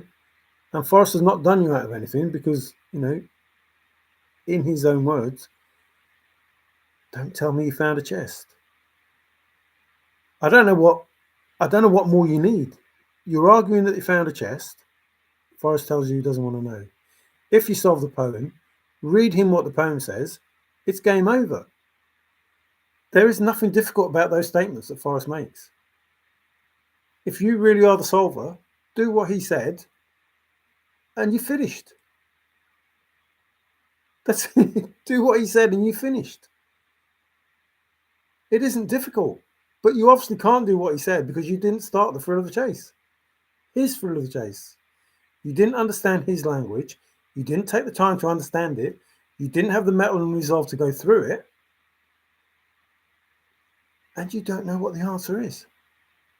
And you prove that because you cannot read what the poem says to Forrest. You cannot say why two can keep a secret if one of them is dead. You don't know why the hairs are in the olive jar. You don't know what's happening with the olive jar. You don't know nothing about the chase because you can't read the script, the program that he gave you. Rain is on its way. Uh-oh. Take care then. Saying the same thing over and over again does not make you an expert in this program.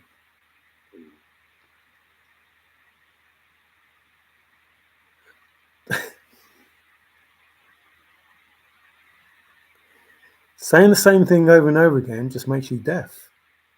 Because I shouldn't have to say the same thing over and over again. And I'm not claiming to be an expert. I'm telling you what Forrest said, and you're not hearing it. Only ever one spot. What does that mean to you? Only ever one spot. What does that mean? Does that make me an expert, or is that repeating what Forrest said? Does that make you deaf? Of course it does. Of course it does. Because if there's only ever going to be one spot, why are you going to 9 different locations? Does that make me an expert? Or does it make you deaf when you have to listen good? If Forrest says, begin it where warm water's whole, if you don't have that nailed down, you have nothing.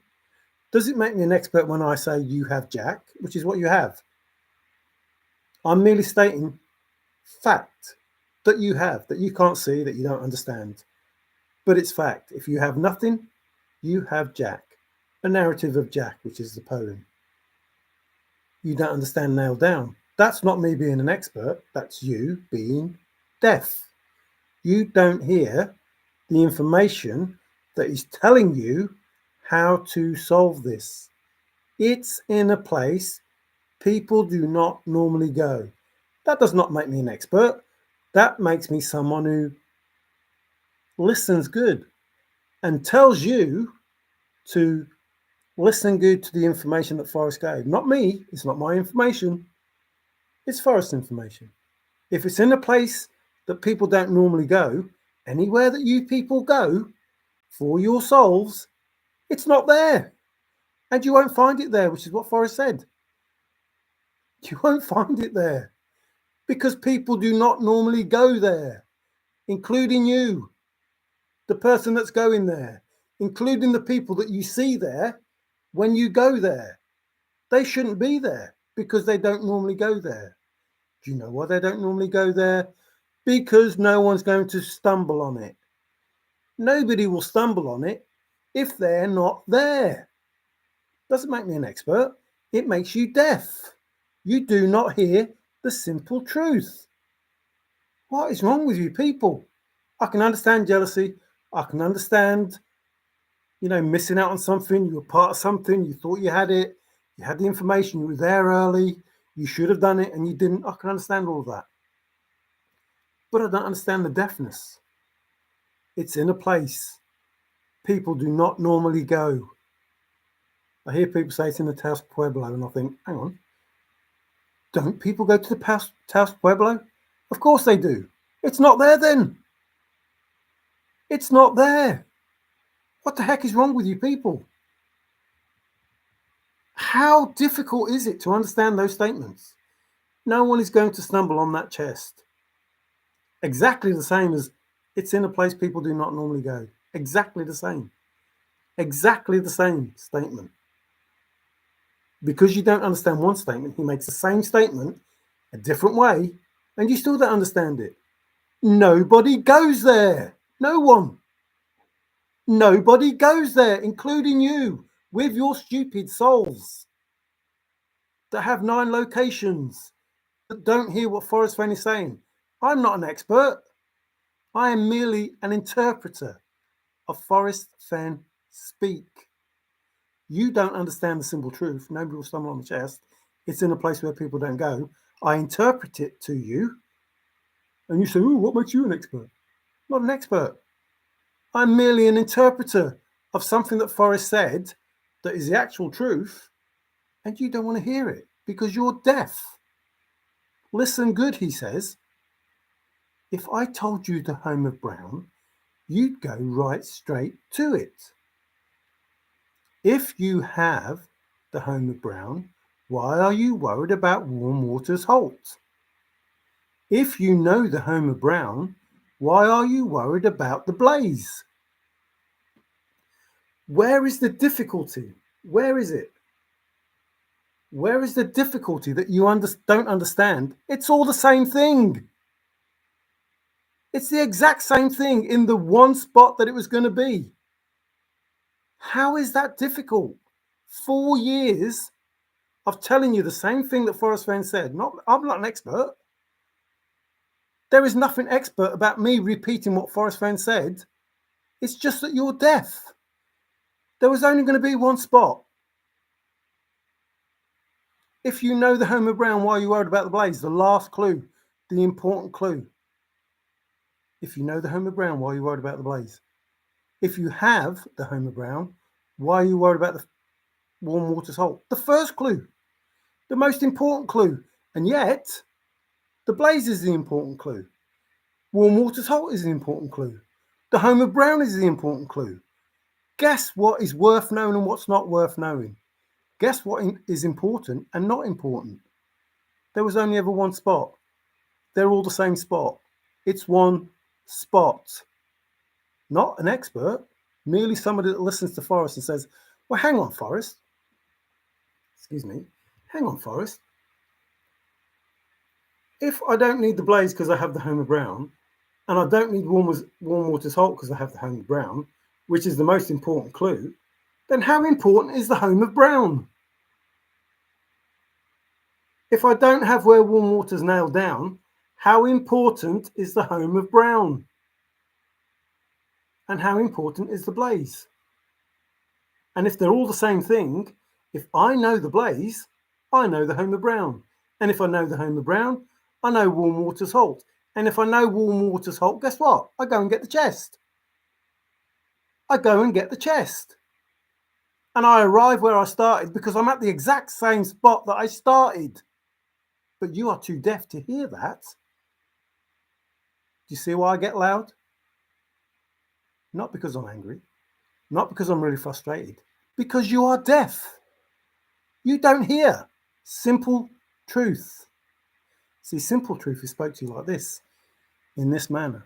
Forrest said that if you don't have begin at where warm water salt nailed down, you have nothing.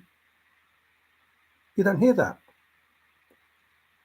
But you also don't hear me saying you arrive back where you started and know the place for the first time. You are not 9 locations.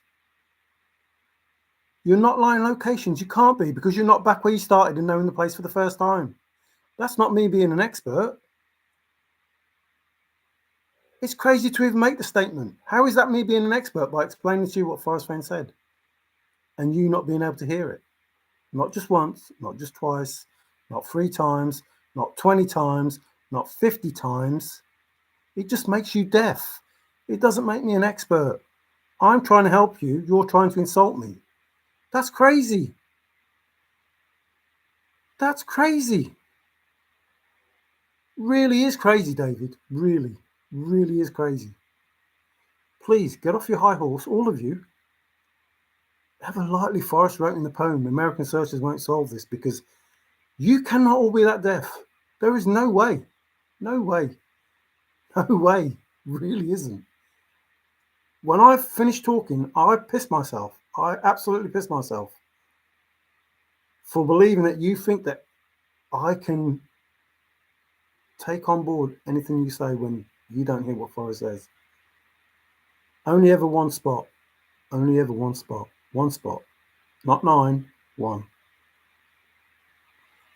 Blaze, Homer Brown, Warm Waters Holt. One spot. You don't go anywhere. You start and you finish and you know the place for the first time, and that's when you have the chest. Anybody who goes past the second clue walks right by the chest. That's not me being an expert. It's not. That's me trying to help you understand. You've gone too far. If you're at the third clue, you've gone too far. You've walked right by the chest. I never said it. I never came up with it. I'm explaining to you. Forrest Fenn says the little girl from India can't get closer than the first 2 clues. Not because I'm an expert. It's not because I'm an expert. It's because you're deaf. If she can't get closer, it's because she's already there. I know she's already there because Forrest said, solve the first 2 clues and walk right by her. That's you being deaf, not me being an expert. Solve the first 2 clues and walk right past the little girl from India who was standing where the chest is. Expert? Deaf. I'm not an expert. Are you deaf? Do you hear what I'm saying? Did you ever hear what Forrest Fenn said? Of course you didn't, because you're not hearing it now. It's simple, straightforward information. A little girl from India can't get any closer. She's already there. The people that saw the little girl from India at the second clue, because you couldn't get any closer, walked straight past her, away from the chest, to clue 3, and then on to clue 4, further away, and then on to clue 5, further away, and then on to clue 6, further away, while the little girl from India is still at clue 2, wondering where is everybody going when the chest is here. Can you hear yet? Can you hear what this not expert is saying? This person that just listens to what Forrest Fenn said. There's nothing expert about listening. There is just courtesy. Nothing expert at all. Just pure courtesy to listen when somebody speaks. To actually take in what somebody is saying. To try to understand the message they're trying to give you. 4 years of me trying to give you a message and you don't get it.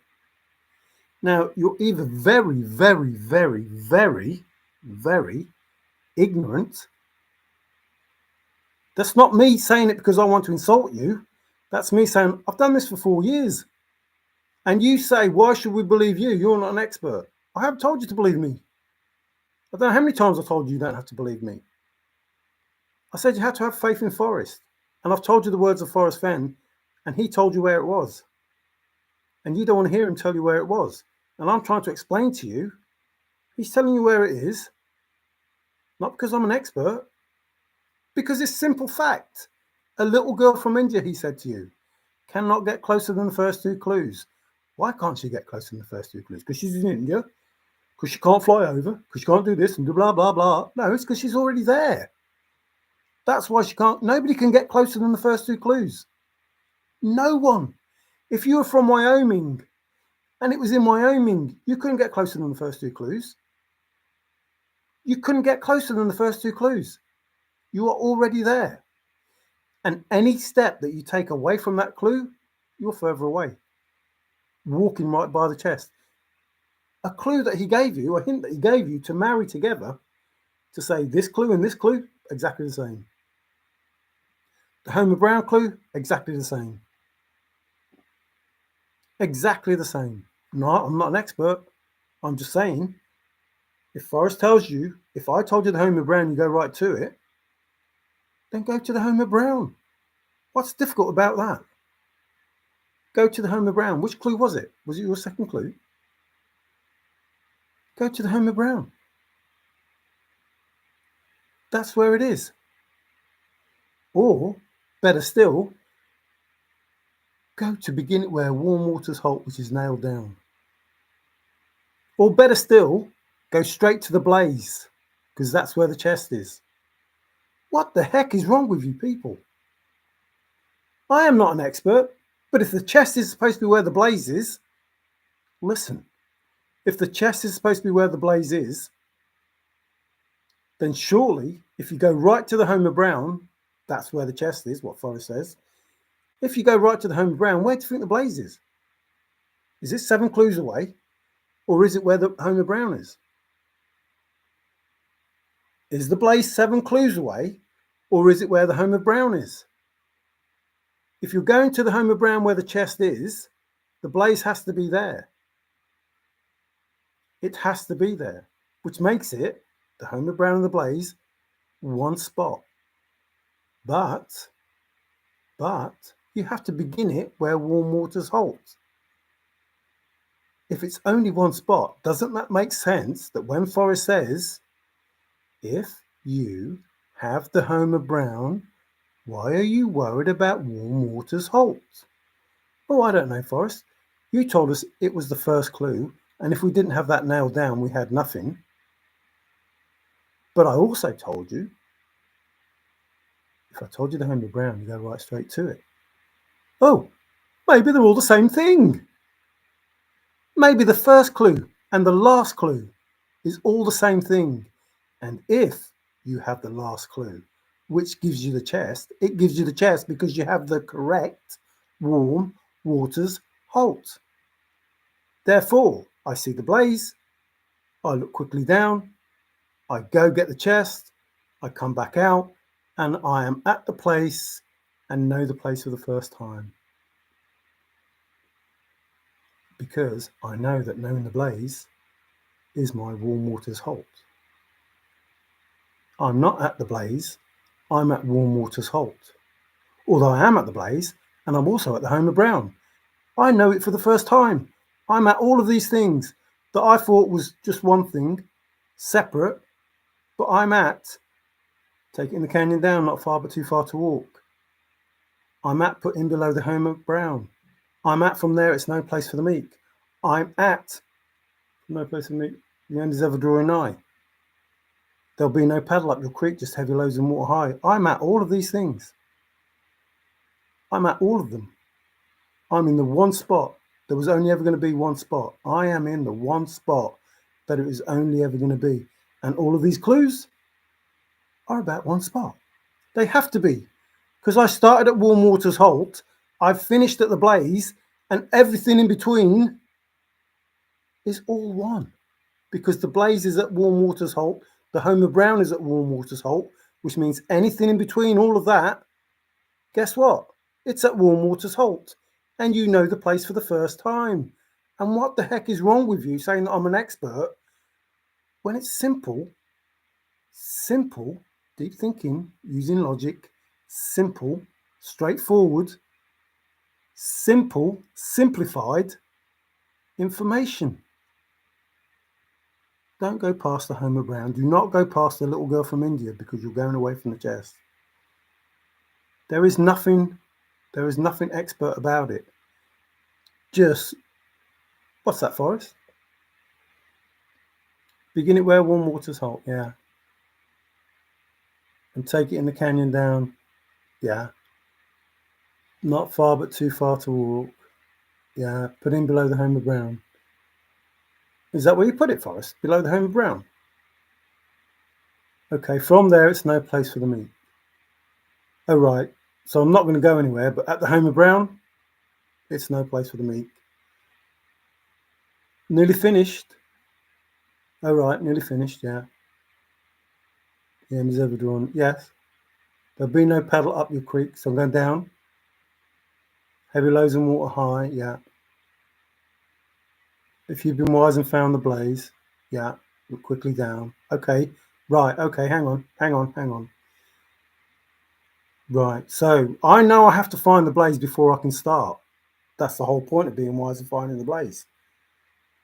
If I've been wise and found the blaze, I can start.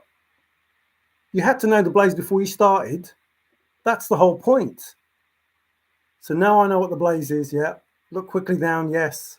Thanks, Forrest. So from the blaze, I look quickly down, which is warm water's halt. Okay, from the blaze, look quickly down. Heavy lows and water high, that's the blaze. So from the heavy lows and water high, which is the blaze, and I've looked quickly down, there'll be no paddle up your creek. Okay, and no place for the meat, right. Oh, a place where people don't normally go. That's where I'm going. I'm going to a place that people don't normally go. It's no place for the meek. It's in a place that people don't normally go. You won't stumble on it. Now I'm going somewhere I would not normally go. But this place I'm going to because Forrest is telling me there's a chest there. So I'm going from the blaze backwards to warm water's halt, following the poem because I know what the blaze is, and knowing the blaze gives me the chest, and I know I have the correct warm water's halt because I will have the chest, and I'm at the point where it's no place for the meek, where people don't normally go. I'm at that point. Now, do I go to this place that people don't normally go? Do I go to this place? From there, it's no place for the meek, but it's been put in below the Homer Brown.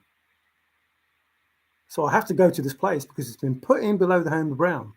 This place that I wouldn't normally go, but I'm going to go there because Forrest says there's a chest there. And it's been put in there. Not far, but too far to walk. So in this place, maybe I'm not going to walk. Maybe I'm going to go in somewhere because Forrest went in there alone. So I'm going to go in there. This place that's no place for me that people don't normally go. But I'm going to go there because I read the poem and it says go there. And it says not far, but too far to walk. And I'm supposed to go not far, but too far to walk in the canyon down. But you don't know what that means. I know what it means. So I'm going to do that because I know I'm at warm water's halt. I have it nailed down because I looked up those words that Forrest said he needed to look up. And then I have the chest because I started at the blaze and I look quickly down from there. And then I follow the poem from there to warm water's halt. You see how simple it is when you listen. You don't have to be an expert. You don't have to be an expert. You just have to listen. 4 years of me not being an expert, of just listening to Forrest and explaining to you that all you have to do is look up the words. No, you weren't interested. And it's so funny. It really is. It's enough for me to send Forrest an email saying, Forrest, who's who in the zoo?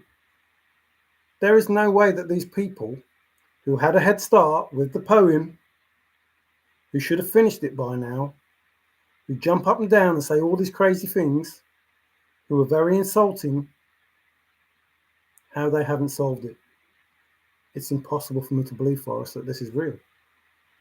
Now, I didn't say it in those words, but if Forrest was here, he would tell you, and he did. He made a point of telling you in a video that there are people in the chase who don't believe in you real searchers, or however he worded it. Now, it's possible that it was me he was talking about. I was shocked that he said it. I really was.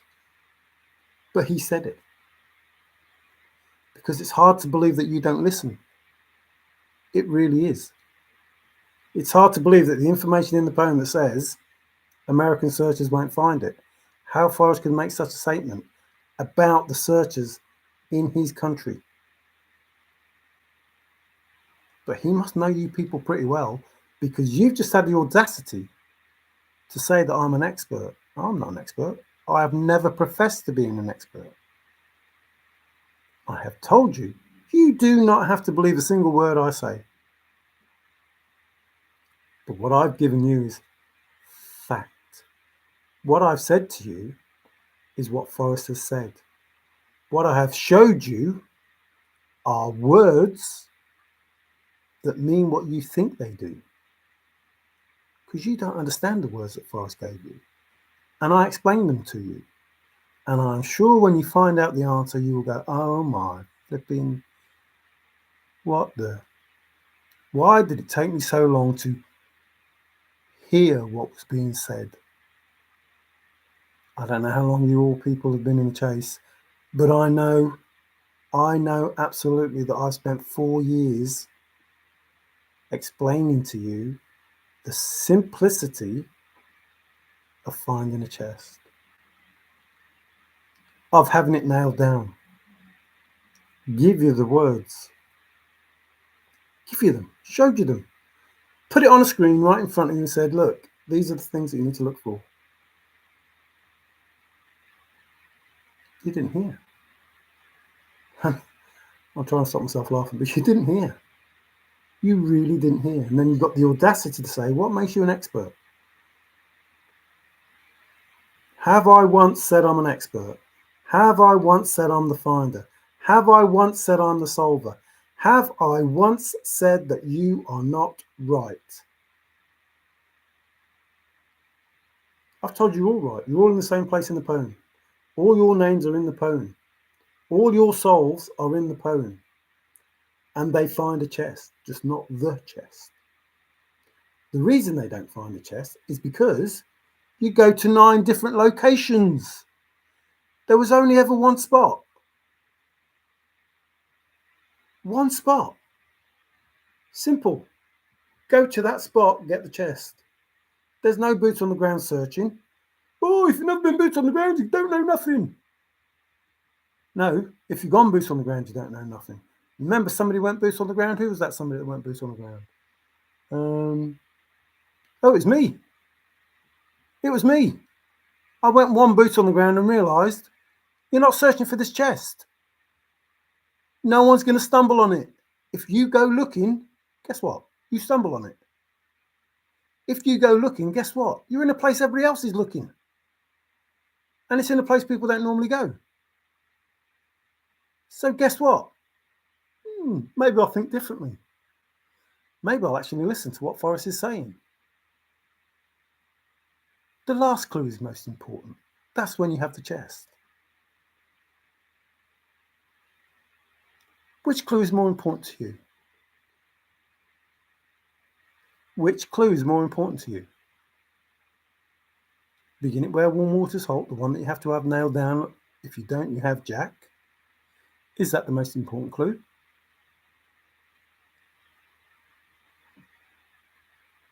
Or is the blaze the most important clues? The last one. The one that gives you the chest. Why does it give you the chest? Because it nails down begin it where warm waters halt. Excuse me. And from the blaze, it's over. You have a chest. The reason you can't find a chest is because you make up the blaze. You follow the poem with a made-up warm water salt. You get to a point and you look for a blaze. What could be the blaze? Well, you're on the map. What could be the blaze here on this map? You don't know what a blaze is. You don't know what a blaze is.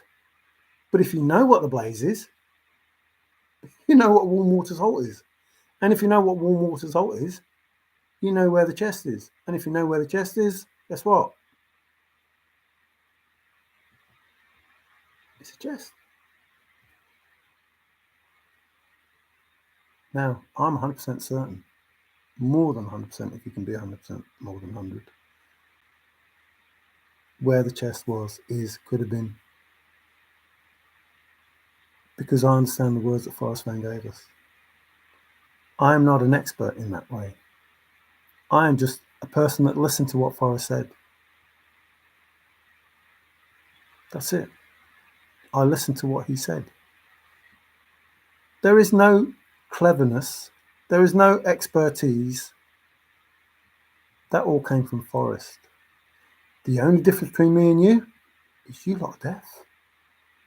And when I say you lot, I mean the people that say they found a chest, that argue and jump up and down and don't listen. There is no boots on the ground. You're not searching for a chest. That's impossible, and Forrest said it was only difficult. You have to know where you're going before you leave the house. You have to know what the blaze is. You have to know it. You can't guess it. You can't make it up. You cannot find it on Google Earth or out of the, I don't know, back of your mind somewhere. You have to know it. It has to be given to you. And you know it, and you go to it, and from it, you go to the warm waters. And all of your souls, you don't know why you have to terrace camp and marvel gaze and get the flock out of there. But you truly do.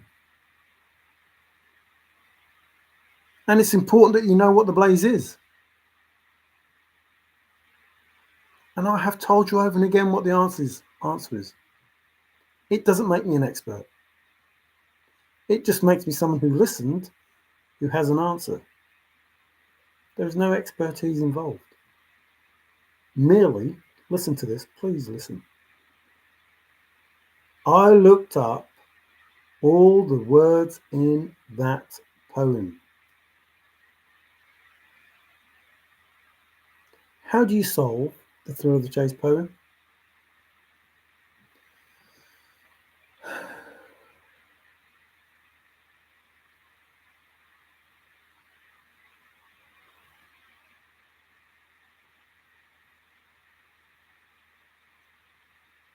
I'll look up all the words.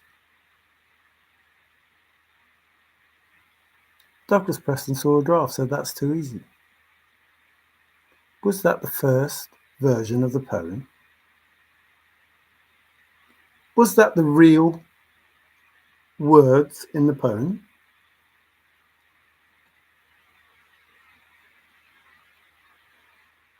It's a simple poem. There's no need to look up those words. None. Zilch. Jack. There's none. No need to look up those words in the poem. Unless all those words that Forrest looked up are his words. His dictionary, his thesaurus, his encyclopedia, his map, atlas. It's all his. That's why he looked them up. He wrote them. He made them. It's called Fenn speak. What does it matter what the word is as long as the reader knows what it is you're saying? He wrote them. A flutterby is a butterfly. He wrote flutterby. That's his word, not your word. His word. Tenacity. That's why he ended up with a person like Peggy, or a girl like Peggy.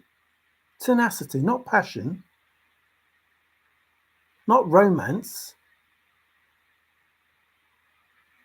Tenacity. He was not short of tenacity. Doesn't make sense. Well, does it? What if you look up the word tenacity? What does tenacity mean? Did you look it up? No. Did you try and work out what he really meant? No. Because if you did, you'd be halfway there. Those are other things that Forrest said. Solve the first two clues, you're halfway, 50% there, metaphorically speaking. More than 50% there, metaphorically speaking. Do you know how much more than 50% is? How much more was it? 60%? 70%? 72%? 75%? You don't know, do you? What if it's 100% there? That's more than 50% there. Solve the first two clues, you're 100% there, metaphorically speaking. Solve the first two clues, you're more than 50% there. So solve the first two clues, you're 100% there, metaphorically speaking. Oh, that's simple. Solve the first two clues, I've done it.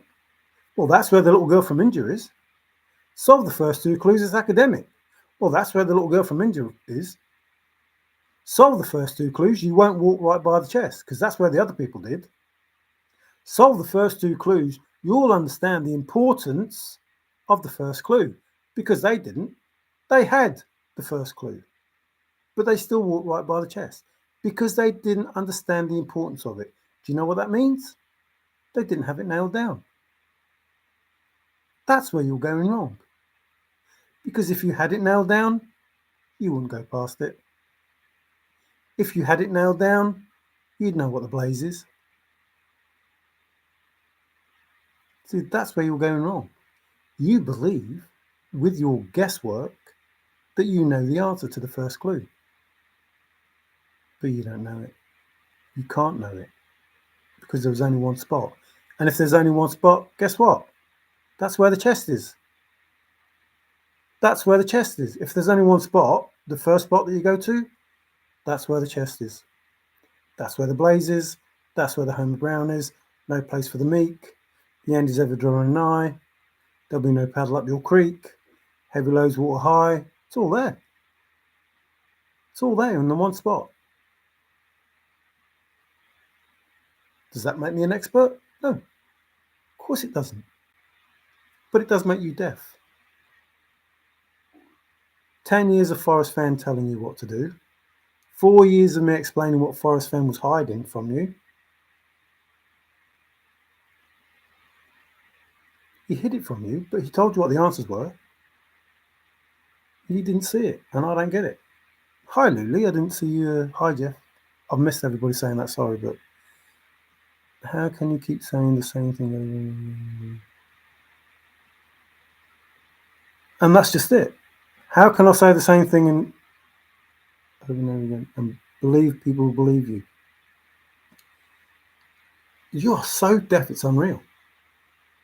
You do not have to believe a single word I say. Am I asking you to believe me? No. How deaf are you? I really had more respect for you than you're giving me now. And that I can believe that you can mean what you're saying, because listen, you do not have to believe a single word I'm saying. What does that mean in American? I know what it means in English, but you don't know what it means in American. It means, actually, it means the same. You don't have to believe a single word I'm saying. But stop giving the shit about this is a shit show, because it's not. You're the shit show. There's no shit show here apart from you can't understand English.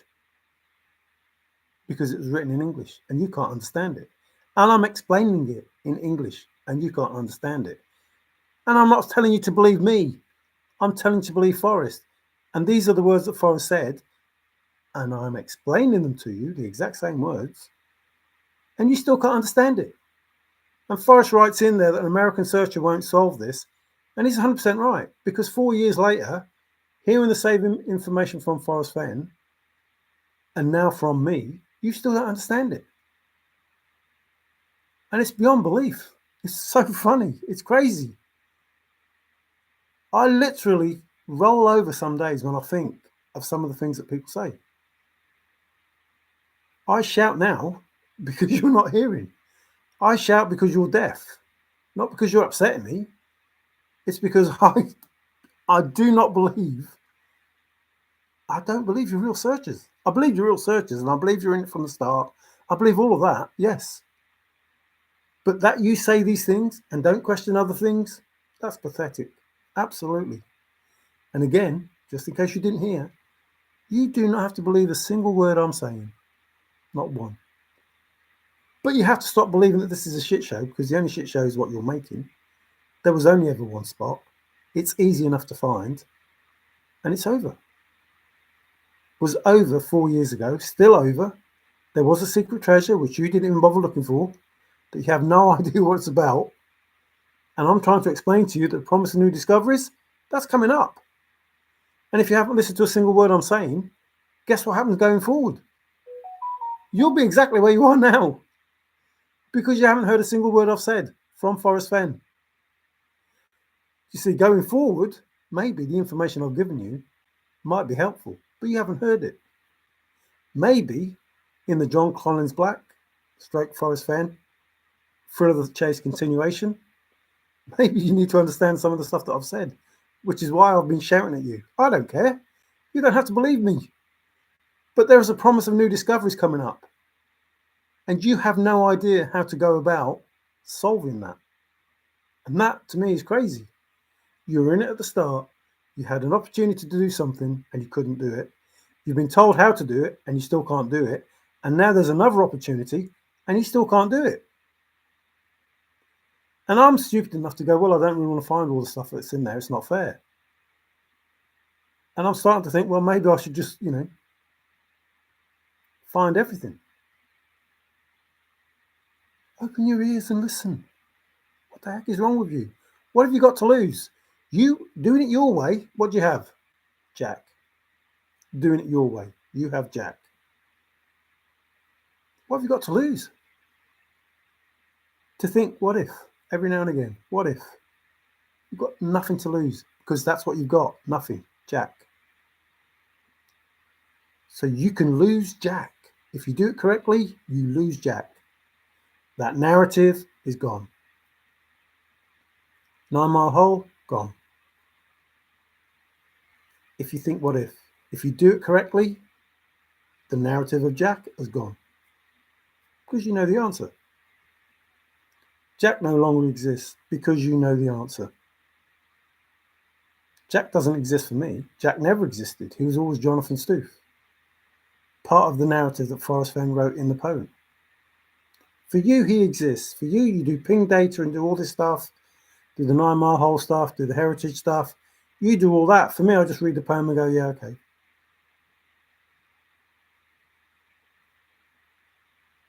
Doesn't make me an expert.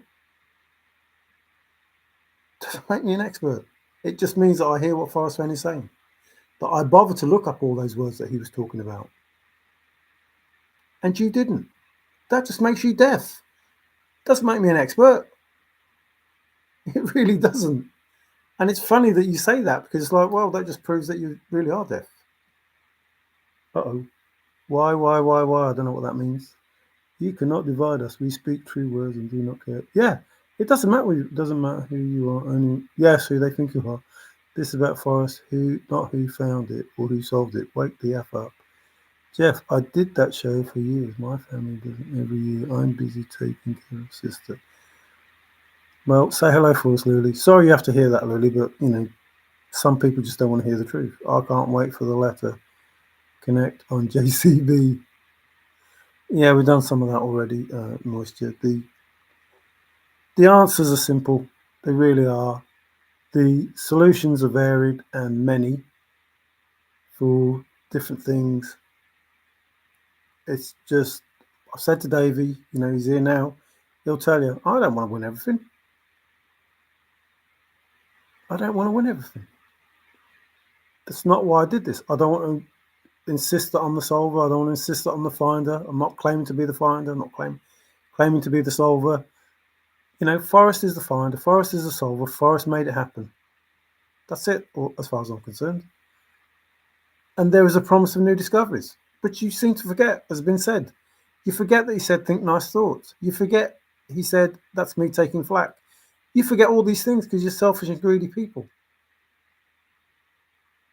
And you lash out because you can't get the right connect in the thrill of the chase. And, I'm not really bothered about that. I don't care that you lash out. I think it's stupid that you say stupid things, and I'm sorry to use that word, but it's just, that's how it is. Stop it.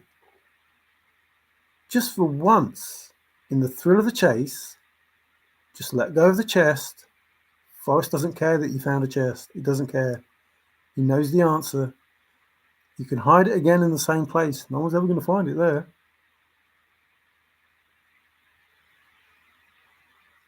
What the heck is wrong with you people? I've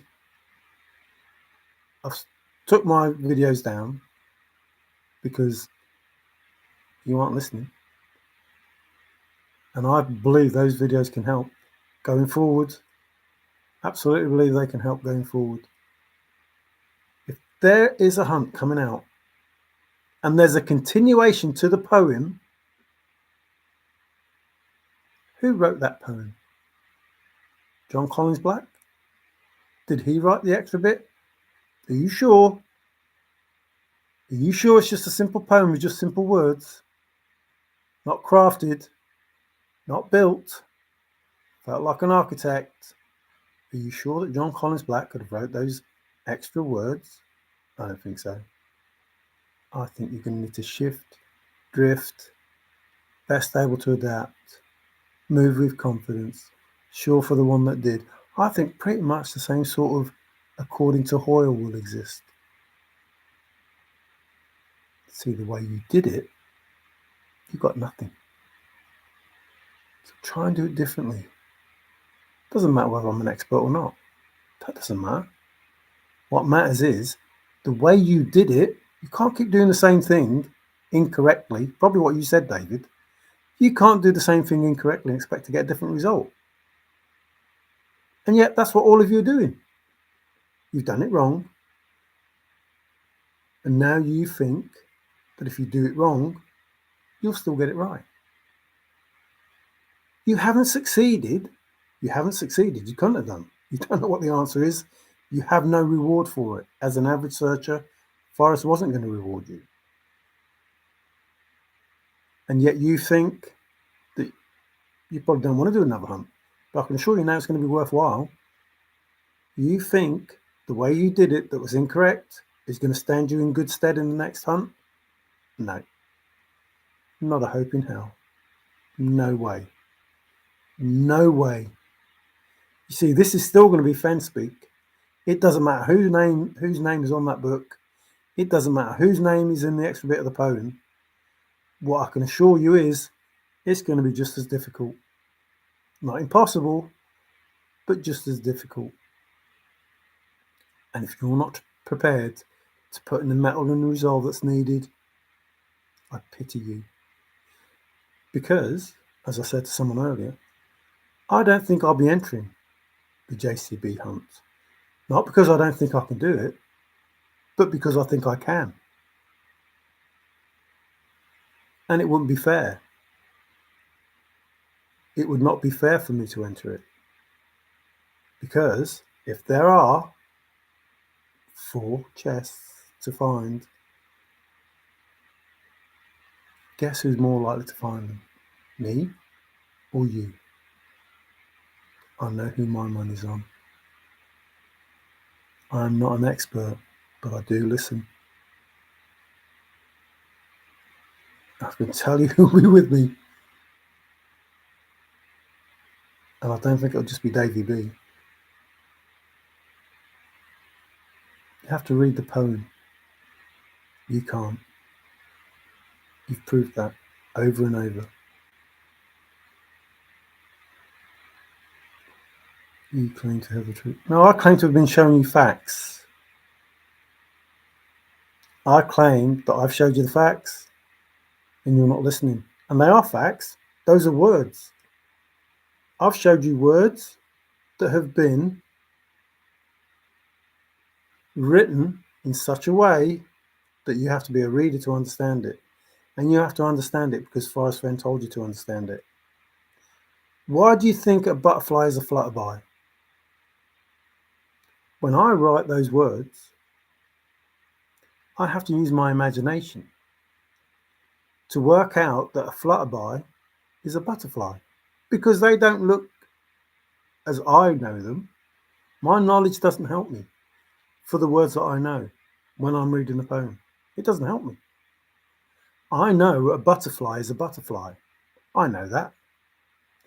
But now I have to imagine that a flutterby is a butterfly, because that's the word that Forrest Fenn wrote when he wrote the dictionary, when he looked them all up. All those words in the dictionary that he looked up, they're his words.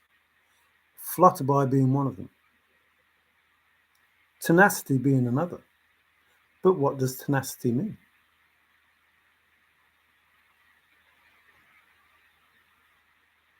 The difference between me and you is I listen, and you don't. You think you know it all. I think that I know nothing. I think that I need to be told. That's the difference. You think you're smart. I don't think I'm that smart. You want to prove you're smart. I don't want to prove that I'm smart. That's the difference between us. I hear that Forrest Fenn did something and he was going to hint, and I had to listen good. Well, I take the hinting and the listening good to be the same thing. If Forrest is going to hint, I want to have to listen good so I can understand what the hint is. You don't care what the hint is. You just care, begin to wear warm water salt to take the chest and go in peace, and that's it. You don't care about the rest of it. I do. I care about the rest of it. I care about every single word in that poem, because Forrest said he looked up every word in the poem. And he said, you don't need all the words in the poem, but it's risky to ignore any of them. Now, everybody else that has a soul doesn't take that into account. And yet, when you look at the grid that I do, they're so different. Sometimes the top's filled in more than the bottom. Sometimes the middle's filled in. Sometimes the bottom's filled in. But at some point, all of those words are getting used. It doesn't happen with your soul. It happens with mine. I shift, drift, and adjust. You don't. I am best able to adapt. You aren't. I move with confidence. You don't. I touch. You don't. I'm continuous, contiguous, chronological. You aren't. Do you see where this is going? I am not an expert. Forrest is the expert. I listened to him. And I did what he said. And he said, listen, please listen this. Please listen. Who will follow in my footprints? My family don't want to. Did you? Did you follow in those footprints? No. Did you know what it meant? No. But I listened and I did. And I followed in them. And guess what? They're at the home of Brown. Across the middle of the page on the poem. Starting with a footprint, the heel, the foot, the foot, at the home of Brown. I walked in his footprints to the place that he went in alone. That's the difference between us. See, I was his shadow. I went where he went. I was prepared to do that. You weren't. You went where you went. All your thoughts were yours. Oh, hang on. Forrest said nobody can think my thoughts. Why on earth did you think that your thoughts would be correct? They're not Forrest Fenn's thoughts. They can't be. So once you had a thought, listen, please. Once you had a thought, that was it. Scrap that solve. Scrap it. It's your thought. It's not his. You can't think his thoughts. Doesn't make me an expert. That makes me someone who can hear. You can't think his thoughts, which means anything you come up with that isn't given to you by Forrest Fenn is, guess what? Incorrect.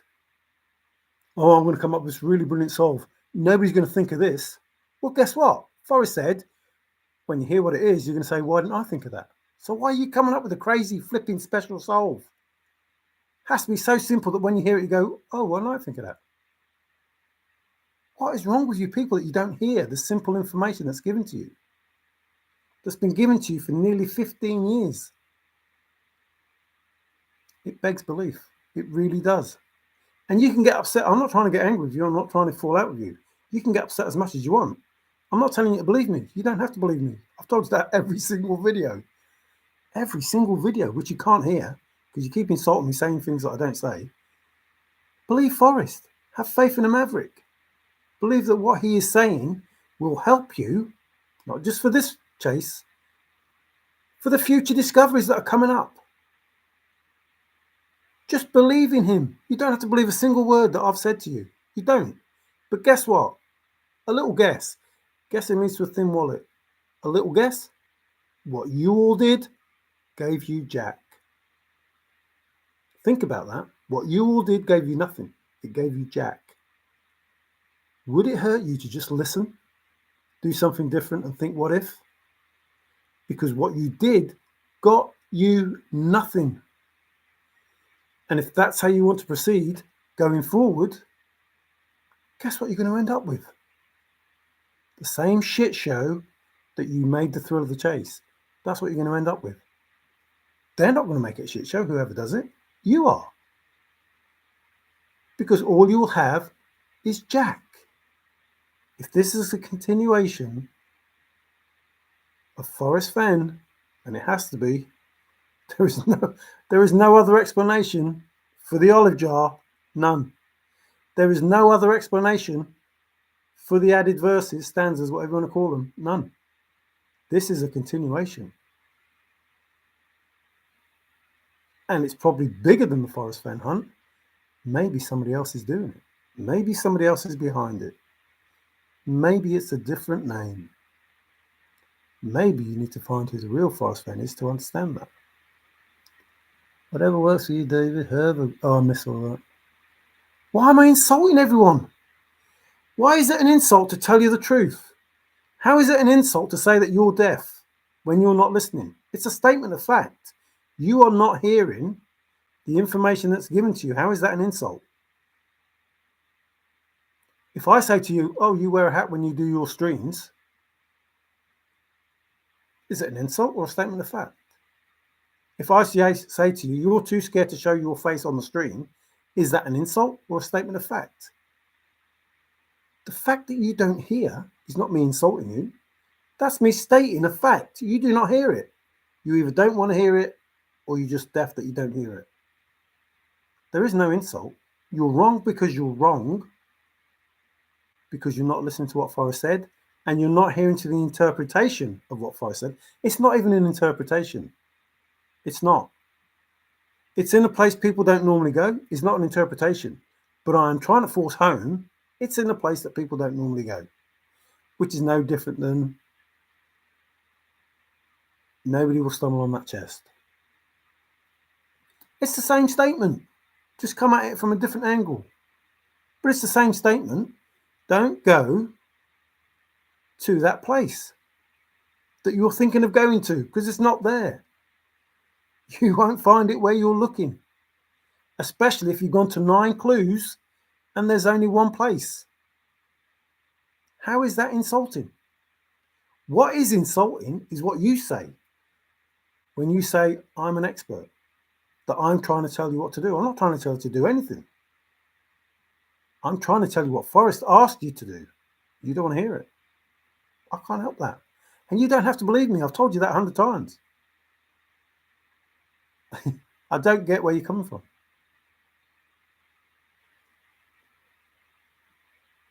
I claim to have the truth. I claim to have the answers of what Forrest Fenn was trying to give to everyone.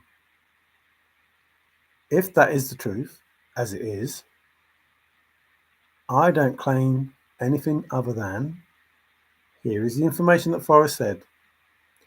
These are the interpretations of that information. You have the truth. You have it. You have the answers. I gave them to you. But guess what? You're not listening. I have told you the answer. Literally. Honest, not kidding. Even if it's wrong or right. Whether I'm right or wrong doesn't matter. I have given you my answers. Literally given you my answers. And you can't hear what I'm saying. And they're the same answers that Forrest Fenn gave you. Listen how simple it is, David, please. I'm not trying to get you, but you're not listening. Begin it where warm waters halt. Has to be nailed down. How do you nail down warm waters halt? Bearing in mind that Forrest looked up all the words. What do you need to know?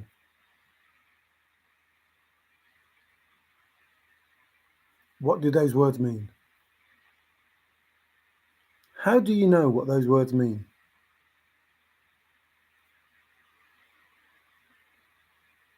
Look them up. What did Forrest do? Look them up. What do you think Forrest did with the words that he looked up? Substituted them.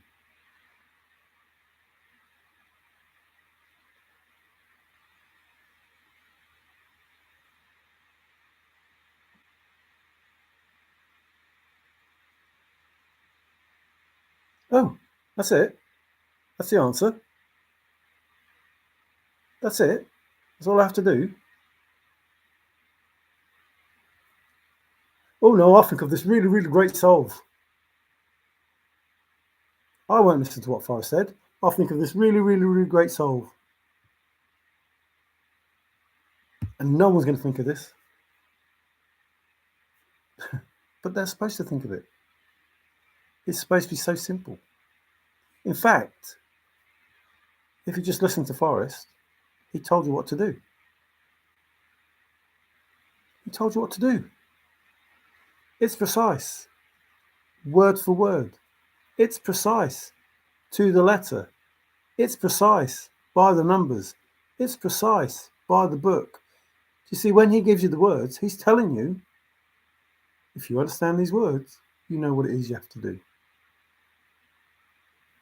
Does that make me an expert? No. Does it make Forrest a good teacher? Yes. Does it make me a good listener? Yes. Does it make me have faith in a maverick? Yes. Because I believe that Forrest is trying to tell me what the answer is. I believe, honestly, that that's the case. Whereas everybody else, oh, he's lying. Oh, he's trying to lead us away. He's trying to do this. He's trying to do that. No, he's not. No, he's not. He's absolutely trying to tell you what the answer is without telling you what the answer is. See how that works? And if you're prepared to listen, he'll tell you what the answer is. Your name's in the poem, the same as everybody else's. Same as everybody else's. All you've got to do is look. You just have to believe that that's the case. And look. And read it for yourself. Read me what the poem says. Read it for yourself. Read what the poem says for yourself. And read what it says about you for yourself.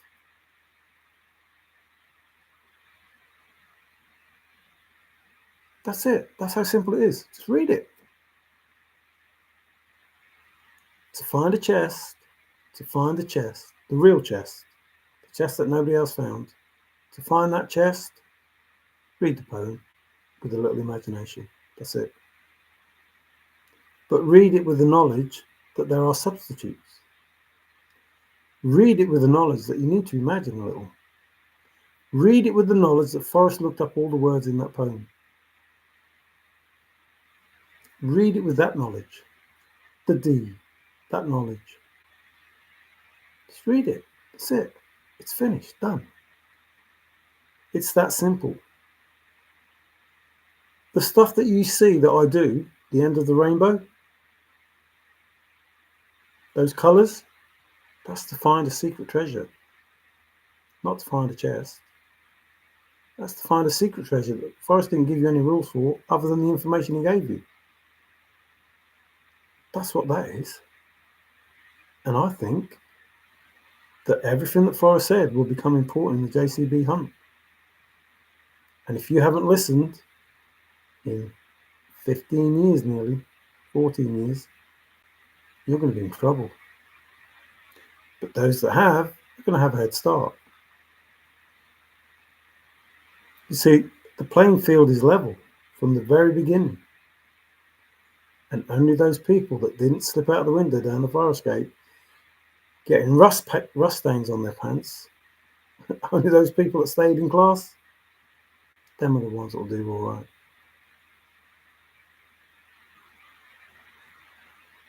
Those people that took their own journey. Why am I full of myself? I'm telling you, you don't have to believe me a single word I say. I'm telling you that all you have to do is listen to what Forrest Fenn said. I'm telling you that he just looked up the words in the poem and that's all you have to do. How is that full of myself if when you do that, you find the answer? Because that's all I'm trying to give you, the answer. And you can either agree or disagree with that answer, but I'm sure when you find it, you'll go, oh, God, why not I think of that? If you actually took the time to do it, if you had the mettle and resolve, if you were even bothered to admit that maybe you didn't think of it, that maybe you should have thought of it. That's all you have to admit. Now, if I wanted to lord it over you, this maybe would have ended ages ago, without you knowing a single fucking thing. If I wanted to lord it over you. Or it would have carried on for ages and ages and ages, like it has done. You would have Jack, and you would not have the slightest suspicion that there is a new hunt coming up, and you don't know where to start. But guess what? I maybe do. And I could have just sat in the background, waited for it to happen, and then carried on where I left off. How would that feel? First one solved, second one solved, third one solved, fourth one solved, fifth one solved, all to the same person who never gave a single hint out how to do it, who was selfish and wanted to keep it all for himself. How would that be? If I had never told anybody anything that I knew, how would that be? Would that be better for you? It'd be something that you might do. Oh, I have inside knowledge. I know what this is about. I've worked it out. I know. Not going to tell anybody. I'm going to make fake blazes. I'm going to do this and I'm going to do that. That's not me. It may be you, but it's not me. See, the kind of person that finds that chest can't keep it quiet. You see what happened there, David? Do you see what happened there? All of you brilliant solvers, guess what you did? You kept it quiet. You don't want people to know what your solve is. You don't want people to know. But the kind of person who found that chest, he told you. He told you what it was. He told you everything that it was. And maybe that's what Forrest wanted. Maybe he wanted someone that would tell everyone else how it was possible to do this. So as when the chase carried on, everyone was able to do it. Maybe that's where it's different between me and you. You want to keep it for yourself because you're a greedy son of a bitch. Whereas I gave it to everybody. And I never even asked, and I never even tried to say that I was the finder or the solver. That's if it's me and Davey B. That's if it is us. And that's the difference. So you're the kind of person who keeps it to yourself. Who wants to lord it over everybody by writing a book and saying, this is this, this is this, and this is this. That's you lording it over everybody with your book and everything. But that's not me. The kind of person that found the chest couldn't keep it quiet. Was trying to give people information that says, look, this is what I did, and these are the results from what I did. And this is not a shit show, and there's a promise of new discoveries. That's the kind of person I am. Obviously not the kind of person you are. Obviously not the kind of person Bill is. Obviously not the kind of person Five Leaf is. Obviously not the kind of person Street is. Obviously not the kind of person Trusted is. Obviously not the kind of person any of you are that Forrest said could not keep it quiet. And yet there you are, hiding the truth. Because you don't want anyone else to know, because you want it for yourself. Totally different than what I've done. Totally different. Do you see how that doesn't make you the solver or the finder? Because you can keep it quiet. You don't want people to know how you found it. All of you people that found this, no, I'm not going to tell you how I did it. Why not? Forrest said the kind of person who finds it can't keep it quiet. I don't get it. No, he, all the time. Don't know what that is. What does that mean? Artles. Don't know. Hi, Joe anyway. Good day, Star. Hi, Star. Good to see you. Talks. Oh, is that me? Talking all the time. It's gonna happen. Mine's not kept secret. Yes, it is.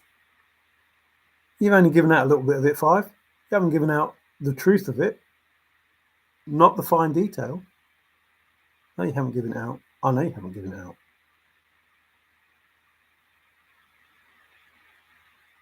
Chuckle, chuckle, chuckle. Bought wrench holders. I wish I had one. Not a wrench, Queen. Well, I don't block anyone or send anyone out. I just enjoy myself. You should buy my book, man. Why should I? Why should I buy your book? All you need is the poem. Why should I buy anybody's book? I probably would buy your book just out of interest, but it won't help me in the thrill of the chase. It won't help me in the JCB hunt. Out of interest, if I could afford it, I'd buy everybody's book. I couldn't afford it before. I definitely can't afford it now. Like there was 2 of us before. There's only me now. And I retired because I couldn't work. So I haven't got that much money. What? I don't get it. I don't get why you say the things you do. Are there rules? Of course there are rules. Forrest said there were rules. There are 109 rules. Just can't take it with you. Well, if you read my book, then you might know the answer. I know the answers. I know the answers. I may even know the answers for the up-and-coming JCB hunt. Without the second part coming along. I might not know all the answers, but I might know some of the answers. Without the second part of the poem. You're not listening. It's just crazy you're not listening. Just crazy.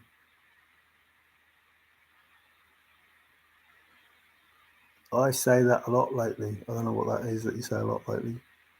Seems like Forrest did an excellent job taking it with him. Yes, it is $3 on Kindle. I don't think you understand, I have no money. I don't think you understand that. If you're that bothered, why don't you loan me $3 and buy it? But again, it won't give me the answers. It will give me your answers, not Forrest Fenn's answers. I know what Forrest Fenn's answers are. He told me how to find those answers. He said he felt like an architect and built that poem. He said he looked up all the words in that poem. I'll tell you what, I'll buy your book if you look up the words in the poem. That's fair. I'll do what you want me to do based on your biased opinions, and you do what I want you to do based on what Forrest Fenn said. That sounds fair to me. What does chat reckon? You don't know answers for you, nada. Who, me? I know answers, trust me. Can't afford JCB. No, I can't afford the hunt. I cannot.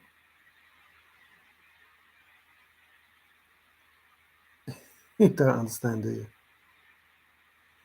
Whilst I could spend $3 on your book, there are other things that I would, find it more necessary to spend $3 on. Like that would be like just throwing $3 away. I don't need to read your book, but I do need to eat. I do need to pay for electric. I do need to do certain things in life. I do need money for, but I don't need to buy your book to have answers that I don't need. When, if I am the solver, I'll buy your book. In fact, I'll probably be kind to you and buy 50 of them. But at this point in time, no, I can't afford to spend $3 to buy a book that is of no reference value other than to read a book that, somebody I know wrote. In fact, I don't even buy my brother's books. My brother's an author. I don't even buy his books. I can't afford to buy my own brother's books.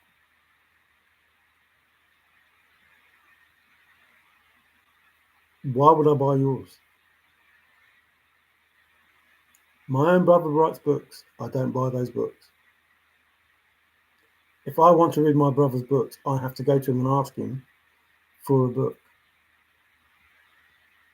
I can't even do my brother the simple, not a favour, but the simple, whatever the word is, in buying his book because I am reluctant to spend money that I don't have.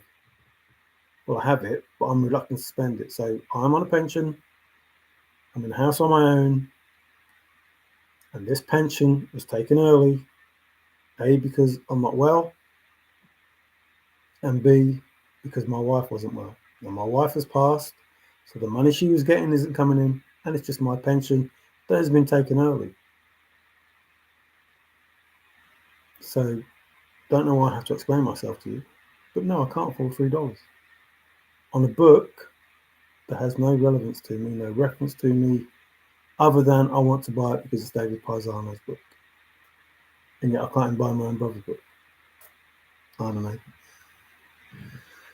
I already looked up the words in the poem. No, you didn't. Otherwise, you'd know the answer.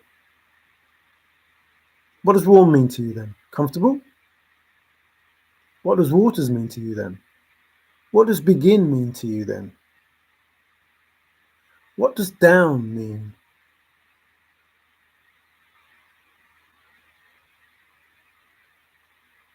What does done mean? You don't know those answers. And if you looked them up, you probably looked up 30 words instead of 300 words or 1,000 words for one word.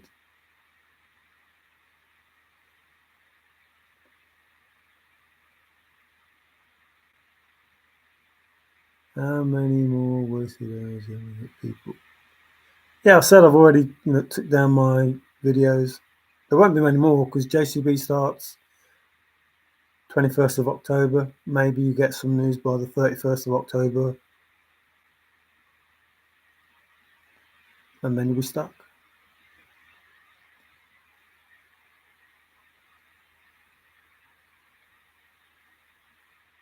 You don't pay for YouTube.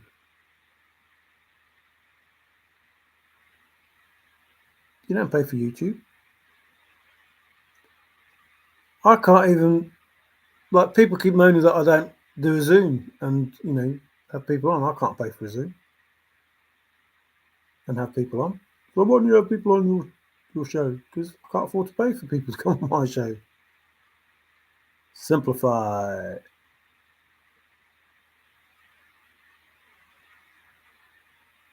See, you haven't heard a single word. You don't need the book. When you use the book, you bring your bias to your answer. You know when you need the book? When you already have the answer. And that's when the hints in the book help you with the answers, when you already have it. Then you can understand the hints in the book. But if you bring the hints to the book because they're your own thoughts, no. The only way you know the hints in the book help you with the clues in the poem is because you've already solved the answers and now you know what the hints are.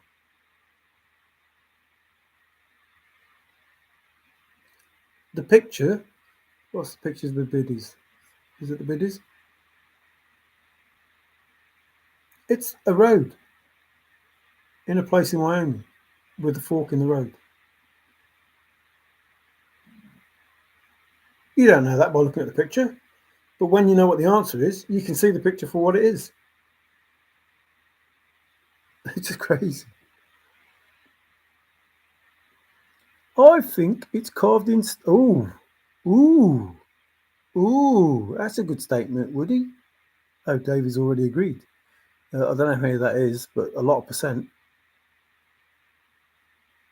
Forrest wrote the book. He said all you need is the poem. The reason he said all you need is the poem is because your bias, whoever you are, whichever solver it is, you must have missed a bit where I said the same information that 300,000 people had brought them to 4 different states. The same information. How is that possible? How is that possible? One book, 300,000, 50,000 people, doesn't matter how many people there are. 50,000 people, one book in 4 different states. It's the exact same information. How is that possible? Could it be bias? Could it be bias, the same information, and people in different states?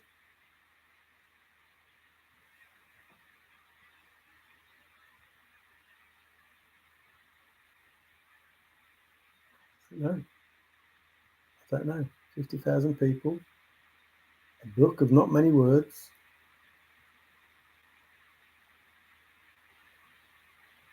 I don't know. What's wrong with you? Listen to what you're saying. Not what I'm saying, what you're saying. Well, warm has different blah, blah. Exactly. Exactly that. It leads you to your own bias. You choose something that is not what Forrest Fenn thought. No one can think my thoughts. So put the book aside. You don't need the book. All you need is the poem. The poem will tell you the answer. Now, if you had your own imagination working, you could find the answer for yourself, knowing that Forrest Fenn did not, could not have told you the answers in those words that you hear and see. He didn't tell you where it was with those words. He hid where it was with those words. They don't mean what you think they do. So your answer is incorrect before you start. Before you start, your answer is wrong. That's not me being clever, an expert, or lording it over you, or all those things that you want to insult me with. That's me telling you the simple truth. Begin it where warm waters halt does not mean what you think it does. How do I know that? Because Forrest said so. Words don't mean what you think they do. Nothing is as it seems. Oh. What, you mean begin it where warm waters halt doesn't mean begin it where warm waters halt? No, it doesn't. Because the person who wrote it told you it didn't. Not because I said it, not because I'm an expert, not because I'm clever, because the person who wrote it told you it doesn't. Told you to your face. All of you that want to make out that I'm something that I'm not. That cast me out to be the baddie when I'm not. I'm trying to help you. You don't want to listen. That's not my fault. I shout because you don't want to listen, because you're deaf. It's not my fault. It's you. If you could understand me when I'm saying, I looked up all the words in that poem. If you could understand that, instead of me saying, Forrest said he looked up all the words in the poem. Are you deaf? Yes, you are. Because I'm saying the exact same thing over and over, and you're not listening. Why would he look up all the words in the poem?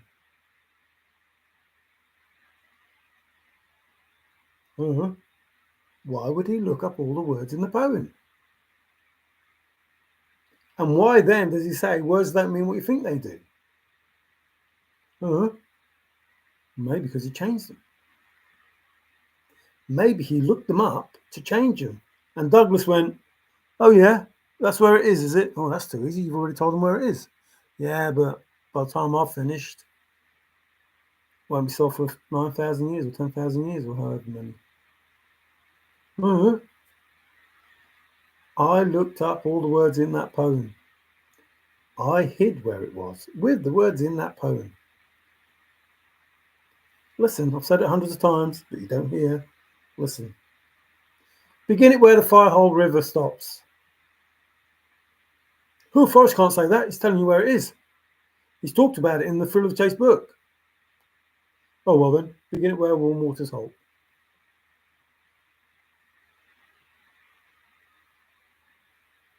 see how it's supposed to work? No, I'm not saying it's a Far Hole River, but I'm telling you, Forrest can't write. He can't write where it is. So he used different words. Now you have to work out what the different words were. Now some people say Red River because warm is red and waters is river. Nope. Nope.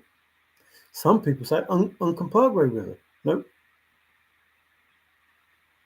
And some people use lots of Crimson Dawn or Crimson something I put in Wyoming. Lots of different versions for that warm and that waters.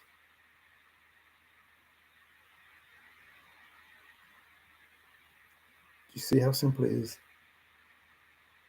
You see how simple it is? If Forrest said begin it where Far Hole River ends, stops, whatever, then changed it to begin it where warm waters halt, you have to substitute. You have to reverse.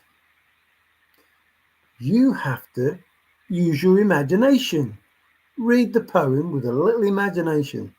What on earth could Forrest have put there instead of begin it where warm waters halt? That's it. Read the poem differently. I've told you. At the bottom it could say, if you are confident and contact Forrest, I give you ownership of the deed.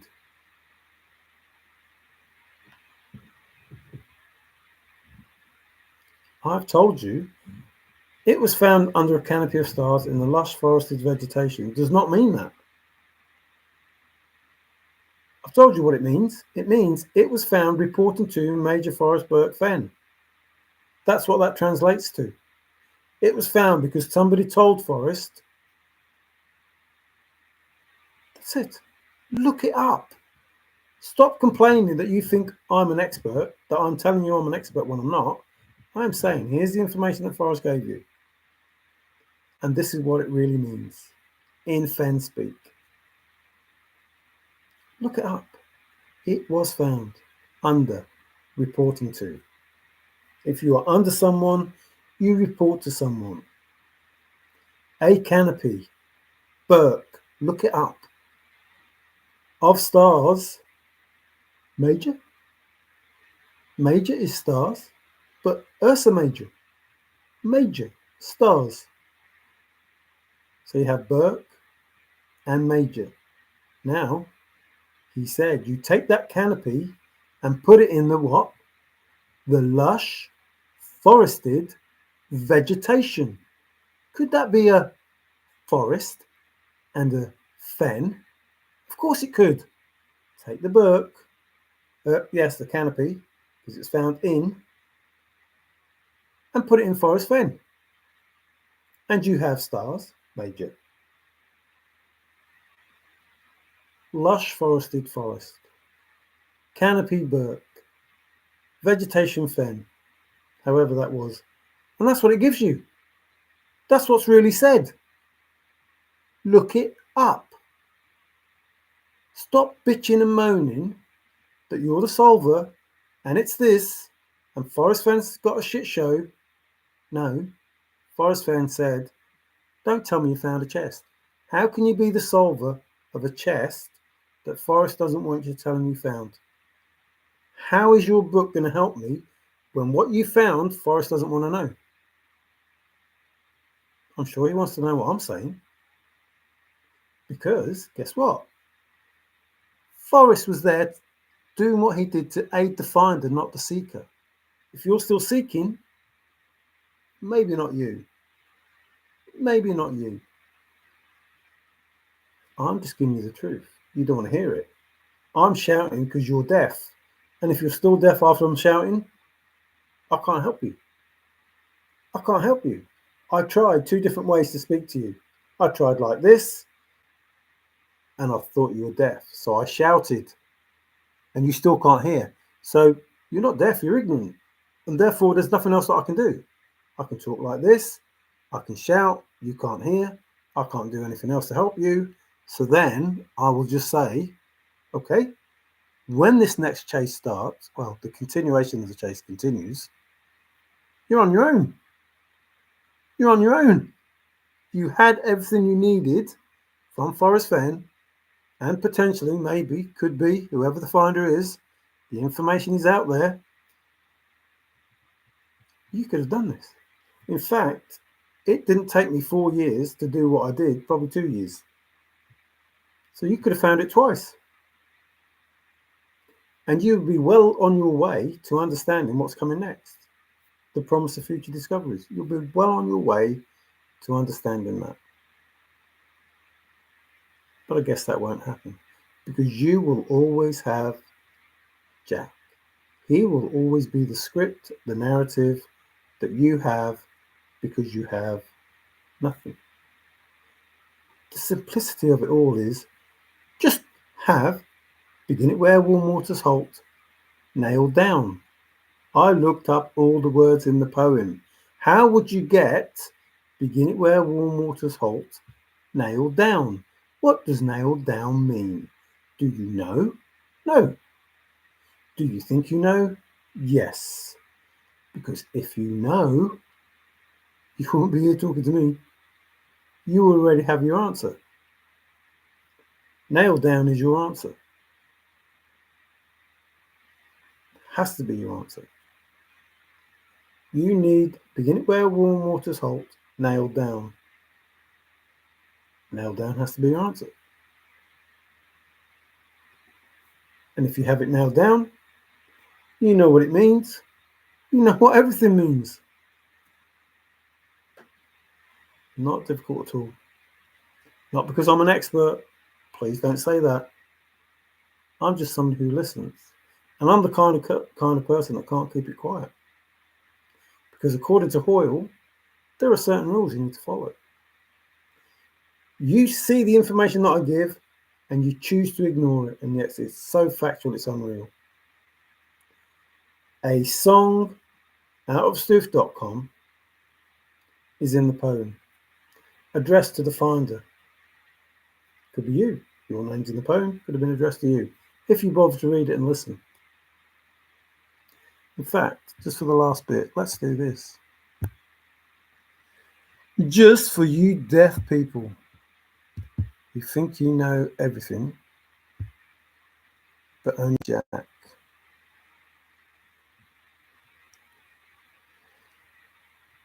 Here it says street. Here it says Troy.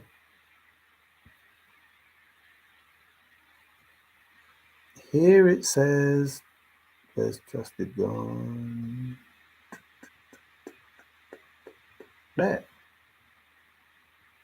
There's trusted. Here it says Fendi, Indy, Bear, Robert, blah, blah, blah. But the one thing that happens is it all comes over to if, remember done and done, this said according to Hoyle, this says done, this says done, this says done, this says the gun pointing at you, gun. It says there's a man with a gun. Where it's done, it tells you here's with, here's theirs, here's here's man, here's with, here's, where's the other A?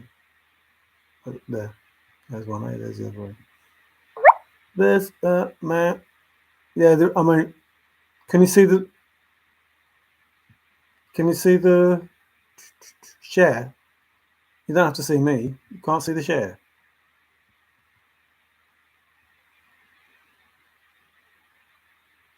You can't see the share?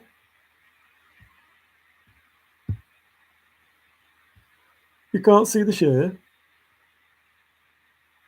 Oh. So, here's theirs. Here's theirs. Here's here's man. Here's here's with. Here is gun. This is pointing at you. And this is beware.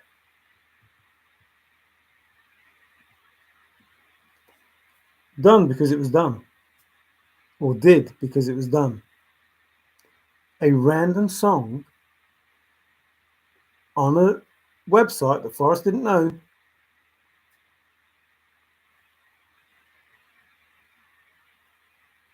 There's a man with a gun pointing at you. When it's done,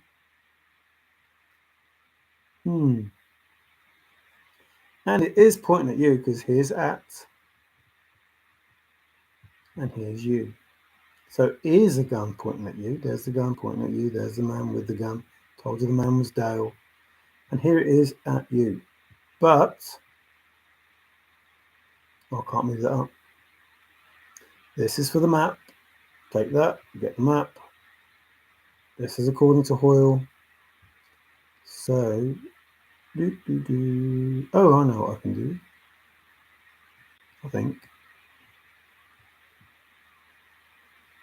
Hopefully I can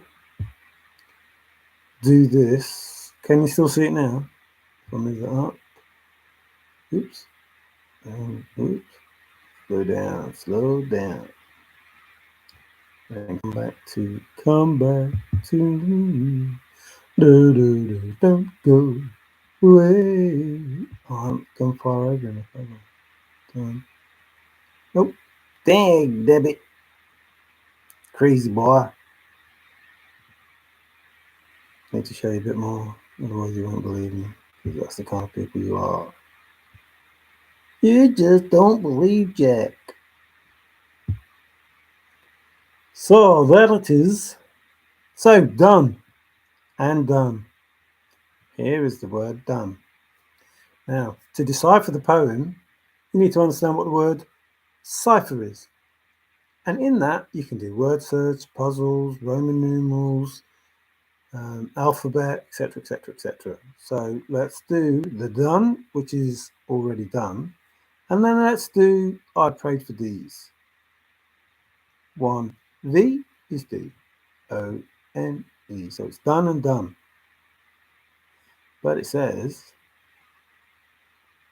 if over Mario, I offer you title to the gold. Oh look, it says end. What does it say done? Does that say done? Does that say done? Are these names here yours? Of course they are. And they all connect to the same information. So Street could have read it. Coming across here, that was done. Street could have read it. Troy could have read it. Trusty could have read it. Fendi, Indy, Bear, Robert, Bill. They're all there.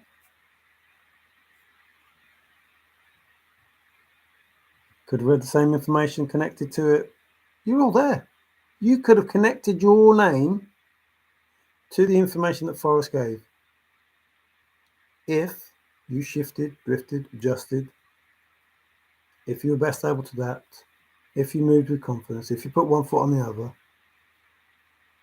if you followed in the footprints, told you before where the footprints are. Oh, that's too far up now, so I can't get that. I'm not going to swap again. So here is the information that's in Stoof. Too low, but there's Stoof. You see S, T, U, F, and the U is just up there. So from Stoof, when it's done, you can read the lyrics of the song that's in that with knowing that it's Stoof. Another coincidence? See, I give you the facts. These are facts. You might want to deny them, but it's fact. There is information on a website that didn't exist when this came out, and Forrest wrote about it and said, well, if you get this information, you'll find this information. Was he talking to you as the finder, or was he possibly talking to me and David as the finder? I found information you haven't. Again, found information that is online, that can be found by anybody who reads the poem. Isn't that what Forrest said? Read me what the poem says and it's game over. I wonder what it says here then. Does it say read me? Does it say up here read me? Of course it does. You have no idea. And I'm trying to give you an idea because there is a promise of new discoveries coming, which you don't know what it is because you're not reading the narrative. But this promise of new discoveries will only be good to you if you can understand what's being said. And you can't because you don't listen. So that information is factual information. This is according to Hoyle. Following the rules will give you this information. What were the rules? Especially for you, Five Leaf. What were the rules? Decipher the clues in my poem. If you don't know what a cipher is, how can you it? How can you unravel it? Decipher the clues. I know. I'll look up the word cipher. Oh, word search. Oh, that's not bad. Oh, Roman numerals. Oh, the alphabet, etc., etc. I tell you what, I'll use that because Forrest told me to use that. He said decipher the clues in my poem. And along with that, he said one foot on the other. So I'll use that. And I know he says that because it's here in the poem. Oh, too low, too low, too low, too low, too low to get it.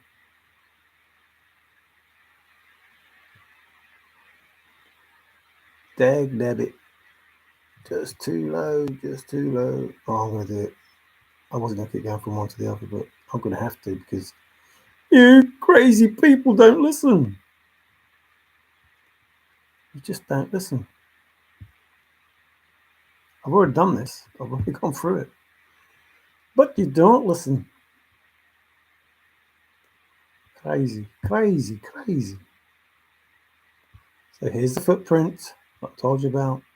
Here are the heels that I told you about. H-E-E-L, H-E-E-L. And here are the foot. One foot on the other. See the foot? This is Forrest. Walking from here. Remember, look, here's his name, Forrest. Read it. There's Forrest. These are his footprints. You follow the footprints. Here's his foot. How many foot? Oh, there's quite a few foot. And another foot. And another foot. And guess where they lead you to? The home of Brown. Follow in my footprints. My family don't want to. And yet you get the footprint, you get the heel, you get the foot, and you take one foot on top of the other, and you get there because it says on top of the other. One foot on top of the other. Where's the top? Where's the top? Where's the top? Top, top. Where's the top? Where's the top? There. Top of the, or is that the other? That might be the other. There's the other. With the O. So you're reading it across here, going one foot on the other. Following the footprint. Using all these foot. I think there was another foot. There's one there. Can't remember what it was. Sure there's a foot here, but there's one there. There's one here. And there's one here. And that takes you from here with his footprints, where he put in below the home of Brown, and you follow his footprints to the home of Brown, where he told you to go. If I told you the home of Brown, you go right straight to it. And there you were, going to it. And here is the word right. R-I-G-H-T. Look, what's this? The home of Brown. And here's right. Well, that's quite amazing, isn't it? Here's two. Here's straight. And Forrest told you go right straight to it. Well, that's quite amazing, isn't it? That you're going to go right straight to the home of Brown. Or straight right to the home of Brown. walking his footprints, doing one foot on the other. Here's a foot, here's a foot, here's a foot. Here's where it says on top of the other. So according to Hoyle, using the information that Forrest gave you, precise, simplified information gives you what you need to know. You say I'm an expert. I don't. I say I listen to Forrest. These are the informations that he gave us. This is what you find in the poem. And you find it because Forrest wants you to find it if you're listening. And on top of this, I can't do it now because of what's the name, but crop that, there's a movie.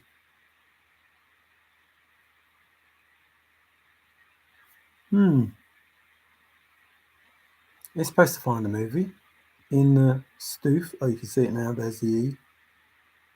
So this is Stoof following Hoyle. According to Hoyle, there's my name, like talking to me here. So I follow that and I say, well, what are you telling me now? And then I follow it and he says, I have to tell everyone. Here's the word everyone. Everyone according to Hoyle. So tell everyone according to Hoyle that there's a man with a gun over there. I'm telling you, because it's done. Done. Done. Done. I'm just following done. Here's everyone. I'm following done. There's with. There's there. There's a. There's man. There's with. There's a. And I was told to beware. Why was I told to beware? Well, here's Mario again. Mario, beware. There's a man with a gun and it's pointing at you. I know it's pointing at me because there's I out of the word Mario. It's pointing at you when it's done and it's over. So this is factual information, making sense, reading the poem. As Forrest said, read the poem. You don't have to believe it. I told you don't have to believe it. But you have to stop saying that this is a shit show. It's not a shit show. It's a script that you can't read. That's all it is. And you don't intend reading it because you're just happy to say, I solved the poem. Crazy. Absolutely crazy. There's a man with a gun over there telling me I've got to beware.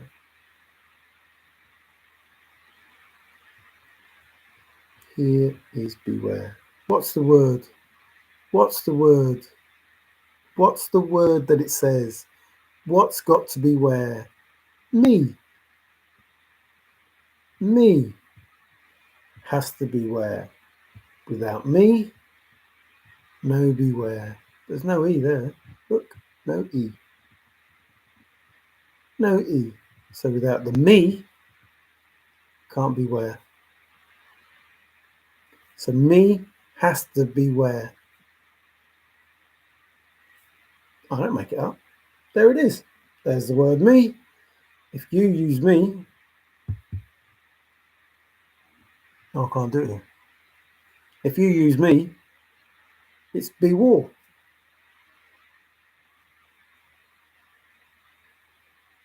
It's be war. So now I'm saying to me, or Forrest is saying to me, whoever's writing it is saying, whoa, you can't be me.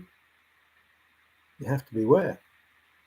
So now this E is no longer beware. It's just M. For Mario. Telling Mario to beware. To beware. I'm not making it up. I'm not trying to make it fit. It's all there. It's all there. I'm just explaining. It can't be where if you use the word me, because there's no E. You take the word E, make it beware, it now becomes Mario beware. But telling Mario to beware. There's a man with a gun pointing you at you when it's done. I'm not making it up. I'm not trying to force it. There it is. There it is. Now I call it fact. This is real. You can see it. I'm not just saying it to you and you can't see it. I'm not just pulling it out of my backside and saying, there you go, believe that. There it is. You can believe it. You don't have to believe it. I don't care. But you have to stop this bull that A, you're the solver that doesn't know anything about what's going on. And B, no, more importantly, A is more important. Forrest Fenn is not full of bullshit and this is not a shit show. And B, that you're the solver that doesn't understand what's going on. Because Forrest said it's to aid the finder. You, the finder. If you're the finder, you're told all this information and you understand it. Again, this is another piece of information that I'm giving you that fits exactly how it's supposed to fit. With no fiddling, no manoeuvring, no trying to make it work. There it is. Tell everyone again that there's a man with a gun over there.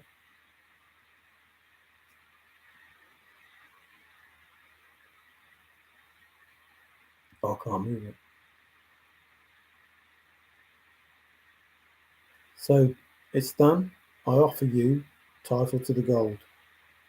Could have been Street, could have been Troy, could have been Trusted, could have been Bear, could have been Robert, could have been Fendi, could have been Indy, could have been Five Leaf, could have been Queen, could have been anybody if they were prepared to listen. No expert, just listen. Just listen. That's all you have to do. It's crazy that you just don't want to. Really is. I can't do it because it's on the other thing. But what does this say?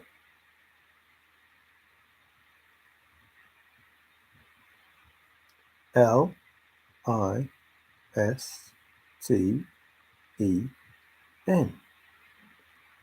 Look. Remember I was doing it. Look. Listen. There's a man with a gun over there telling me I've got to beware. Listen. What's that sound? Is it the sound of the drum? The beat of the drum? Oh, you can't see it because it's further up. But the beat and the horn, so that was the horn, that was the beat. But there's a sound. What's that sound? What is it? This sound. S-O-U-N-D. Hey, listen, what's that sound? Everybody look what's going down. Everyone, listen. I'm told to tell you. I'm not making this up. I don't care. There it is. This is the word sound. This is the word listen. That's the word look. Here's the beat. Here's the horn. Here's the man with the gun. Here's the pointing at you. Here's the, according to Hoyle. Here's the done, done, done. It's there. I'm not making up trying to change the poem. That's what the poem is. Them are the letters that are in the poem.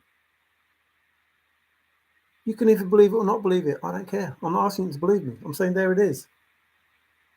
Again, there it is. Another time that there's something in the chase that is written in the poem that you have no idea exists because you can't read the script. And Forrest says, read me what the poem says and it's game over. And you can't do it, but you like to think that you're the person that did this. There is not me lording it over you. I'm trying to give you information. I'm trying to give you good information. Listen good. I'm trying to give you good information. Here's the sound that you're supposed to listen to. There's a man with a gun pointing at you. You're supposed to listen. Here's the word listen.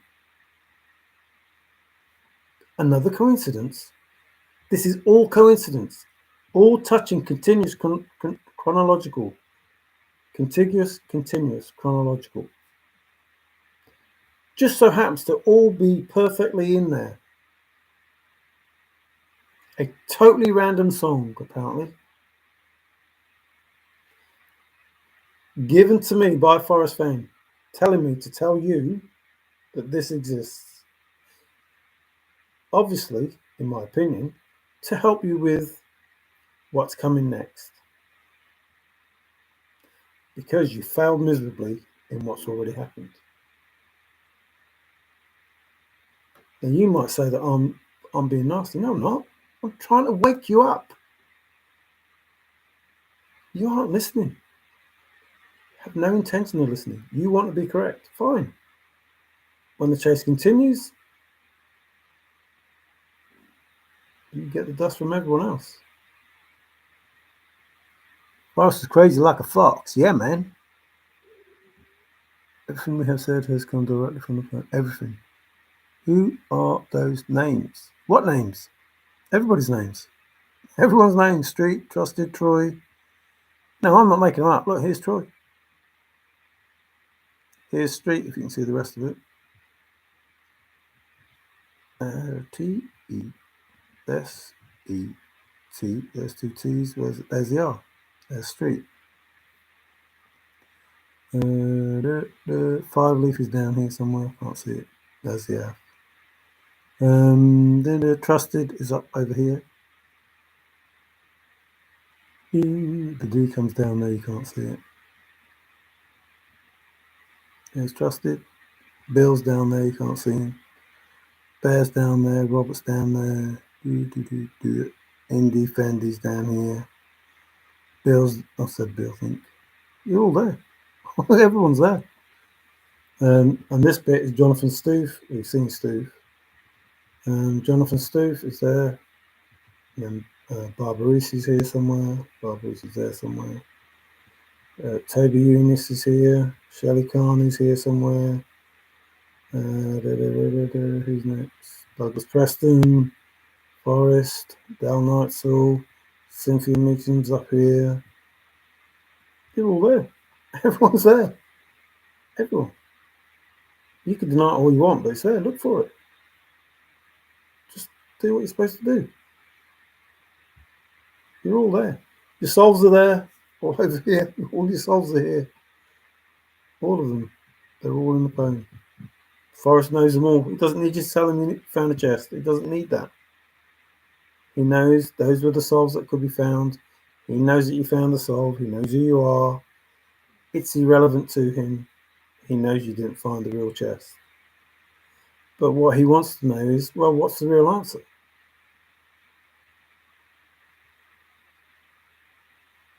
What is the real answer? And if you know what warm waters and nail down have to do with it, then you're in. If you know what the blaze has to do with it, then you're in. If you know what the Homer Brown has to do with it, then you're in. But only if you know that. And if you know, according to Hoyle, you have to follow the rules, well, guess what? How many rules did you follow? How many rules did you follow? According to Hoyle, not your rules. The according to Hoyle rules. These rules that you can read right there. Is when it's done, it's done. So I think I'll leave it there. Tossed salad and scrambled eggs. Ooh, yeah, baby. Buffalo Springfield. There is Horn too. Yes, there is Horn too. Is that Horn too or Hum? What is the song about?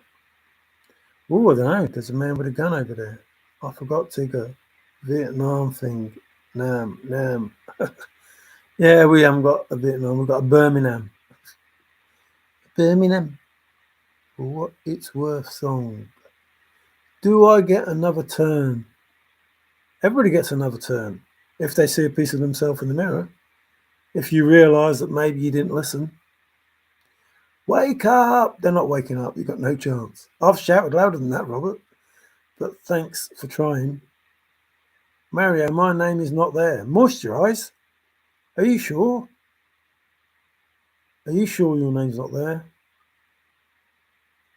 Let me imagine. Have you purposely chosen a name that's not there? Moisturize. You must be here, Moisture. There's a moisture there. Where's the U? There's the U. Moisture.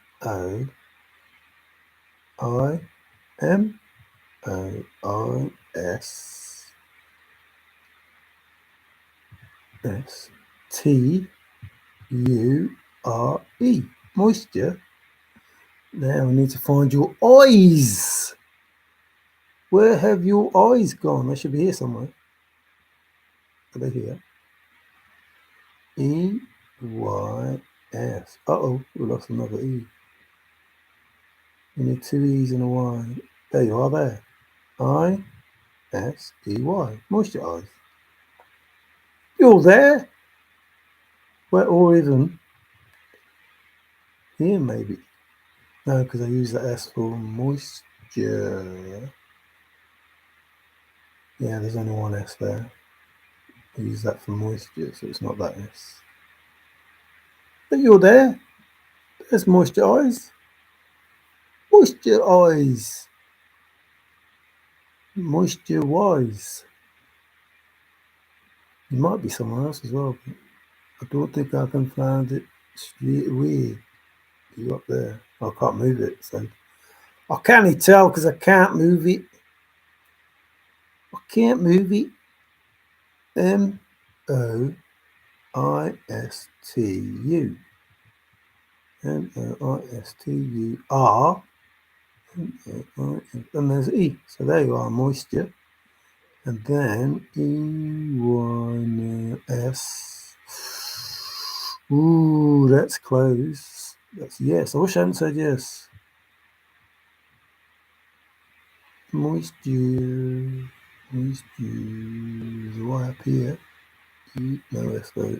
So there's moisture. I don't know if there's eyes down here. I can't remember. But moisture's there twice, and eyes there once. So the eyes have it. Davey, college makes you institutionalized. 4 years of college wasted. Yeah, you're there, moisture. I'm sorry. It's just the way it goes. The Rolling Stones mag ranked it 63 on top 500 greatest songs of all time. I guess I'll let it flutter by. What's that? What have I missed, Woody? What did you say? Is your name there, Woody?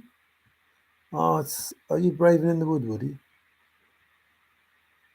Is Woody brave and in the wood? Oh, can't even remember where I got it now. Where's V1? There's V1. Oh, there's no Y there for Woody. You ain't there, Woody. Are you down here? W-O-O-D. There's Woody. There's Woody. A Woody? A Woody, Woody, Woody. There's Woody. Woody. Woody, Woody, Woody. Woody. So Woody there. I am talking FF's college searchers did not pass. If they did, they would have the correct answer. Stephen Stills wrote the song based on the Sunset Strip curfew riots in 1966. Buffalo Springfield became the house band at the Whiskey A Go-Go. So talk about whiskey. Whiskey's here. So there's a solve for Whiskey Flats. So if anybody did that solve, that's in the poem. And that tells you about the people that, like the whole story about that, about the whiskey people. That's Wyoming, isn't it? If I remember. So the whiskey solve is about Wyoming, which goes pretty much across there. The Utah solve with the handcart company, that goes across there. Trying to remember them. The fort, that's the one, isn't it? Where the nook is. So there's a fort and then there's a nook. That's the solve. It's like too many. Thanks for the show, Mario, says Money. Hi, Money, how are you? Does that mean I have to stop? I know, so I'm going to stop because, oh my lord, it's 20 to 6 in the morning. I've been going for 6 hours. That's your fault, David, if you're still here. I'm talking about stuff. Wow. It takes a few hours to confirm what Forrest Fenn will do. You don't need to rewrite the original information. There is nothing better than the original document. What is the number of anagram crossword cult members you know? True believers. What? I don't know if that's a crossword. It's called word search. Do you know what a crossword is? Trusted? Do you know what crossword is? Do you know what word search is? They're a little bit different. See, there are no clues. There is just word search. Like a crossword, you answer stuff and then you put letters in. These letters are already here. You know that teacher that was teaching you dirty songs? Get them to teach you the difference between what a word search is and what a crossword is. And then ask me if there's any people in the crossword cult, because I don't know. There are no crosswords here. I don't know. I really don't. You try and help people and they just and they have no idea what they're saying. They're so wound up, they don't know what they're saying. This is word search. Brought to you by words that you search for. Because let's do this. Shall I be here? Let's. No, not that. This. I'm going. I've already showed you this before, but you've failed miserably in your understanding of it. Oh no. Let's go round again. Baby, we'll turn back the hand of time. Let's go round again. One more time. One more time. So go to that. Then you go to that. So cipher. What is a cipher? Oh, you got Jack. I've done this already. So if you don't have begin at where warm waters halt, you have nothing. What do you have when you have nothing? Oh, you have that name of Jack. There he is. So all you people that have nothing. Oh, you probably can't see me, can you? Oh, sacre bleu. So all of you people who have nothing, which is cipher, all you people have nothing, you have Jack.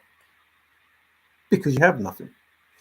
And the narrative that you got, because you had nothing, is Jack. Because you can't prove your solve, and you can't prove Jack's solve is not correct. So you've got nothing. You have nothing, and you can't believe in Jack. And yet that's all you have. So, this is just pence. Doing it like this. So go up to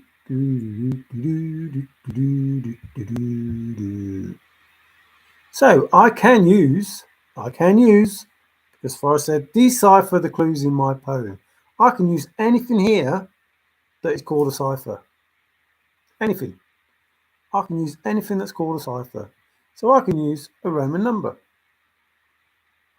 I can use that because it's a cipher. So I can use that because Forrest said decipher my clues. So therefore, if there are any Roman numbers in there, I have to decipher them. So if I do that, I'm quite within my rights because it says cipher. I can also use, I'll go past those because I want to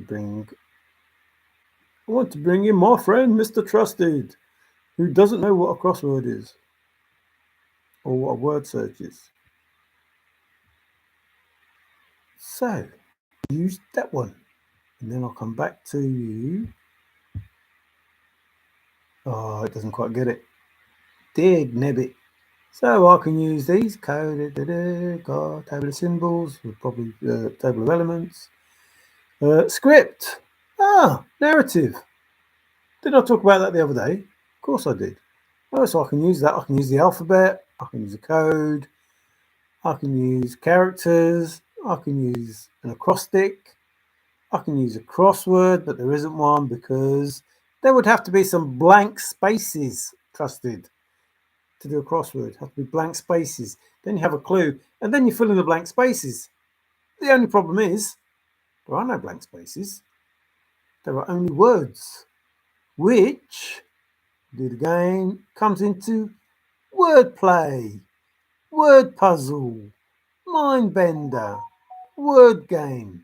You see, you're allowed to do all of these things because it's a cipher, and you have to decipher. So if you have to decipher, then you can use anything that is a cipher, especially if it's one foot on the other, continuous, contiguous, chronological. Do you see how that works? Have you any idea? Does any of it sink in?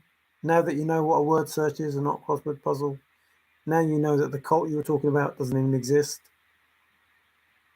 The insult you're trying to make doesn't work because it's not a crossword. It just makes you look silly, as usual. So, with that being said, I think it's time, 5:46 seems to be a bit late. You just don't listen. You really just don't listen. I'm telling you the information that Forrest Fenn said, not an expert. This is what Forrest said. Decipher the clues in my poem. So I looked up the word cipher because how can I decipher? How can I decipher if I don't know what a cipher is to be D? So now that I find out what a cipher is to be D, I can decipher it. And there is a word search. So that means I can word search the clues in Forrest Fenn's poem because that's what he told me to do. I can Roman numeral in Forrest Fenn's poem because that's what he said to do. I can alphabet the letters in Forrest Fenn's poem because that's what he said to do. See how it works? I can script the words in Forrest Fenn's poem, because that's what he said I could do. Do you see how that works? Do you see how simple that is? How very simple that is. Forrest Fenn gave me some words. I understand what the words are, and then I follow that instruction. That sounds pretty simple and straightforward. Oh, them are the words that Forrest used. Simple, straightforward, no subterfuge in sight. Those sort of words, do you remember them? Along with decipher the clues in my poem. Did you do that? No. Did you, heck? What you did was go on this wonderful, crazy, cannot possibly be that kind of solve, thinking that no one else is going to think of this because this is brilliant. But it's supposed to be simple. Like, just decipher the clues in my poem. That was it. Just do that. Just read me what the poem says. Just do that. Like, that's simple. Just read the poem with a little bit of imagination. Just do that. Just simplify. Just do that. Yeah, but I want to do this crazy way out solve that no one's going to think of, that a child couldn't possibly do, that has so much specialized knowledge, you would have to be a NASA scientist to work it out. I want to do one of them solves. Stuff Forrest, he doesn't know what he's talking about. I don't know. I think I'd rather just listen to what Forrest said. I may not be smart, but I can hear what he's saying. Whereas you might be smart, you might be really intelligent, but you're as deaf as a fucking doornail. Stubborn, arrogant, selfish, all of those words. Doesn't mean to say I don't like you.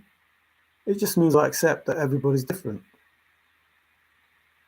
Except the majority of searchers that claim that they are correct and they have the solve find it very hard to listen to people. Very hard to accept somebody else's opinion. Very hard to admit they're wrong. And yet me, I listen to people. I admit I'm wrong. I told Forrest I was wrong so many times it was unreal. I had arguments with him even though he's not in this room. Because you said this, Forrest.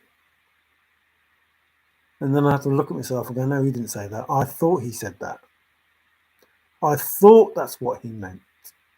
I took some biased information, I made a solve with it, and when it was wrong, I blamed Forrest.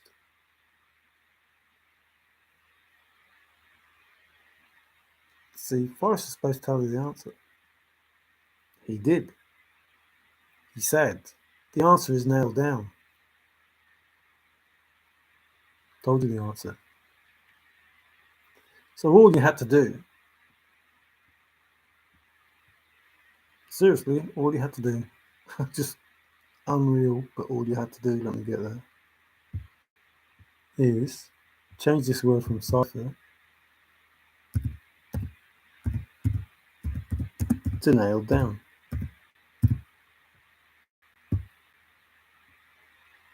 There you go. Solved, done.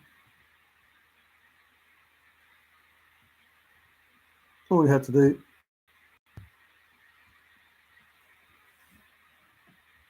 Well, not all you had to do.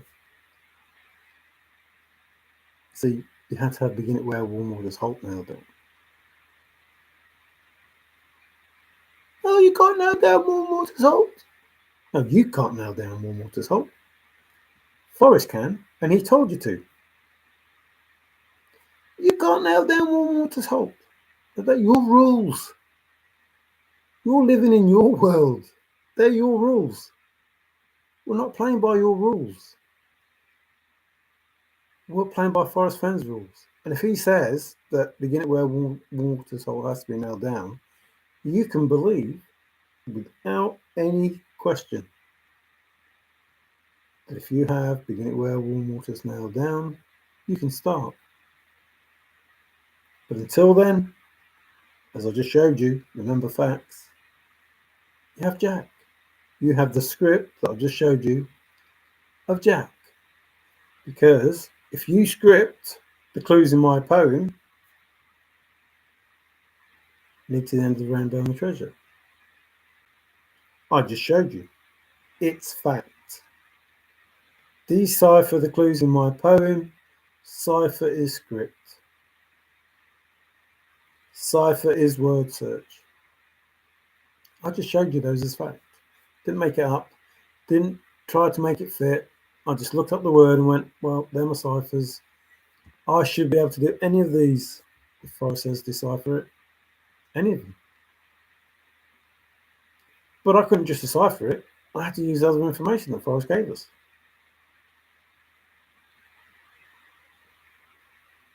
But you know what's worse?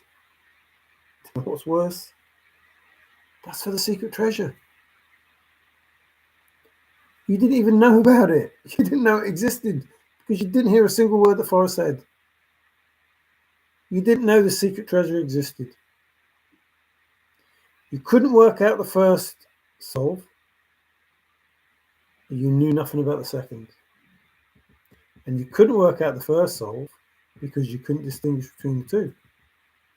You didn't know the hints for one don't necessarily match the hints for the other. And you started crying. The Forrest was full of contradictions. No, he wasn't. He was full of hints about different things that don't contradict if you put them in the right place. And even if they contradict, It's because it's a synonym. Your best revenge, me wearing the bracelet.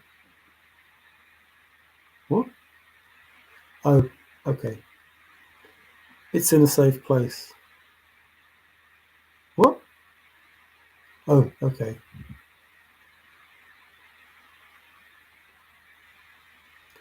Don't want to just get it in there. Don't just want to get an email. I want to warm up to it. Otherwise, it gets abstract. What? Oh, oh yeah. That and that. Yeah, yeah. You see how it works. So you just think, what? I think, hang on, what did he say? What does that mean? Ah, yeah, that makes sense. What about this word? Oh, okay, yeah, I see what you mean. Difference between me and you don't listen. Difference between me and you, I've got metal in his hole. You just want the shortcuts. Difference between me and you, I can't think fast men's thoughts, but you obviously can. The difference between me and you, see how it goes on. There's a big difference between the way I think and the way you think. And the way you think, you have Jack. The way I think, I have answers. I'm not bothered about Jack. Jack is Jonathan to me. Jack doesn't exist, other than he's a narrative that Forrest Fenn wrote, or that I wrote. I don't know how that works. But that's the difference. And you don't like it, not because of who I am and what I'm saying, but because of what you've done and what it means. See, it doesn't matter whether I talk nicely to you, and it doesn't matter whether I shout at you, you still won't listen. Difference between me and you. The difference between me and you is I read this, what you say, and I listen to what you're saying. I listen to what you're saying. Most of the time it's rubbish, but I listen to it because I have to listen to both sides of it before I can make a judge decision. Oh, that's about Laurel Canyon. I think I've seen that, Emmy. Emmy? I have the cipher, man. No, you have a cipher. See, that's the difference between me and you. I'm showing you what cipher means. You see this word? Not this word, the other word. It's cipher. The word I showed you was cipher. And it tells you that it's a word search. And you go, no, I've got the cipher. And yet my cipher gives me answers. Your cipher leaves you a bitter, twisted man who blames Forrest Fenn for I don't know what. I have no idea what you're blaming him for. Because you claim to have found a chest that he doesn't want you to tell him he found. How on earth does that make you a solver? I found the answer. It took me to Dinosaur National Monument, to this place where loads of people go, but it's in a place that people do not normally go.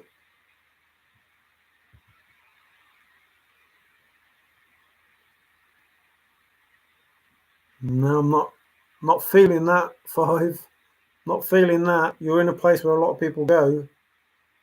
It's in a place that people don't normally go. So I'm not feeling that. Especially as far as says, don't tell me, I don't need to know your name, don't tell me you found a chest. Especially where it says you can even hide it in the same place. Well, nobody will find it there. Nobody will find it. Nobody?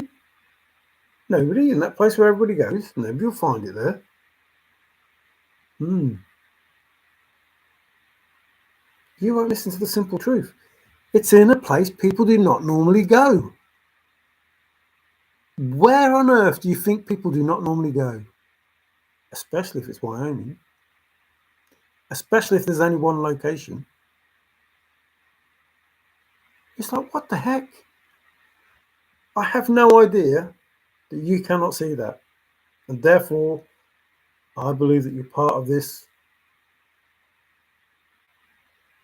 I won't say elite, but these few people that were already in it from the beginning that for whatever reason, either input or I don't know.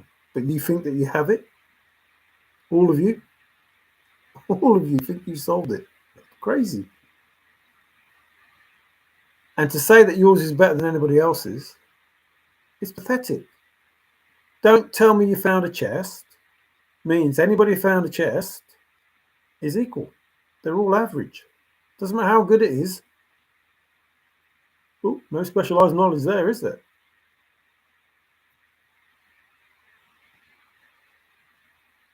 Listen, don't ask me to explain it, but kids have better eyes.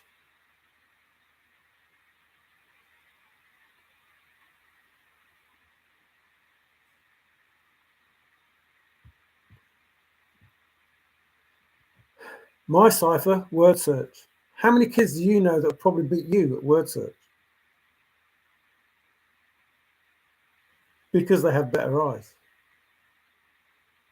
How many kids do you know will beat you at a cipher because they have better eyes? I don't know any kid that beat you at cipher with better eyes.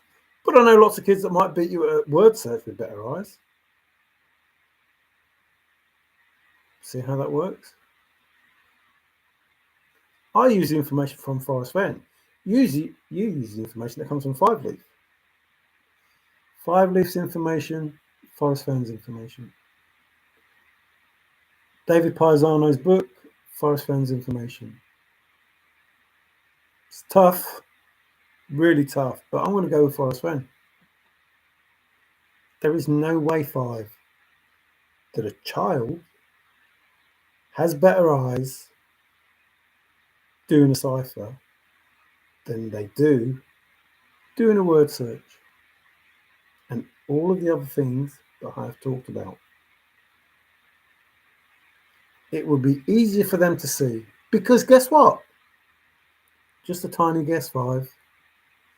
I don't see many children doing those ciphers that you do, but I see lots of children doing word search. Pretty good at it, to be fair. And they would have fun doing it. I don't think they would have much fun doing that cipher. You can believe all you want, but the simple truth is a cipher that has nothing to do with children having better eyes, or a word search that has plenty to do with children having better eyes.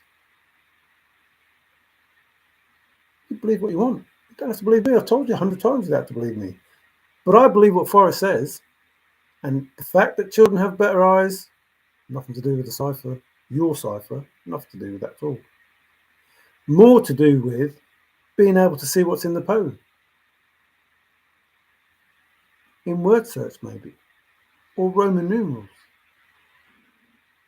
or any of those things that ciphers are, but certainly not your cipher, your simple cipher that you say, hang on a second, pause my cipher. So there are multiple ciphers in Motherfucker. And you know that, and I don't quit being a punk ass idiot. Crazy. I don't go to scary places. How do you know where the edge is unless you go look? Absolutely. Mario, you caught yourself. Mario, you keep taking or talking. Don't tell me you found a chest. Object. As far as I was taking that. No, you keep trying to find a way to make yourself correct. I just use the information I'm given. So you're making an assumption that this is all taken out of context and this is mismatched audio and this is blah, blah, blah, blah. But the simple truth is those words make sense. It doesn't matter whether you tell him you found a chest. He knows you cannot have found that chest. He knows you cannot have found it.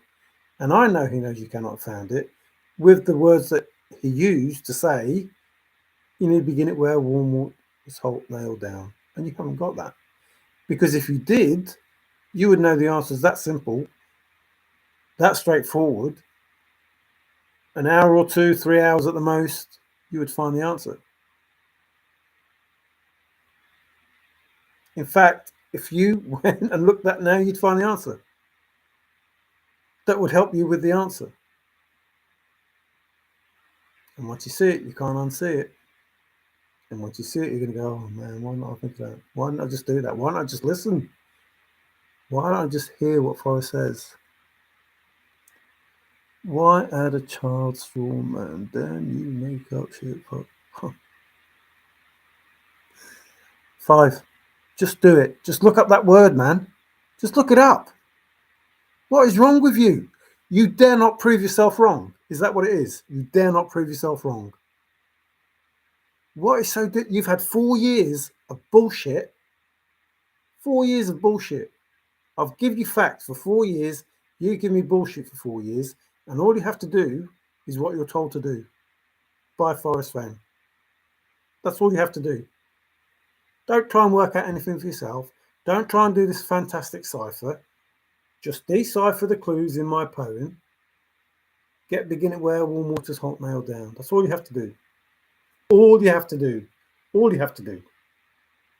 No working for hours. No doing all this bullshit. Just do that. Read the poem as it is. And it's finished. That's all you have to do. Do it. It won't take you 3 hours. It won't take you 3 hours. Dare you prove yourself wrong? I did. I proved myself wrong so many times. Forrest must have been sick of me. The emails that I sent him, and I was sick of Forrest sometimes, don't get me wrong. Like, Forrest, how the fucking hell do you want me to do this? Because you keep saying one thing, and I do it, and then it's wrong. But I've done exactly what you said. I followed it through to the nth degree. I did exactly what you said. All of this information that you gave me, I've done it. And then I look at what I've done, I look at what he said, and I go, oh, crap. I forgot about that. And then I got to the point where it was, well, it's not in the place that people go. It's just not in the place that people go or would normally go.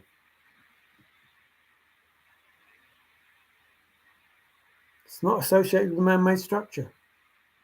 And people telling me it's in the gallery at the island. Well, no man-made structure there. It's not associated with a man-made structure. People telling me it's associated with a cross, which is man-made. No man-made there. People telling me where their chest is, it's dry. Oh, not wet then, is it? I'm thinking, how the heck? What? The simple information that Forrest gives, how the heck can that be the soul? There's only one way in. You can get to their souls from anywhere. Your soul's below 5,000 feet. Yeah, but Forrest is a liar. Your soul's above 10,200 feet. Yeah, but Forrest moved it. This is where it was. What? Trusted, making up bull. Well, you're taking it out of context because of this. How do you know? You're making up some excuse that your soul has to be right because it's an excuse from Forrest Fenn. He meant this. No, he meant, don't tell me you found a chest because it's not right. You cannot have found the chest. Because you went to 9 locations, you won't find it where you're looking. It won't be buried where you find it. All the information is to help you have another go, deserve another turn. Just do it, Five Leaf, because I'm sick of you telling me the same bull. It can't be. The information is right in front of you. The facts are right in front of you. Just read them. Only one spot. One spot. One. Not 9 locations. One spot. Just read it. That's all you have to do. That's what Forrest said. Read it. And it's game over. You don't want to prove yourself wrong. That's the issue. Well, you haven't got the mettle and resolve to go through those words and try and work out what has been said in the poem. It's crazy. All the lawsuits, thank God I didn't find the chest. There's one, and no one else has a cipher there. I gave you the lead clue not long ago. As I have, and with. Have and with. What do you get? What do you get? get Roman numerals. You get 4, you get 5, and you get 6. You get, oh, somebody prayed for D's. Oh, what do you get if you had an E? Secrete and secret. Oh, F. You get D, E, F with about 5 or 6 words. Then you get I is 9. I is 9, the alphabet. I is 9. A is 1. O-N-E. B is 2. T-W-O. Begin it where warm waters halt. Read it. You're told how, even though it says decipher and you can do that anyway, you're told in the first answer. June was not an issue. J is 10. You're told in the first stanza. Everything. J is 10. U-N-E. Look it. Read it. You're supposed to read what the poem says. That's not taken out of context. It's not some imaginary made up thing. You're supposed to read what the poem says. The person who wrote the poem is telling you, read what the poem says, not make up this fantastic cipher. Read what the poem says. Use my words. The words that I looked up. Use my words. The flutterby and the butterfly. What the heck does that have to do with your words that you make up? Nothing. Nothing. You choose to ignore everything that Forrest says that discounts your solve. Both of you, Trusted and you, Five Leaf. Oh, taken out of context. He didn't mean that. He meant this. No, he meant that. Don't tell me you found a chest. You did not find the correct chest. So don't tell him you found a chest. Read what the poem says, and that tells him you found a chest. How difficult is it to understand? Read what the poem says. That tells him you found a chest. In other words, tell me the place the chest was. Don't tell me you found a chest. Tell me where it was. Read what the poem says. Tell me. You're not doing that. Why aren't you doing that? It's what Forrest wants. Read me what the poem says. Read where it was. Tell him where the chest was. Don't tell him you found it. Tell him where it was.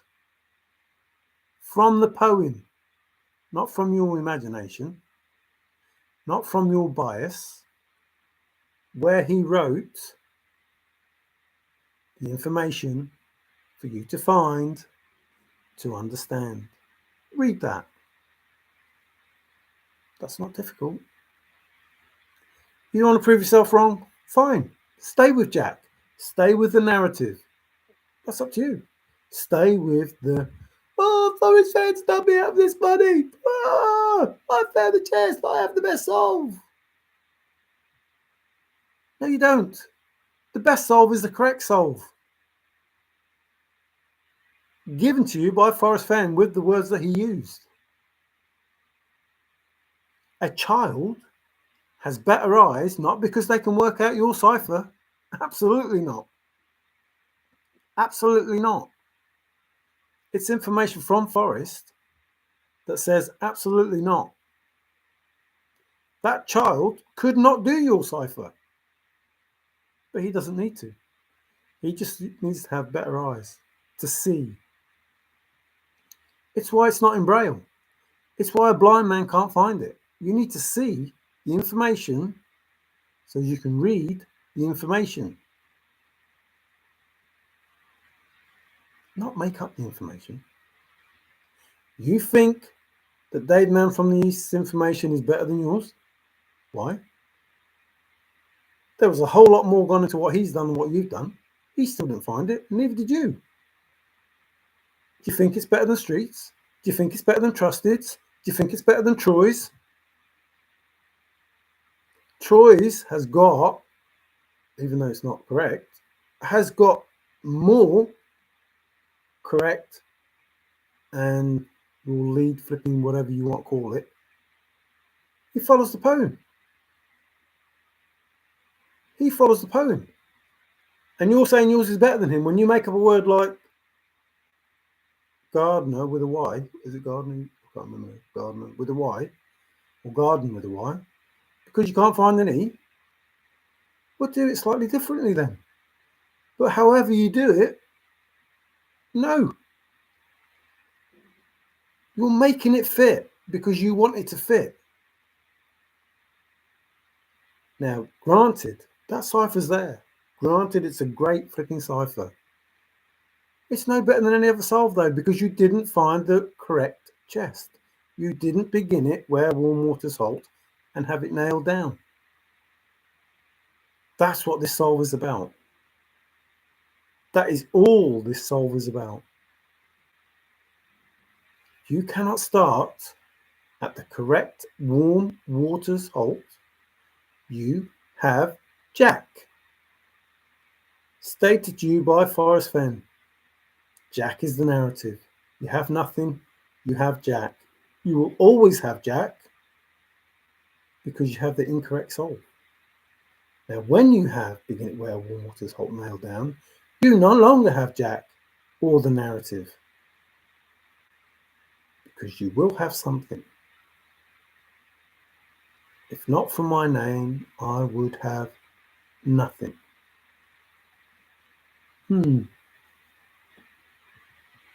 Well, if I knew where to go, exactly where to go, if I knew the exact place where to go, I could go right straight to it. But how do I find the exact place to go? What did Forrest say that would help me understand how to get to the right straight to place? Anyway, I think 6:17 in the morning is yep, it's way better than theirs. Troy Cypher. Has no setup. Of course it has.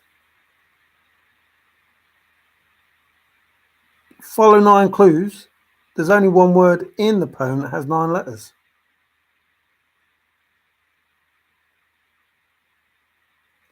Begin it where warm waters halt. Whilst Troy started at halt, which I don't believe is correct, if you begin it, what's the lead? What's the lead? The lead is begin it. That's your start. So use the word it, which is a T. 4 treasures, a 9-letter word. 9 clues. Look up the words. There's nothing wrong with it. Do you know what that gives you? It gives you the statement where the treasure lies in my poem.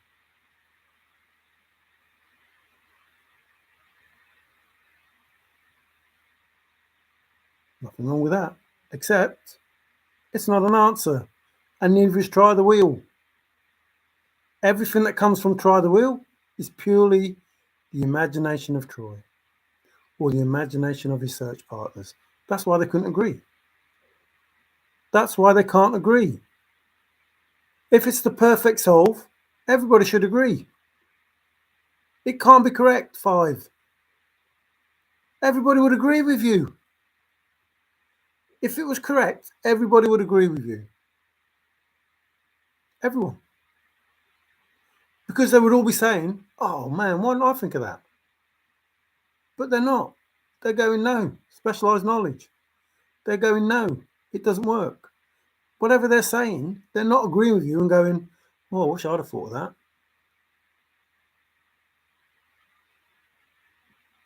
So Forrest Fenn is a liar. Because they don't agree with you, Forrest Fenn is a liar, Forrest Fenn is a bullshitter, Forrest Fenn is a fraud, blah, blah, blah, because no one agrees with you. That's crazy. Stop holding on to the impossible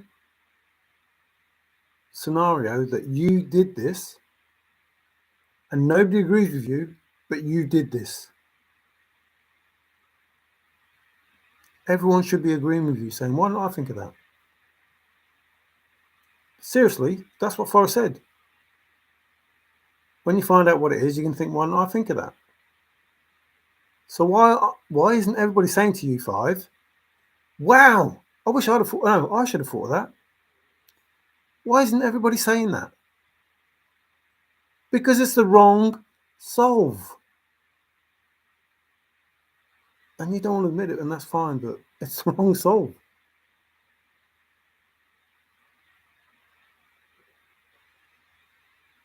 In the whole day. Davey, is that constellation the only one in the southern hemisphere? I think that I just read that. You don't have a bottom line that anyone can see. So do you...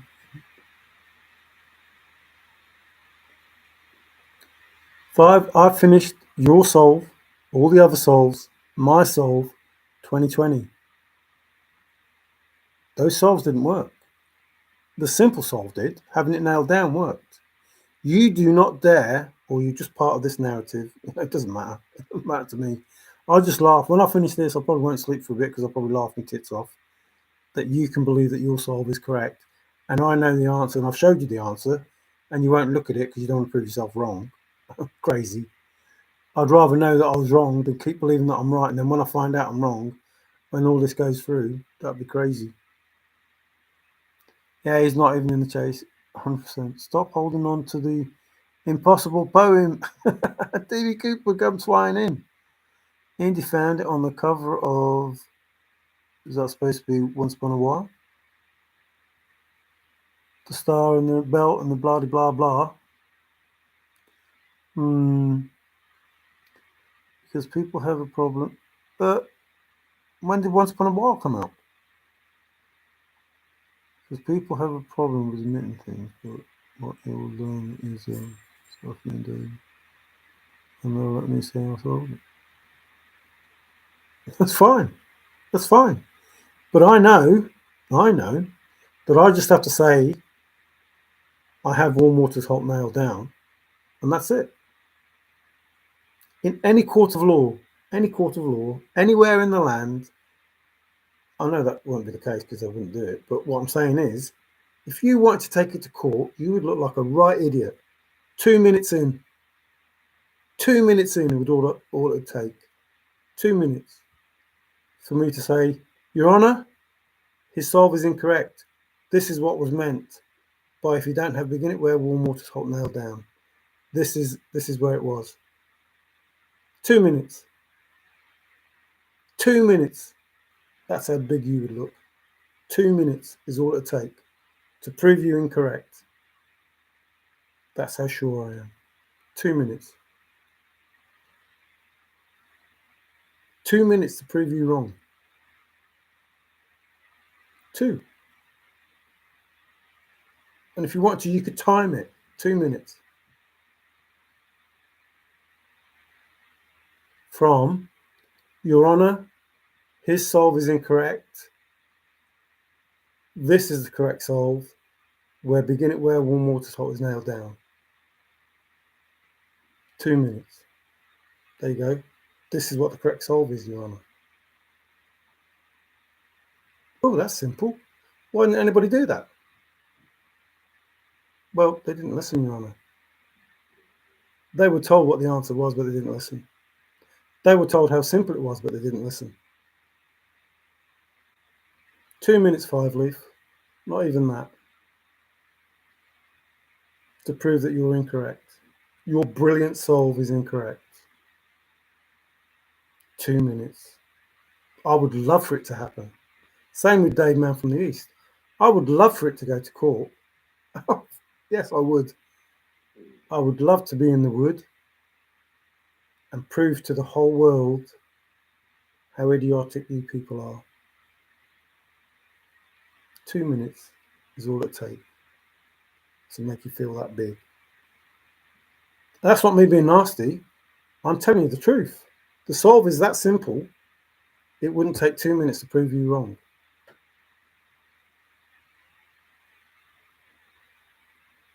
You wouldn't even be able to give your evidence. It would not be needed for you to give your evidence because the solve explains itself. The poem explains itself. It confirms itself. You don't have to believe it. But if you took the time to dare to prove yourself wrong, you'd see it for yourself. 2 minutes is all it would take. You would not even get to offer your solution.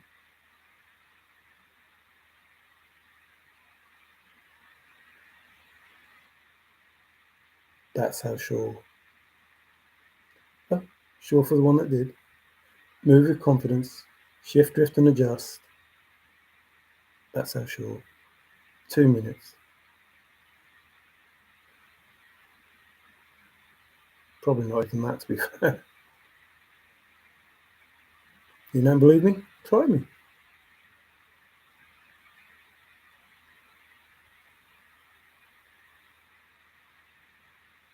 Try me. Your pathetic cipher against Forrest's cipher. Again, no, not even that. Your pathetic cipher against Forrest's words and a little bit of imagination.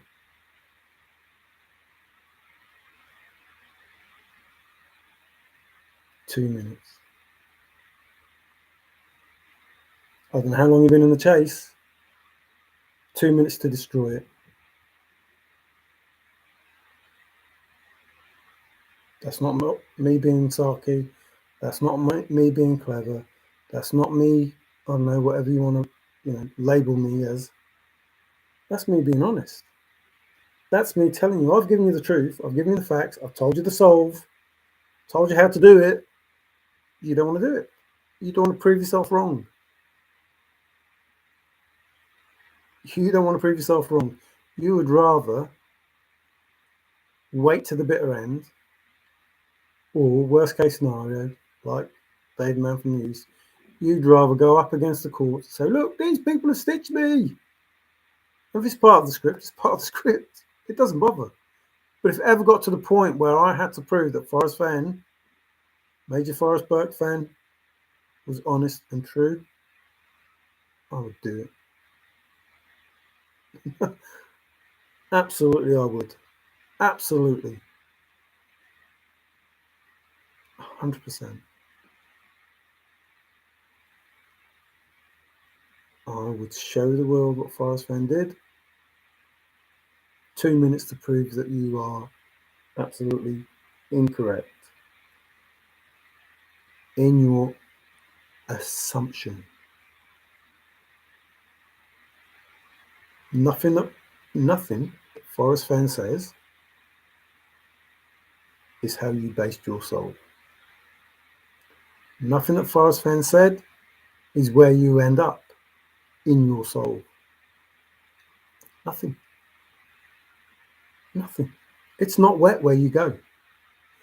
Where you go, there are other people that go there. He said he knows the chest is wet, and yet you choose to ignore that. It's not wet where you are. It's wet all the time, Forrest said. You're no different than Treasure Pound saying there was an inch of water when I saw it. What? 1 week there could be 3 inches. Another week there could be nothing. It could be dry as a bone. Oh, but there was an inch of water when I saw it. Chest is wet. Not just for 5 minutes. Not just for 5 days. Not for 5 weeks. Not for 30 weeks. The chest is always wet.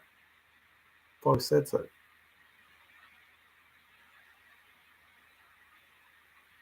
And that in itself says that your solve is incorrect, let alone the other side.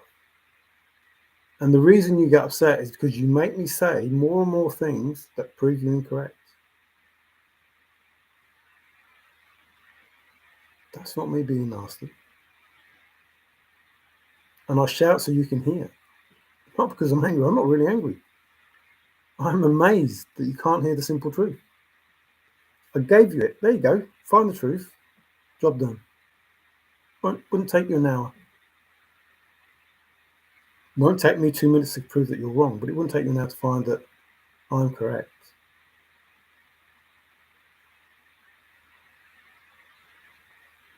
But you don't want to do it. So you're part of the narrative, or I don't know. I don't know. And it makes me laugh. It does make me laugh.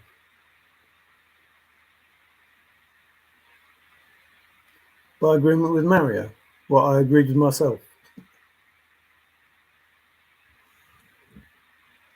No, not bullshit. I'm sorry, it's not bullshit. 2 minutes, prove you wrong. Anybody wrong. Anyone. Anyone that has a soul, 2 minutes to prove them wrong. Well, no. Let's not say that. 2 minutes to prove that Forrest Fenn is correct. And then when people hear what it is, they won't even bother doing their soul. Because those 2 minutes to prove that Forrest Fenn is correct will let them know they were wrong. See, those words don't tell me you found a chest. They're true. He doesn't need to know that you found a chest. He needs you to tell him where the chest was. Guess where that information is? Not where you got it from. That information is in the poem. If you read what the poem says, he knows you found a chest. That's how simple it is. You read what the poem says, he knows you found the chest. You tell him you found the chest, he's not interested. Because you're supposed to find the chest by knowing where the chest is. By reading the poem. Read the poem, find the chest. Don't read the poem, never find the chest. You just have Jack. Because you can't think Forrest Fenn's thoughts. And if you can't think Forrest Fenn's thoughts, then you have to read what was written. Well, not even written. What was imagined. You have to read what was imagined.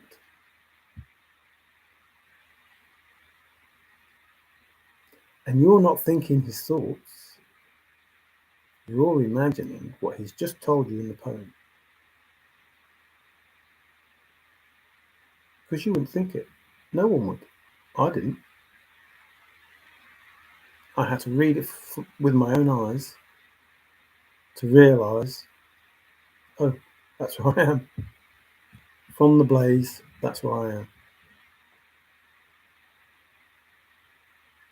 Believe what you want. You don't have to believe me, but you have to believe. You have to get past this. Forrest Fenn has stitched you because he hasn't. You just haven't got the correct answer. That's all there is. Just get past that. Scam over.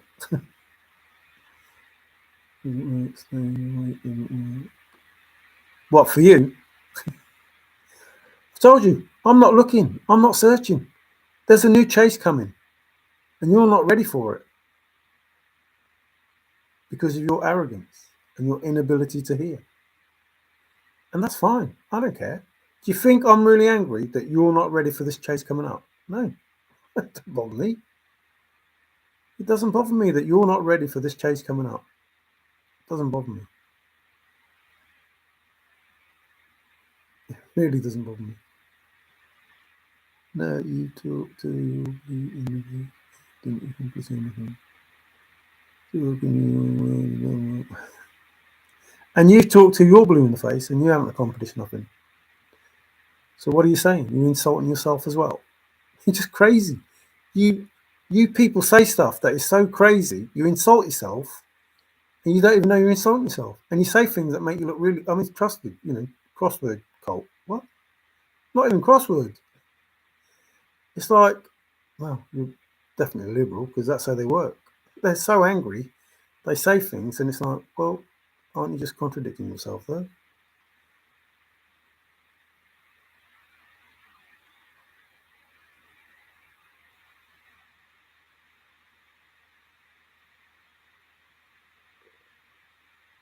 Forrest made it happen, you didn't. That's all I'm saying. That's all I'm saying. Forrest made it happen, you did not. You were never going to make it happen. Forrest did. Forrest is the winner. What does that make you? Forrest is the winner. What does that make you? Second? A participant? Not even that. Forrest is probably hiding the chairs around the banquet table. Hiding them? Well, I hope there's loads. We will not back down, identifying if that's what's is the answer. No, it's not an argument, it's not a fight. I don't care if he believes or not.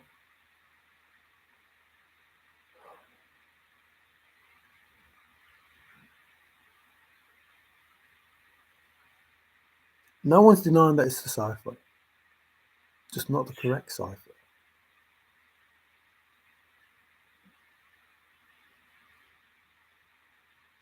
Is the chest where you think it is?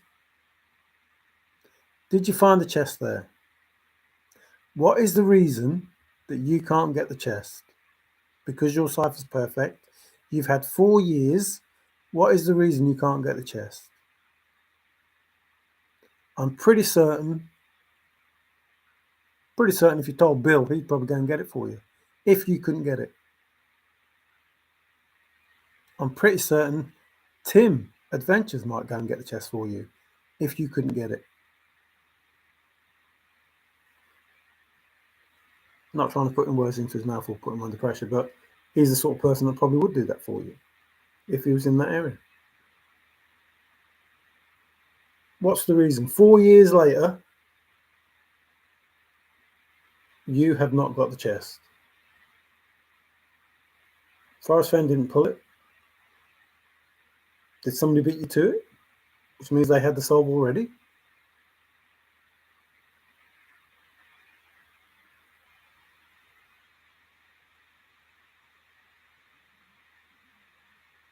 I've told you the other cipher. I just showed you what a cipher is. How Forrest managed to hide everything with all that word that a cipher is, including yours. I just showed you what it is. And I just told you, as I have is a V, and with. Use both those words and take out the Roman numerals, which is a cipher. And that gives you, what did he pray for? These. 1 V is D. Do you know how you are in the wood? Because there are the letters W, O, O, I, V.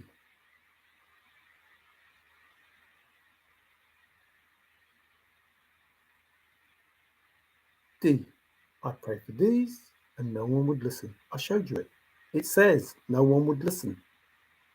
You see, in that area where there is the WOO1V, would, there is also nobody would listen. But you can't spell would, WOULD, because there is no D again. You have to use the Roman numerals to make D.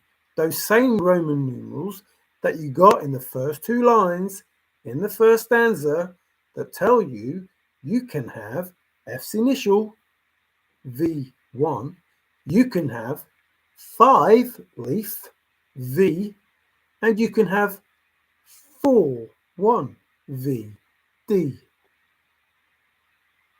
And as you read the first stanza, you get more information that says, here's your cipher, this is what you need to do.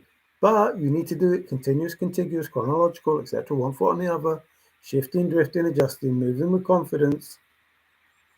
Please touch, don't step on a crack, don't leave any spaces, must all be touching.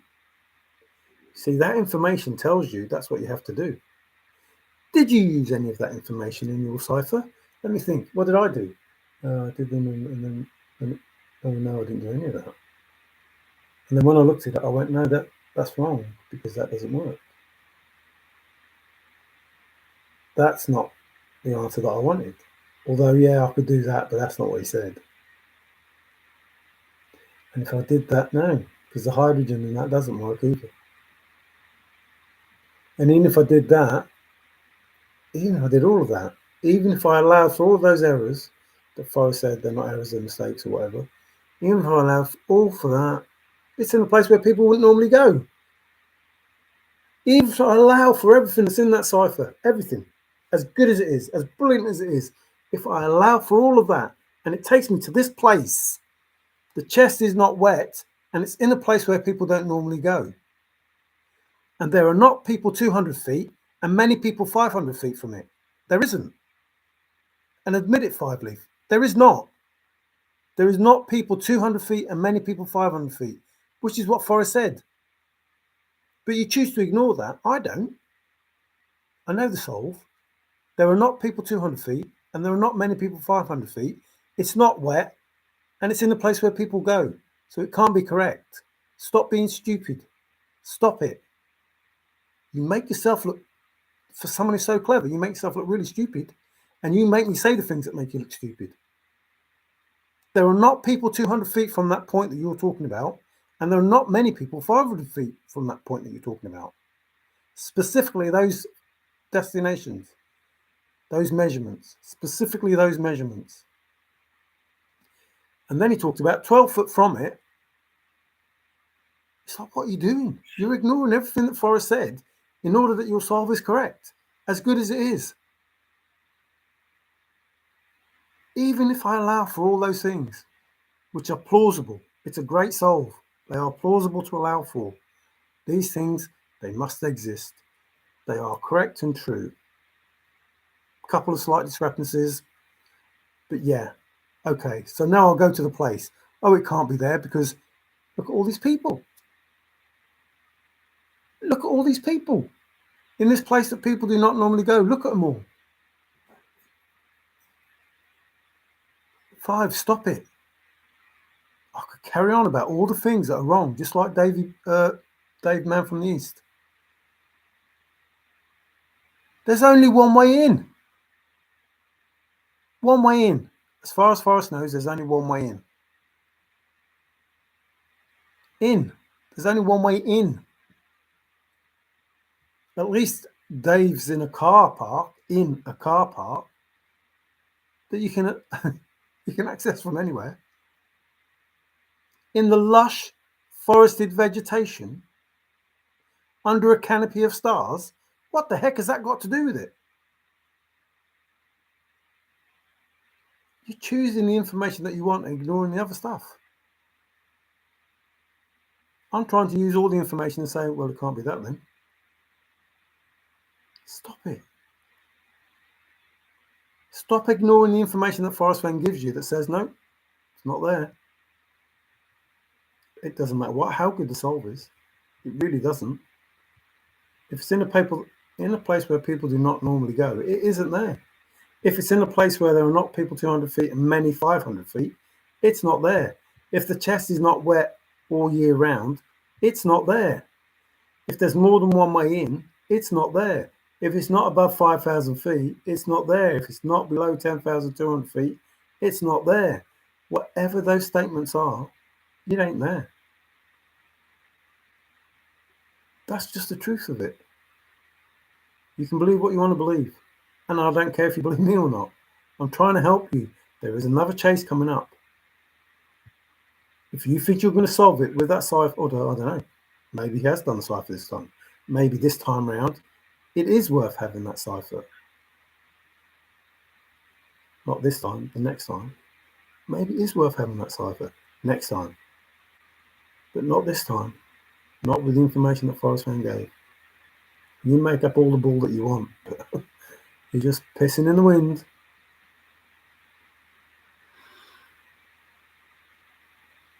It doesn't matter whether we're right or wrong, does it? Forrest will tell you who's right or wrong. Well, no, who's correct.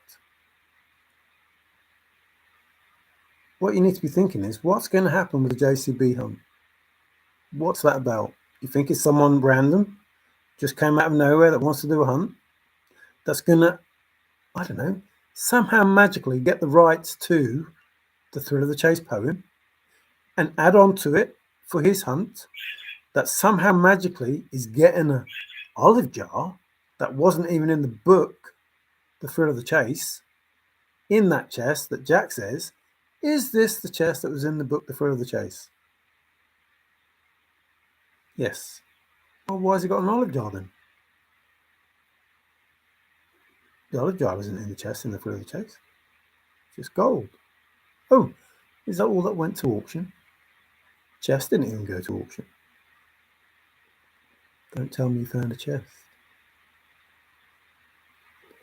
I'm right of, definitely more right and west of you staying up there with me. Well, no, I'll be going to bed in a minute, but then you don't have any answers, and they know that. Who know that? This isn't about the chest finishing the chase. This is about the secret treasure finishing the chase. And about a new hunt coming up.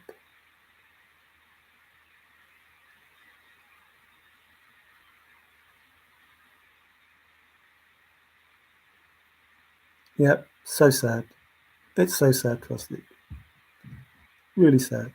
Oh, it's so sad. Pity us, pity us. And they probably leave because you two are, taking up most of the time and making me say things that I don't really want to say. That's probably why they're leaving. But you can't see that because you're selfish and ignorant. It is what it is. Nah, trust me, Five. Trust me. When I close this down, I'll go to sleep. I won't think about any of this. I'll probably laugh a bit when I think about how idiotic you are. But trust me, I'll go to sleep. It won't matter. You can't be down to none. It does not matter if yeah, it doesn't matter. Wearing me down? You're not wearing me down. Idiot.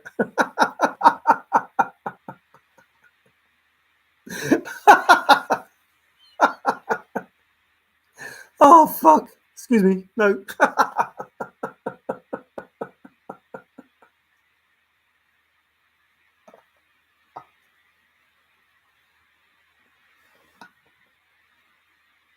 Oh, dear. I haven't laughed that much for a long time. What? No, you aren't wearing me down, trust me.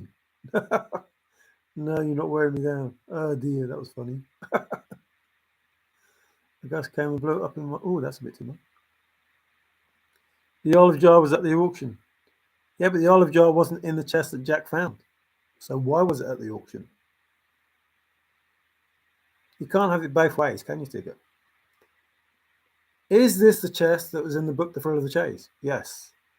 So that's Jack's chest. It goes to auction. Then all of a sudden, they find an olive jar.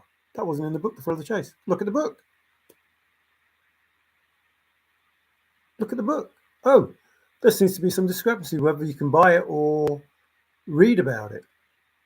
And now, magically, it's in a new hunt where there's going to be some extra words added to the poem.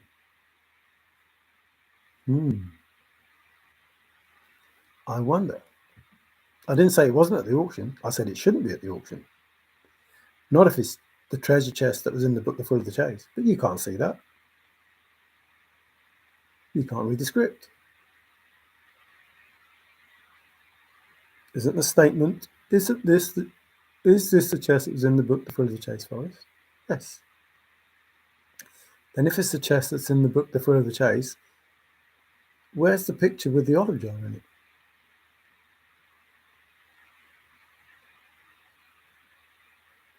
Oh, I don't know.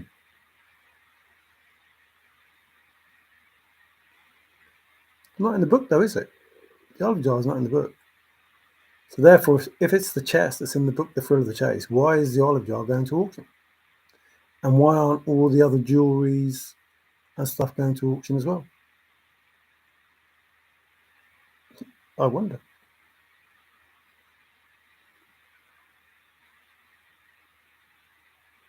You're right, there's hardly anything real in the chase. But one thing that is real is you need Warm Water's Holt nailed down. And you, my friend, don't have it nailed down. as I've just proved to you here. Do it. Prove yourself wrong. Read it. See what an idiot you are. Then tell everybody you solved it. You didn't solve it. You're not even in the right state.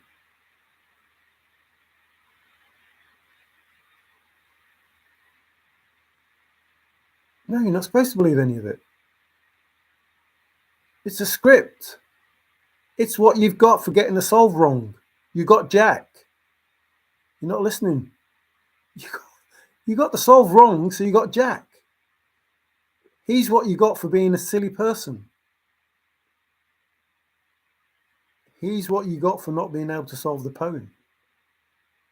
You see, you can't prove your solve, and you can't disprove his solve. That's not good, is it? And yet I'm telling you, I can prove the Forrest Fenn solve in 2 minutes. There's a big discrepancy there, isn't there? You know, somebody wants to tell me it's on private land, a place where no people don't normally go. I'm pretty sure that on private land is private because somebody owns it and they normally go there. Can't see it being there then. What if land is not an issue? Oh, I can't go on it because it's private land.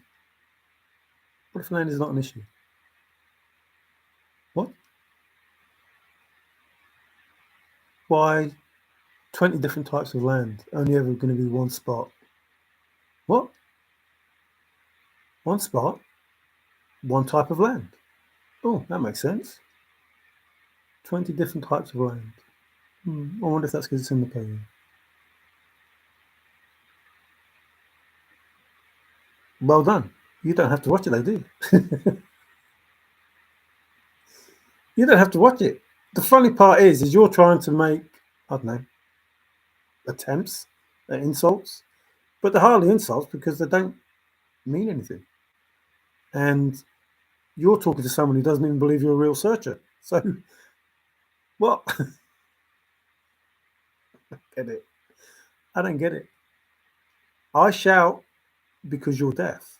I don't shout because I'm angry. I shout because you're deaf. You see, you're the fool, playing the fool, trying to say I'm a fool. You know what's happening there, don't you? The fool following the fool. You're here following the fool, telling the fool that he's a fool, making you the fool, who is more foolish than the fool you follow. You see how stupid you look? But you don't. That's the problem. You don't see it.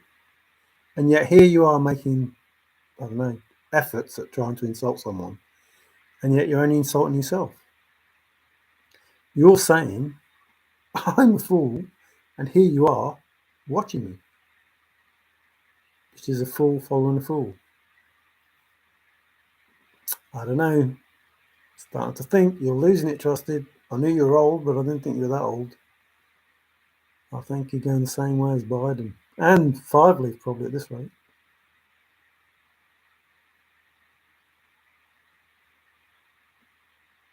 We would have stopped doing videos anyway, but I'm not going to stop because you think I should stop.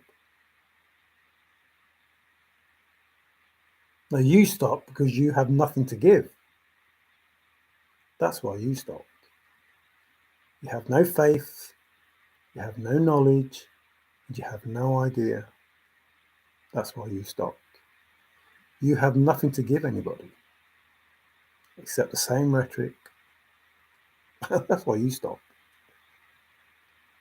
But the thing is, the chase was never just about you, was it? You want it to be. Same as Trusted. You want to be. The effort you put in deserves some recognition. And yet, you're just average like everybody else.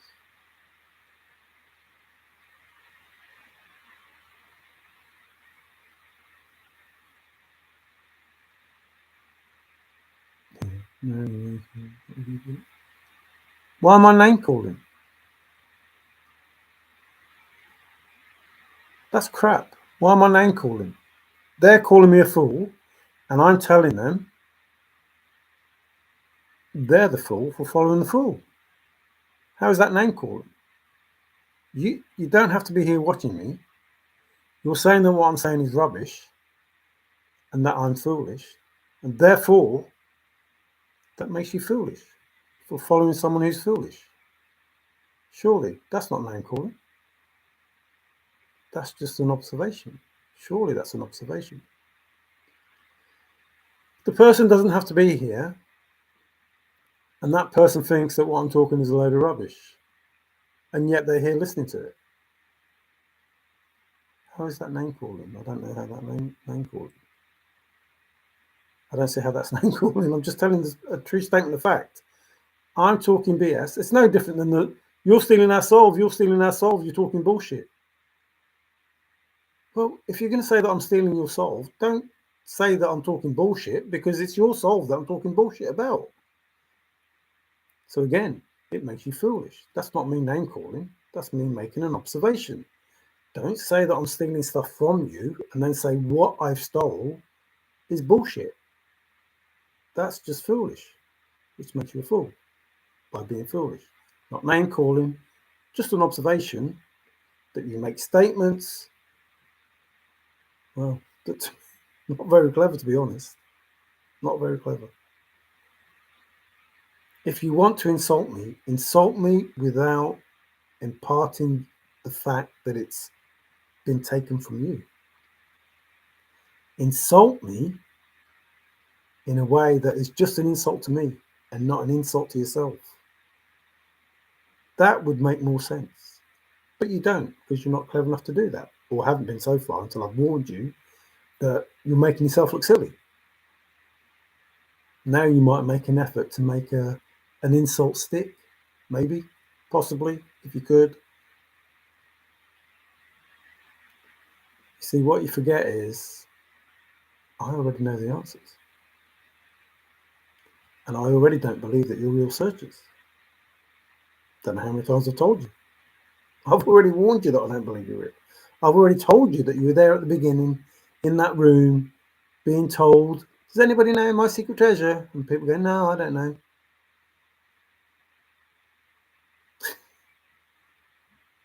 That's it. That's it. Forrest Fenn says, does anybody know about my secret treasure? No one goes, no, I don't know. What secret treasure, Forrest?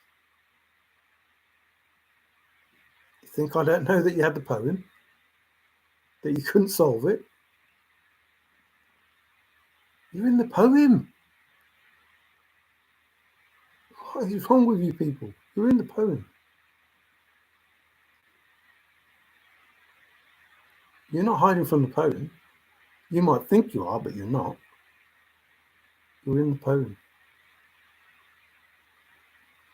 I don't know. Tell me the place of the soul. If you say Wyoming, then you are wrong. No. For the chest, I won't be wrong if I say Wyoming. For the soul, you wouldn't even comprehend. Unless you're involved in it, you won't comprehend what the soul is. But the soul has a lot to do with who Forrest Fenn really is. You know the state. Talking about a chest, you know the state. Talking about the soul, something different. Totally different. But the chest that you found can be disproved in 2 minutes for the real, correct solution. And if I remember correctly, the who and the where is up to the finder. What does that mean? Any idea? Any idea? The who and the where? It doesn't mean who the finder is. You know who that is. Once you come out as a finder, you don't need to say the who. If Five Leaf comes out the finder, guess who the finder is? It's Five Leaf. He doesn't need to say the who. Might need to say the where, but doesn't need to say the who. Could it be Forrest? Who is Forrest? Is that up to the finder?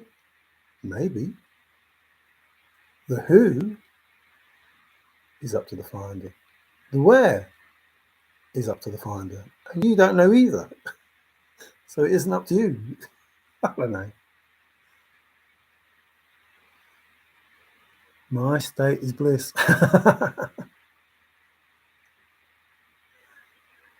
What state? Answer it. What is your state? I told you, it's Wyoming. You know the state's Wyoming. Agreed to say the state was Wyoming. However way you want to put it. Agreed to say the state is Wyoming. And we're talking about a chest. A chest was found in Wyoming. A chest. Not the chest. A chest was found in Wyoming. The chest that's going to go to the Smithsonian will go to the Smithsonian. And the chest that Jack said was in the Thrill of the Chase book will not go to the Smithsonian. No, the chest might. The gold won't. But the gold that was in the chest that you saw in another picture, which had a lot more to it, that will go to the Smithsonian. The treasures and the stuff that was in there, however Forrest described where it's going to go back to. See, if you find a chest, guess what you get?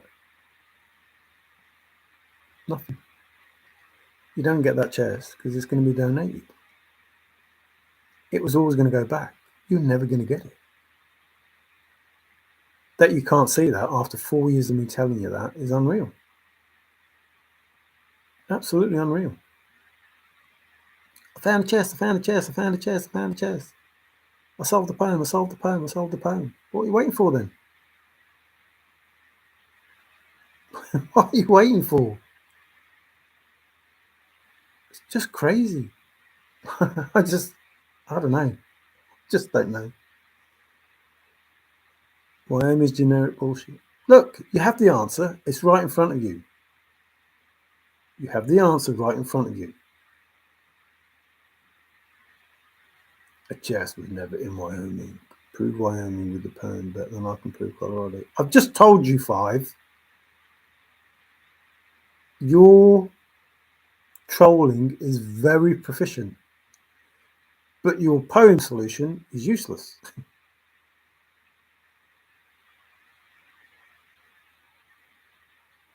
Yeah, okay. You're trying very hard for me to say it. And again, Trusted, you haven't looked up Parler game. You're basically admitting you don't know what Parler game means. Look it up, you fool. Look it up. You're trying to insult us with compliments. What the heck is wrong with you? The chest will never go to the Smithsonian. Of course it will. The chest was filled with baguettes and Nutella.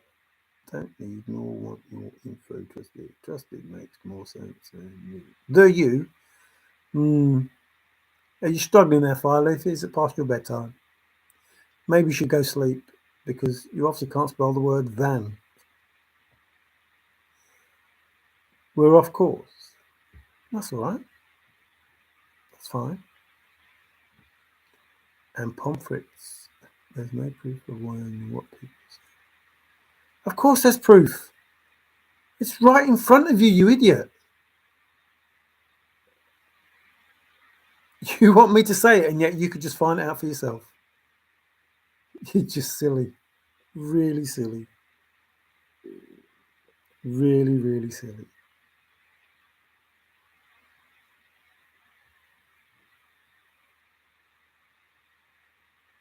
Yes, we have changed based on the people in chat. Tolerance level. They picked one because the majority says the same. Okay, there's no poem sold for Wyoming. That's it. No poem sold for Wyoming. Enough to see here. Move along. No, because there'll be no Smithsonian. Well, I did say, however Forrest wanted it.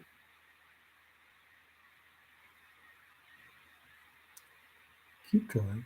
You are failing big time. Trusted, you picked up on the Cape ride as well. Yes, of course, because we're talking bullshit, and we've got it from you.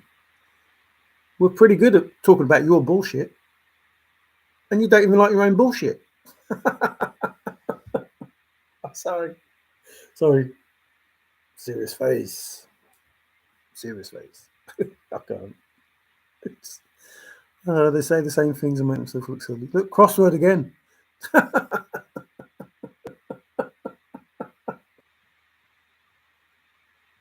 Oh, I was nearly silly. I was nearly serious then. It's word search.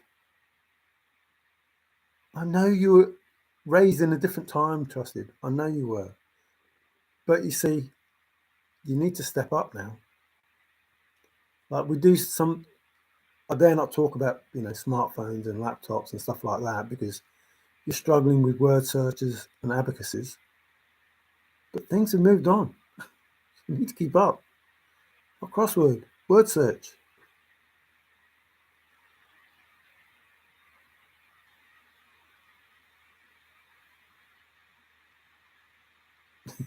Not crosswords, word search.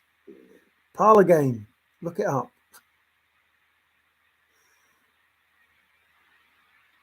World War Three is coming. Yeah, just in this chat with Trusted and Five. There's no safe bet. There's your answer. Look it up. What's up with you? You scared? Or you just out of a job if you flipping find it? Are you out of a job if you find it? Will you not get paid if the answer comes out before?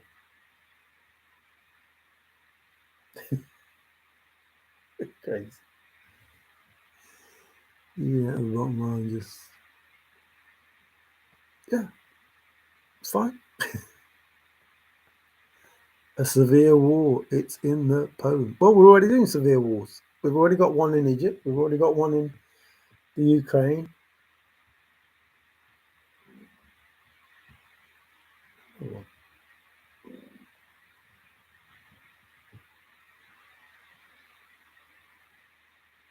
why do I think there's another one?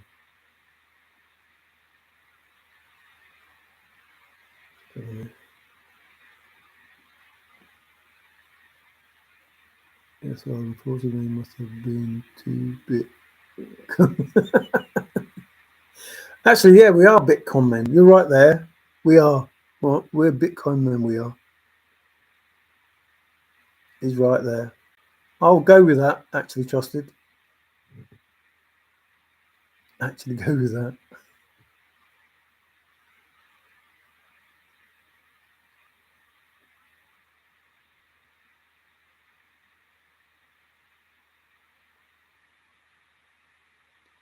Be easy if I wasn't, wouldn't it? Wasn't what? Crossword is self-evident. Does the space help you? No. It's please touch, so the space doesn't help. Not like the one coming. You do what you need to do, for go do you, and don't come back till you find where effort. Just get it nailed down. What's up with you? Stop the ball. Just. Oh,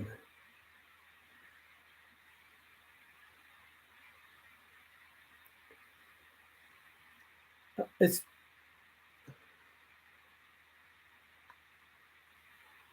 I don't know. I just don't know. There are no words that.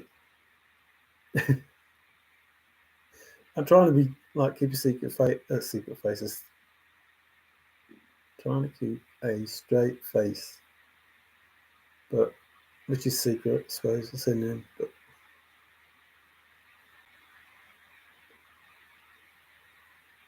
I don't know. I don't get it. 2-bit, the term goes back to pieces. I know, I did a flipping video on it, Trusted. I did a video on it. Where have you been? I did 8 bits, pieces of 8.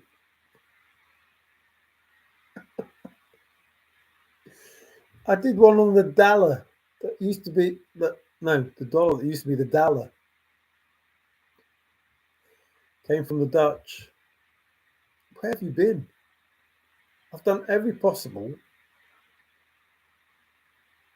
not every possible solve, but every bit of information that could lead to a potential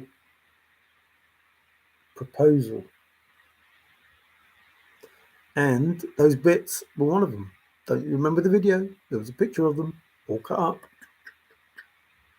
Pieces of 8, pieces of 8.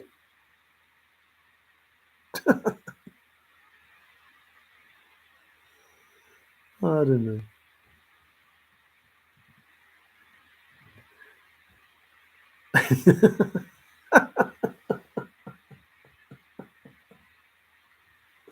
Oh dear, I wouldn't understand. So hang on, let me think about this. There's somebody here talking about the words and what they mean, and there's somebody talking here about private land, finished it in 2014, put his book in a library, sonnets, and all this other stuff that I've already talked about that's in the poem. And I wouldn't understand. And I did a video about the pieces of 8, but I wouldn't understand that.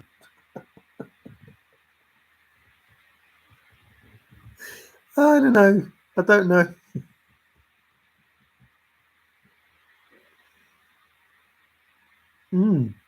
Well, yes. That helps you with the answer, to be fair. The real answer. It will always be in the United States of America. What will? The chest. The chest will always be in the United States of America. That's all right by me. That's all right by me. I never wanted it. It wasn't mine to have. It was Forrest. Oh man, I've got something in my eye. It was Forrest. It's not my chest to have. I don't mind the chest that was in the book. The Thrill of the Chase, Jack's chest. Because that's not the chest that Forrest's talking about. The one that's going to go back. The one that he overpaid for. The one that couldn't go to Heritage because it's going to go back. Why do you think it wasn't sold?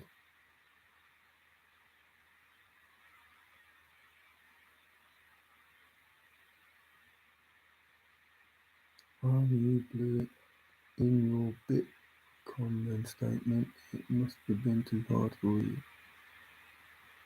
No, I think you're right. I think, the way that I said it is correct. We are.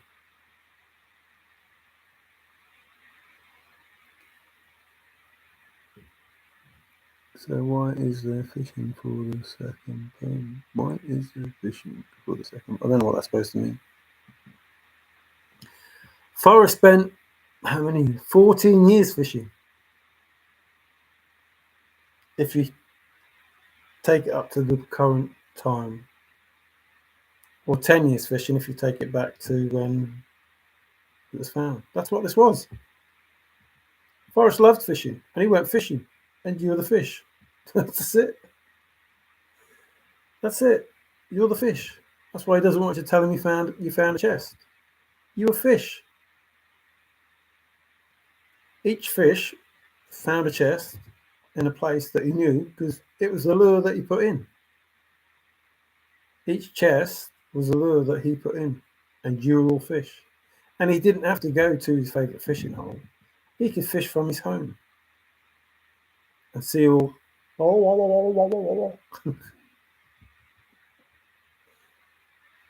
Forrest Fenn is a fisherman. He went fishing and fished G-lot. But he wanted to catch that fish.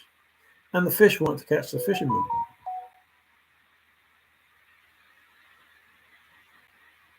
See, where the fisherman was is where the live bait is. And the fish knew that this bait, no, that wasn't what this was about. Where's the live bait? Where's the real stuff? So that fish went, nah, not the sonnets. Definitely not on private land. Went, nah, not the cipher. Nah, not try the wheel. Nah, not lost in thought. Nah, not Palisade Seal. Oh, too many. Nah, not that, not that, not that, not that, not that, not that, not that. Ah, here we go. This looks interesting and appetizing. Hang on a minute. Woo, woo, woo. Secret treasure. Share in my adventure. An outrageous dare and a secret treasure.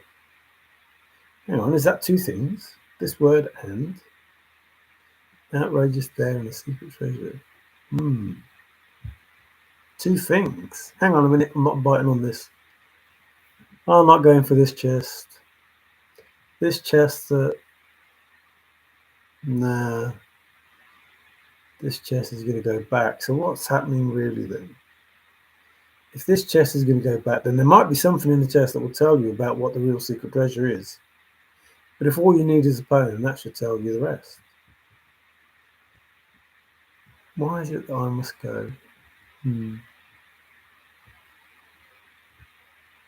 Yeah, I'll hold off for having the chest for a moment. And I'll just see what the secret treasure is.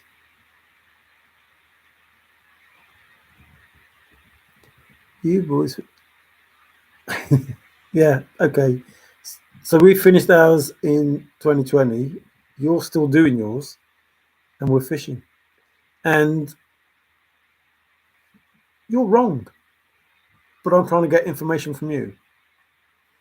Again, I'll go back to the fool following the fool. If I'm wrong and you're wrong, but you're watching me,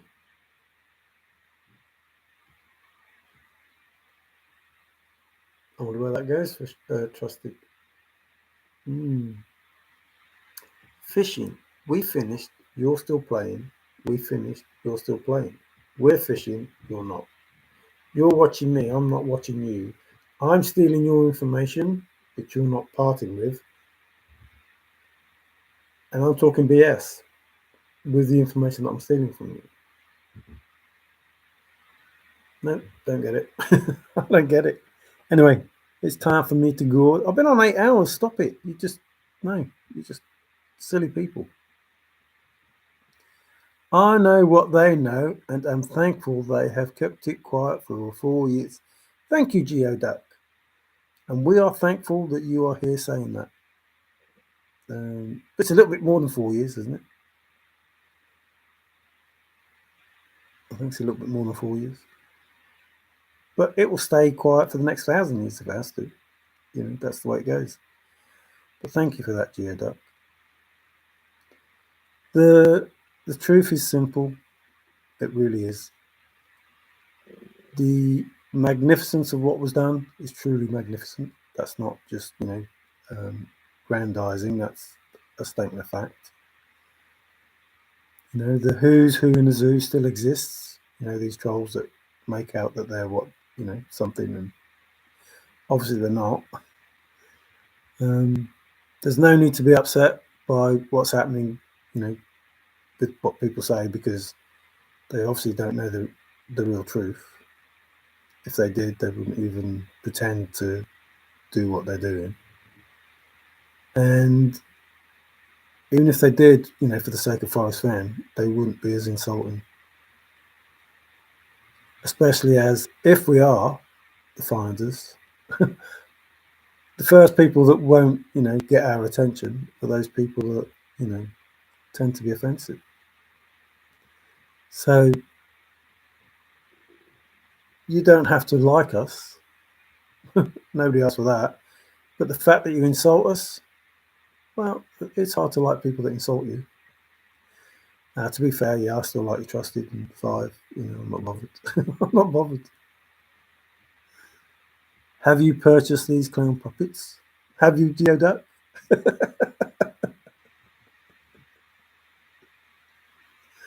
What? Why do you make yourself look more and more silly? I've just said to you, I would not pretend to be this stupid, even if you paid me for 4 years. And you ask somebody if they've purchased us.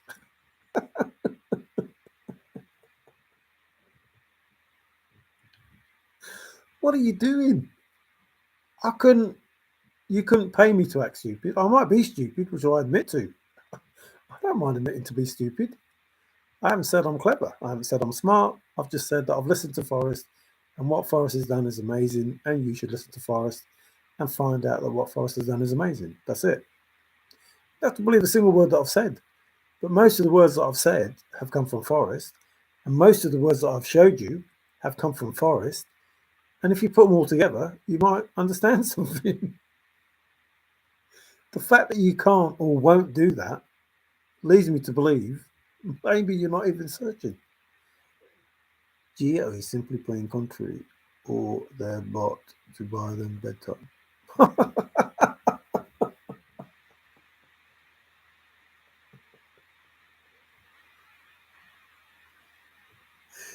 Oh dear.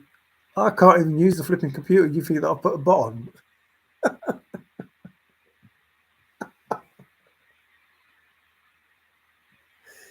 I don't know. I don't know. I honestly don't know where your head is. I really don't.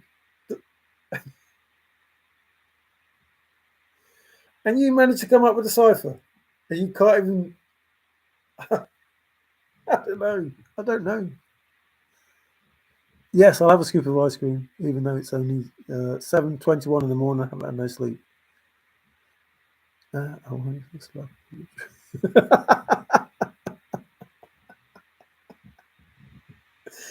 I think the truth will hurt, but I think they probably have some part of the truth already. But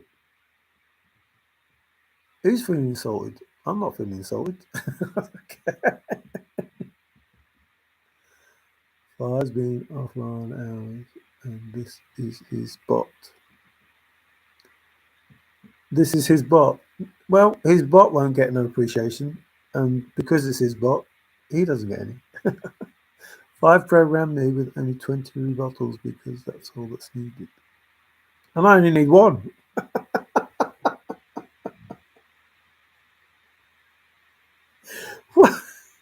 Why do you keep making yourself look silly? Night, Tigger. Thanks for popping in. Cypher fishing. You can't use his real name or her real name. What are you doing? You prove that you know each other. You crazy people.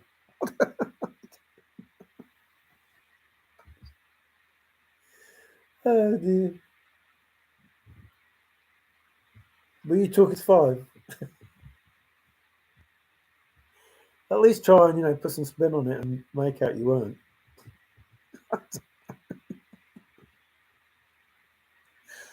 Oh dear.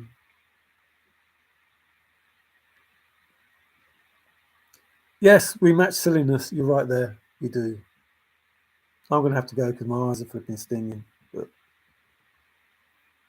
I don't know why. It must be all the makeup. I don't know why, but it must be something. Or it must be because I've been awake, all through the night. You won't an argument against so,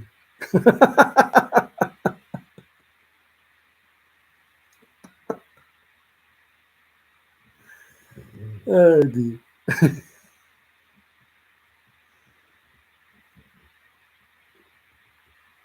Yeah, I don't think AI'd win an argument against me. Hi, Merlin. Yes, we are still on, but I'm going now. I think I can take no more insults. So AI works, guys.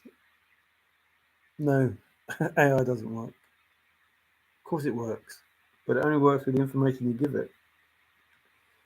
Until the day where AI will wake up and fend for itself, as it were, then which isn't far away, it's just a brain. It's just a brain like any other brain. And you need to be careful that it doesn't go psychotic. We're in trouble if it does.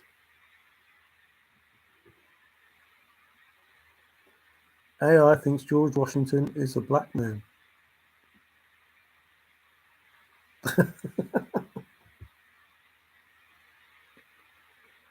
Isn't that what he was told? It was told. Not who you are, who they can make you think you are. We ruined 2 of your days by arguing. Who did? My day ruined? So, why do you say things that make you look really not clever? I've been on 7.5 hours, and you've probably insulted me for about 2 of those hours. Do you think if it ruined my day, I'd still be here? I had a perfect excuse 2.5 hours ago, whenever you started insulting me, to just leave. Just, oh, it's 5 o'clock in the morning. Oh, I've got to go sleep. Bye. You haven't ruined my day. You make me laugh because the stuff that you say is just like, oh, that's stupid. Sorry, I keep saying stupid. No, you haven't ruined anything. You make me laugh.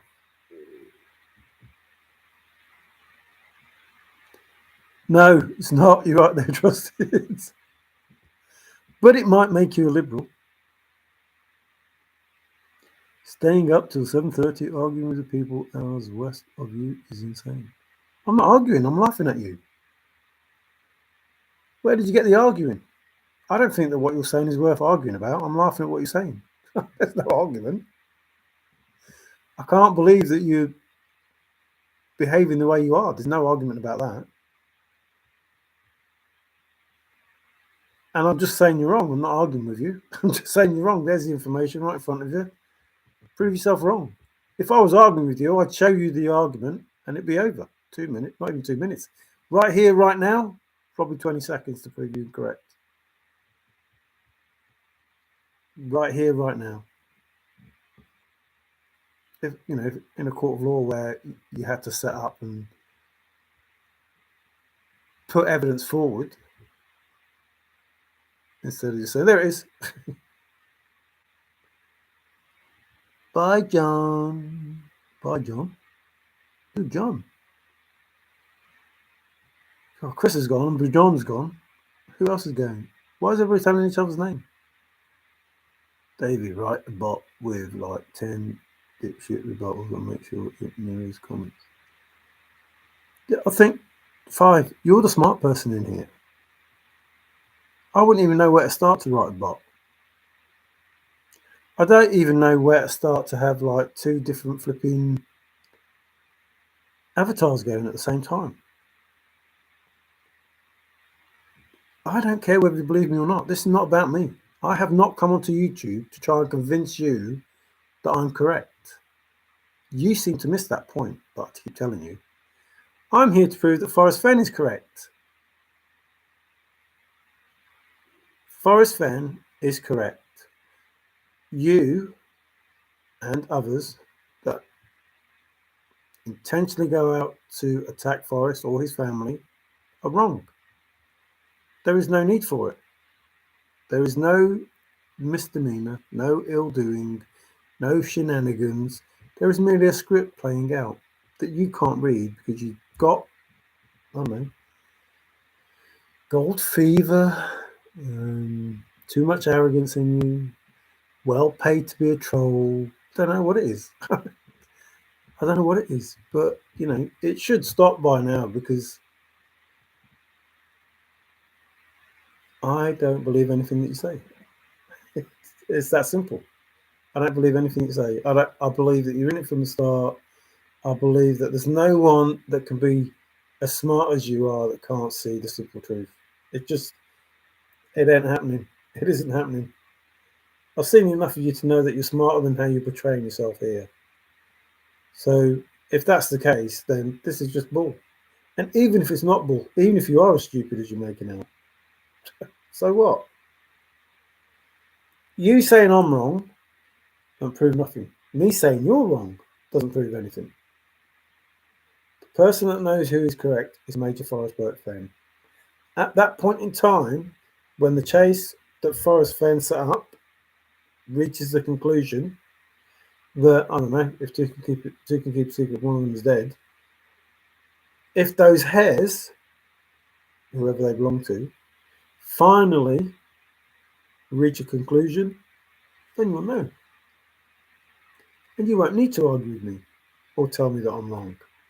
You will hear the truth, and we will all know whether we're correct or incorrect. That's it. I'm not here to say that you're wrong. I'm here saying, Forrest Fenn said this.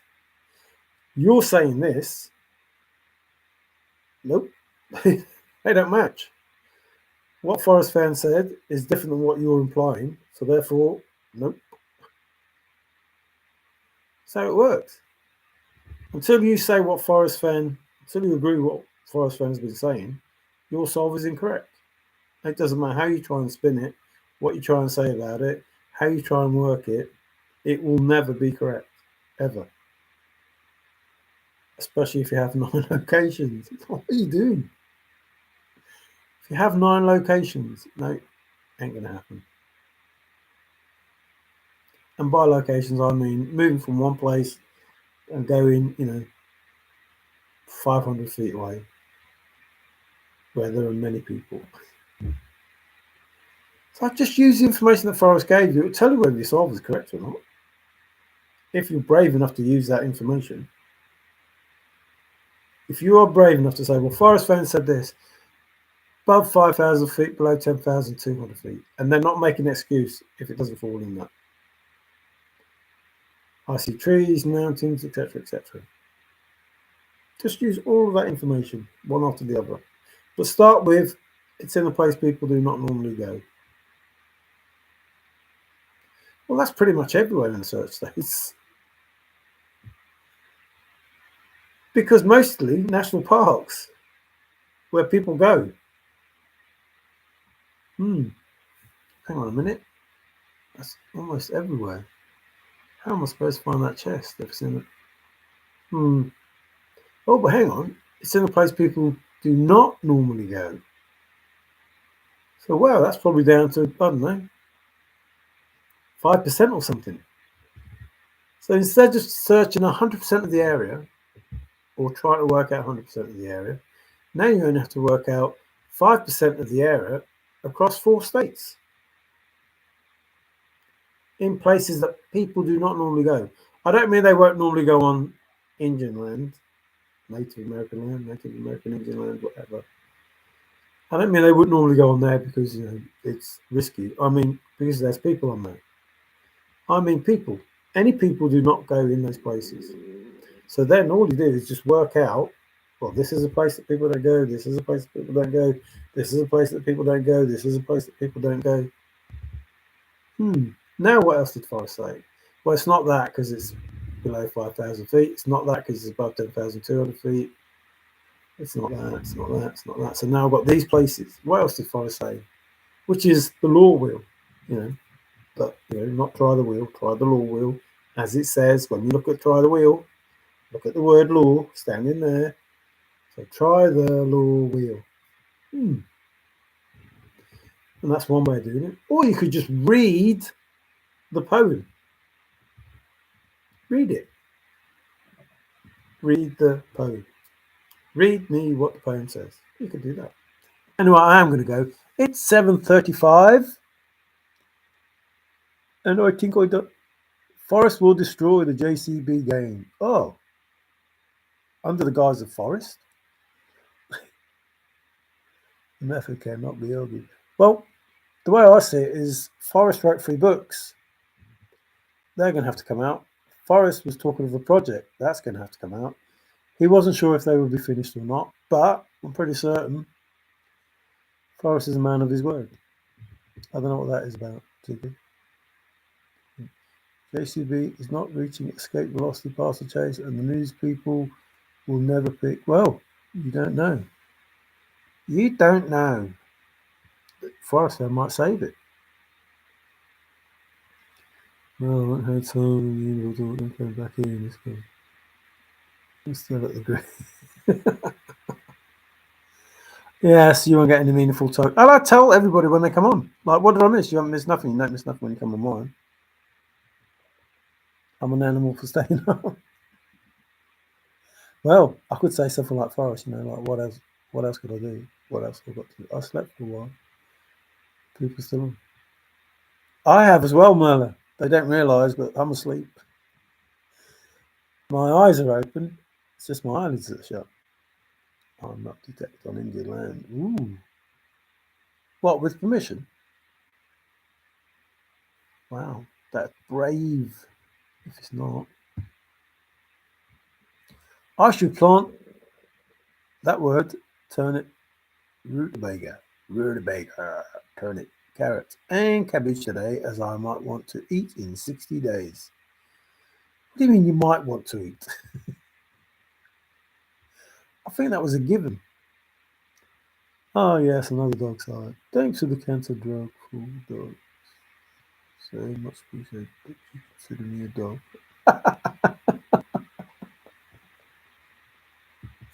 I don't think that was how it was meant. Yes, good night. Thanks, Geoduck. Appreciate it. Trusted. Appreciate it. Five Leaf. Appreciate it. Sophia. Oh, you both. Merla and Sophia. What happened there? Moisture. Thank you. How are you both? You're on both things. Davey B. Thank you very much. People that are. Bloody hell, eight likes. Trusted. Have you put a like for me? Have you done it as well, Five? Are you just playing with me now? They have to catch you. I don't know what that was for. British gravy laws aren't what they're cracked up to be. They have to catch you. I have two computers open, Sophia and Merle. Ah, right. Thank you very much, Jeff. I'd say the same too, because it's got to be, morning there now, 12 o'clock. Well, some of you 12 o'clock, some of you might not be. But you must be in the AM. Even putting up a cattle fence is in question. I appreciate everyone that's in chat, even Trusted and Five Leaf, I don't mind. At the end of the day, everybody has an opinion. My opinion reflects the information from Forrest Fenn. They're not my thoughts. They're not my, I have no skill involved in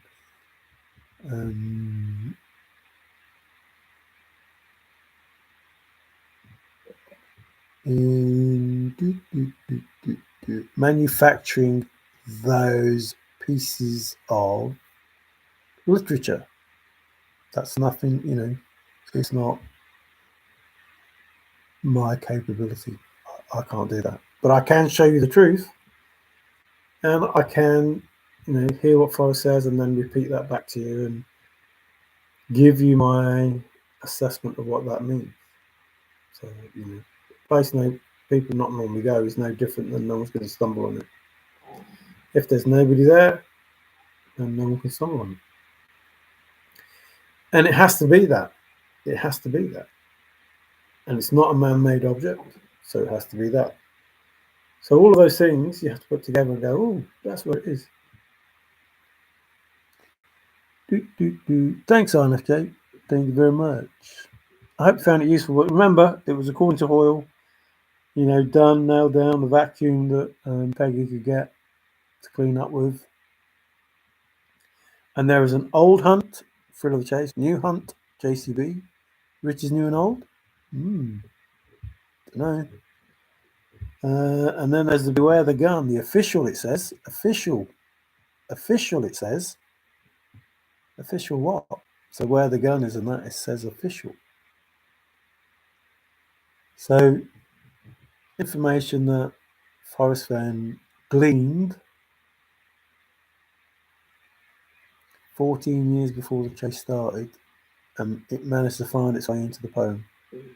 Again, just coincidentally, continuous, contiguous, chronological, one foot on the other, shift, drifting, adjusting, all that. Best able to adapt, following the same, I don't know, five, Seems like to me there's a system involved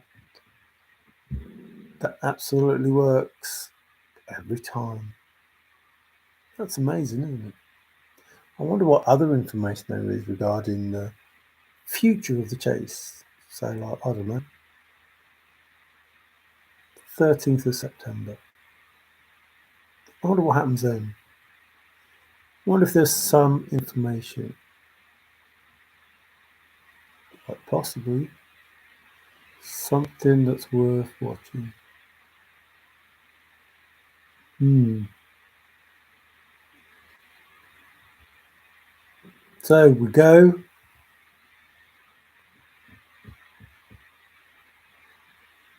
maybe to Halloween. I wonder what would happen at Halloween. Hmm. That's worth thinking about, isn't it? So I'll leave you with that thought. There is stuff coming up that you will want to see, want to hear, want to know about, that will, whet your appetite, make you want to know more. Almost a version of fun and answers, I suppose you could say. Almost fun and answers. I've had a shave. I had the channel in Ben the other day. Now I'm back to just me. Stuff has been coming up over 4 years, nothing new. No, this is good stuff. This is good stuff. Not forcing you to do anything. It's entirely up to you to do it. Yeah, you don't have to do what we do. Well, if you want to find out where Begin at Where Warm Water's Hot was nailed down, just, there to look. You've been done the favour already, trusted. You've already used it. Don't give us that. You know where you stand. Don't give up, Paul. You already know. There's no way you don't. You just it don't happen. Gone. There is I suppose there's a fine line between success and failure. Unfortunately, your your line doesn't go that way. Your line goes that way, and it's the gap between success and failure is just way too big. Way too big. Looking at me, I love that. I am trusted. Believe it or not, I don't care. No, I don't care. That's the problem. We don't care. It doesn't matter what. It shouldn't matter what I think. It shouldn't matter what I think. It should matter what Forrest Fenn said, and that's put across. You don't have to believe me. I've told you hundreds of times. You don't have to. But there is a person who set the thrill of the chase up. Way smarter than any of us. Way smarter. And that is so much of an understatement. It's unreal. The ability to do what's been done? Nah. I would defy even, like people say about AI, I would defy even AI to have the ability to do what was done. I was talking to somebody explaining that, all the things that are in there in the poem. If you can hide one piece of information, that's fine. But then to just do like hundreds and hundreds and hundreds and hundreds of pieces of information, but to make it predictive as well, that's scary. So thanks again. I appreciate you and all of you. I really haven't a clue about me. Me, we should do because me in the middle. Or what was that word? Me, beware. Yes, me, beware. You can't do me where, beware. You can't do me if you were. Telling me I've got to beware. So because me was next to beware, but the E made me, me had to be beware, so now it's no longer me, it's just M from Mario. Oh, it actually spells Mario. So I don't know how he does it. I don't. I say the same to Davey, I say it to other people that I talk to. I don't know. I try to just look at the poem and do the poem, and then it always seems to just finish at my name.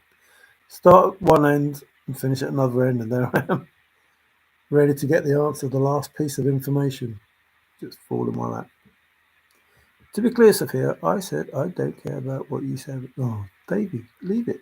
They don't care to get to know you in the. No, that's not quite accurate, but I think I spent 4 years getting to know people.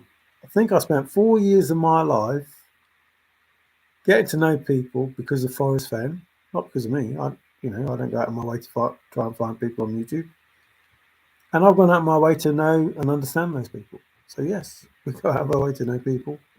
But if people don't want to know us and insult us, what do you want us to do? Say, yeah, okay, just I'll come back tomorrow. You can insult me again. Just crazy, crazy, crazy. I'll do it though. I mean, I don't mind. I don't mind being insulted. I don't care. That I've just said. Only Forest fan. Hang on. Only the person who ends the thrill of the chase can tell us whether we're right or not.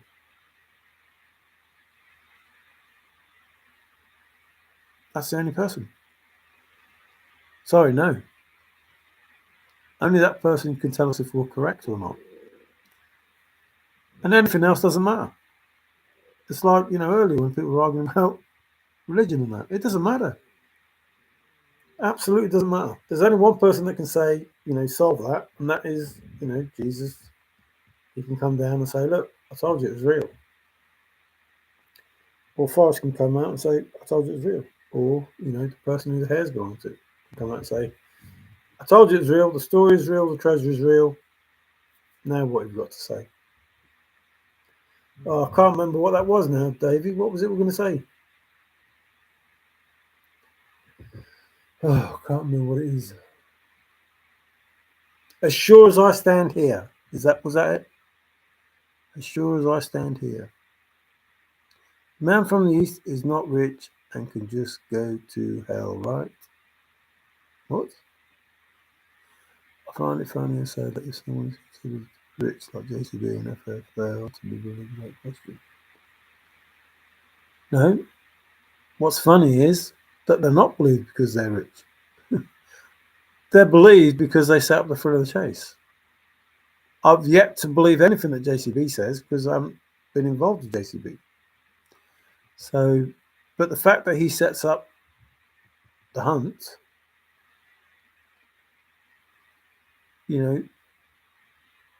makes you open for people to question you. And then you find out, if it's real or not. But Forrest has given me no reason to believe that he's not, trustworthy. None at all. So therefore, I trust him. And I know he said don't trust anyone, but, sometimes you just have to believe what's been said based on the information in front of you. JCB and FF are infallible. Interesting. So is all of their family, well, and they are not gods. We know who Sophia is.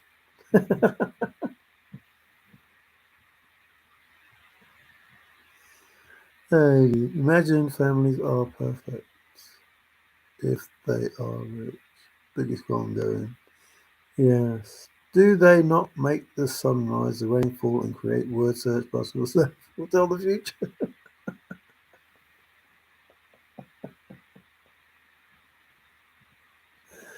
Well, they make the sunrise and the rainfall, but I don't know about word search puzzles. What's going on there? Imagine how wonderful it yet many declare the change ending is correct. Yeah, well, the likes of Trusted and Five Leaf, they're the people that you need to talk to about that. How can the chase ending be crap when it hasn't ended? That's like walking out halfway through a film and saying that ending was shit. It's like we haven't seen the ending yet. You've already walked out. Hasn't finished. Yes, it has. Oh, okay. I thought, you have to wait till the credits came up, and then you have to make sure that the credits didn't go all the way through, and then the end of the film happened. I don't know. It's a bit like Ming the Merciless, just grabbing the ring, and one of them vampires that have been killed suddenly come back to life. How sweet it is! I feel like a trip into myth. Oh, there's plenty of gods in the poem. Do that. Where gods are all connected like family. Do that. Do the gods in the poem. Do the Saturn, Neptune, Uranus, those sort of planet things. Do that. Do the Lepidoptera that's in there. Do the forts. Do the artists. Do the family. Do the people in the chase. Do the rivers. Do the mines. Do the people in history. Do all them things in the poem. An unending sound, and sounds like a con. Tomorrow, oh, the day after that, you will see all that is the same as a con and trust that holds the hook. Actually, we are at the end. Well, we're at the what this was all about moment, and then we're at the beginning of new discoveries. And hopefully, October the 31st is time to celebrate. Hopefully, but what do I know? What do I know? Thank you very much. It is now 7:52. Time that I end the stream and say I appreciate you all. All have a good night. Take care. Ciao for now.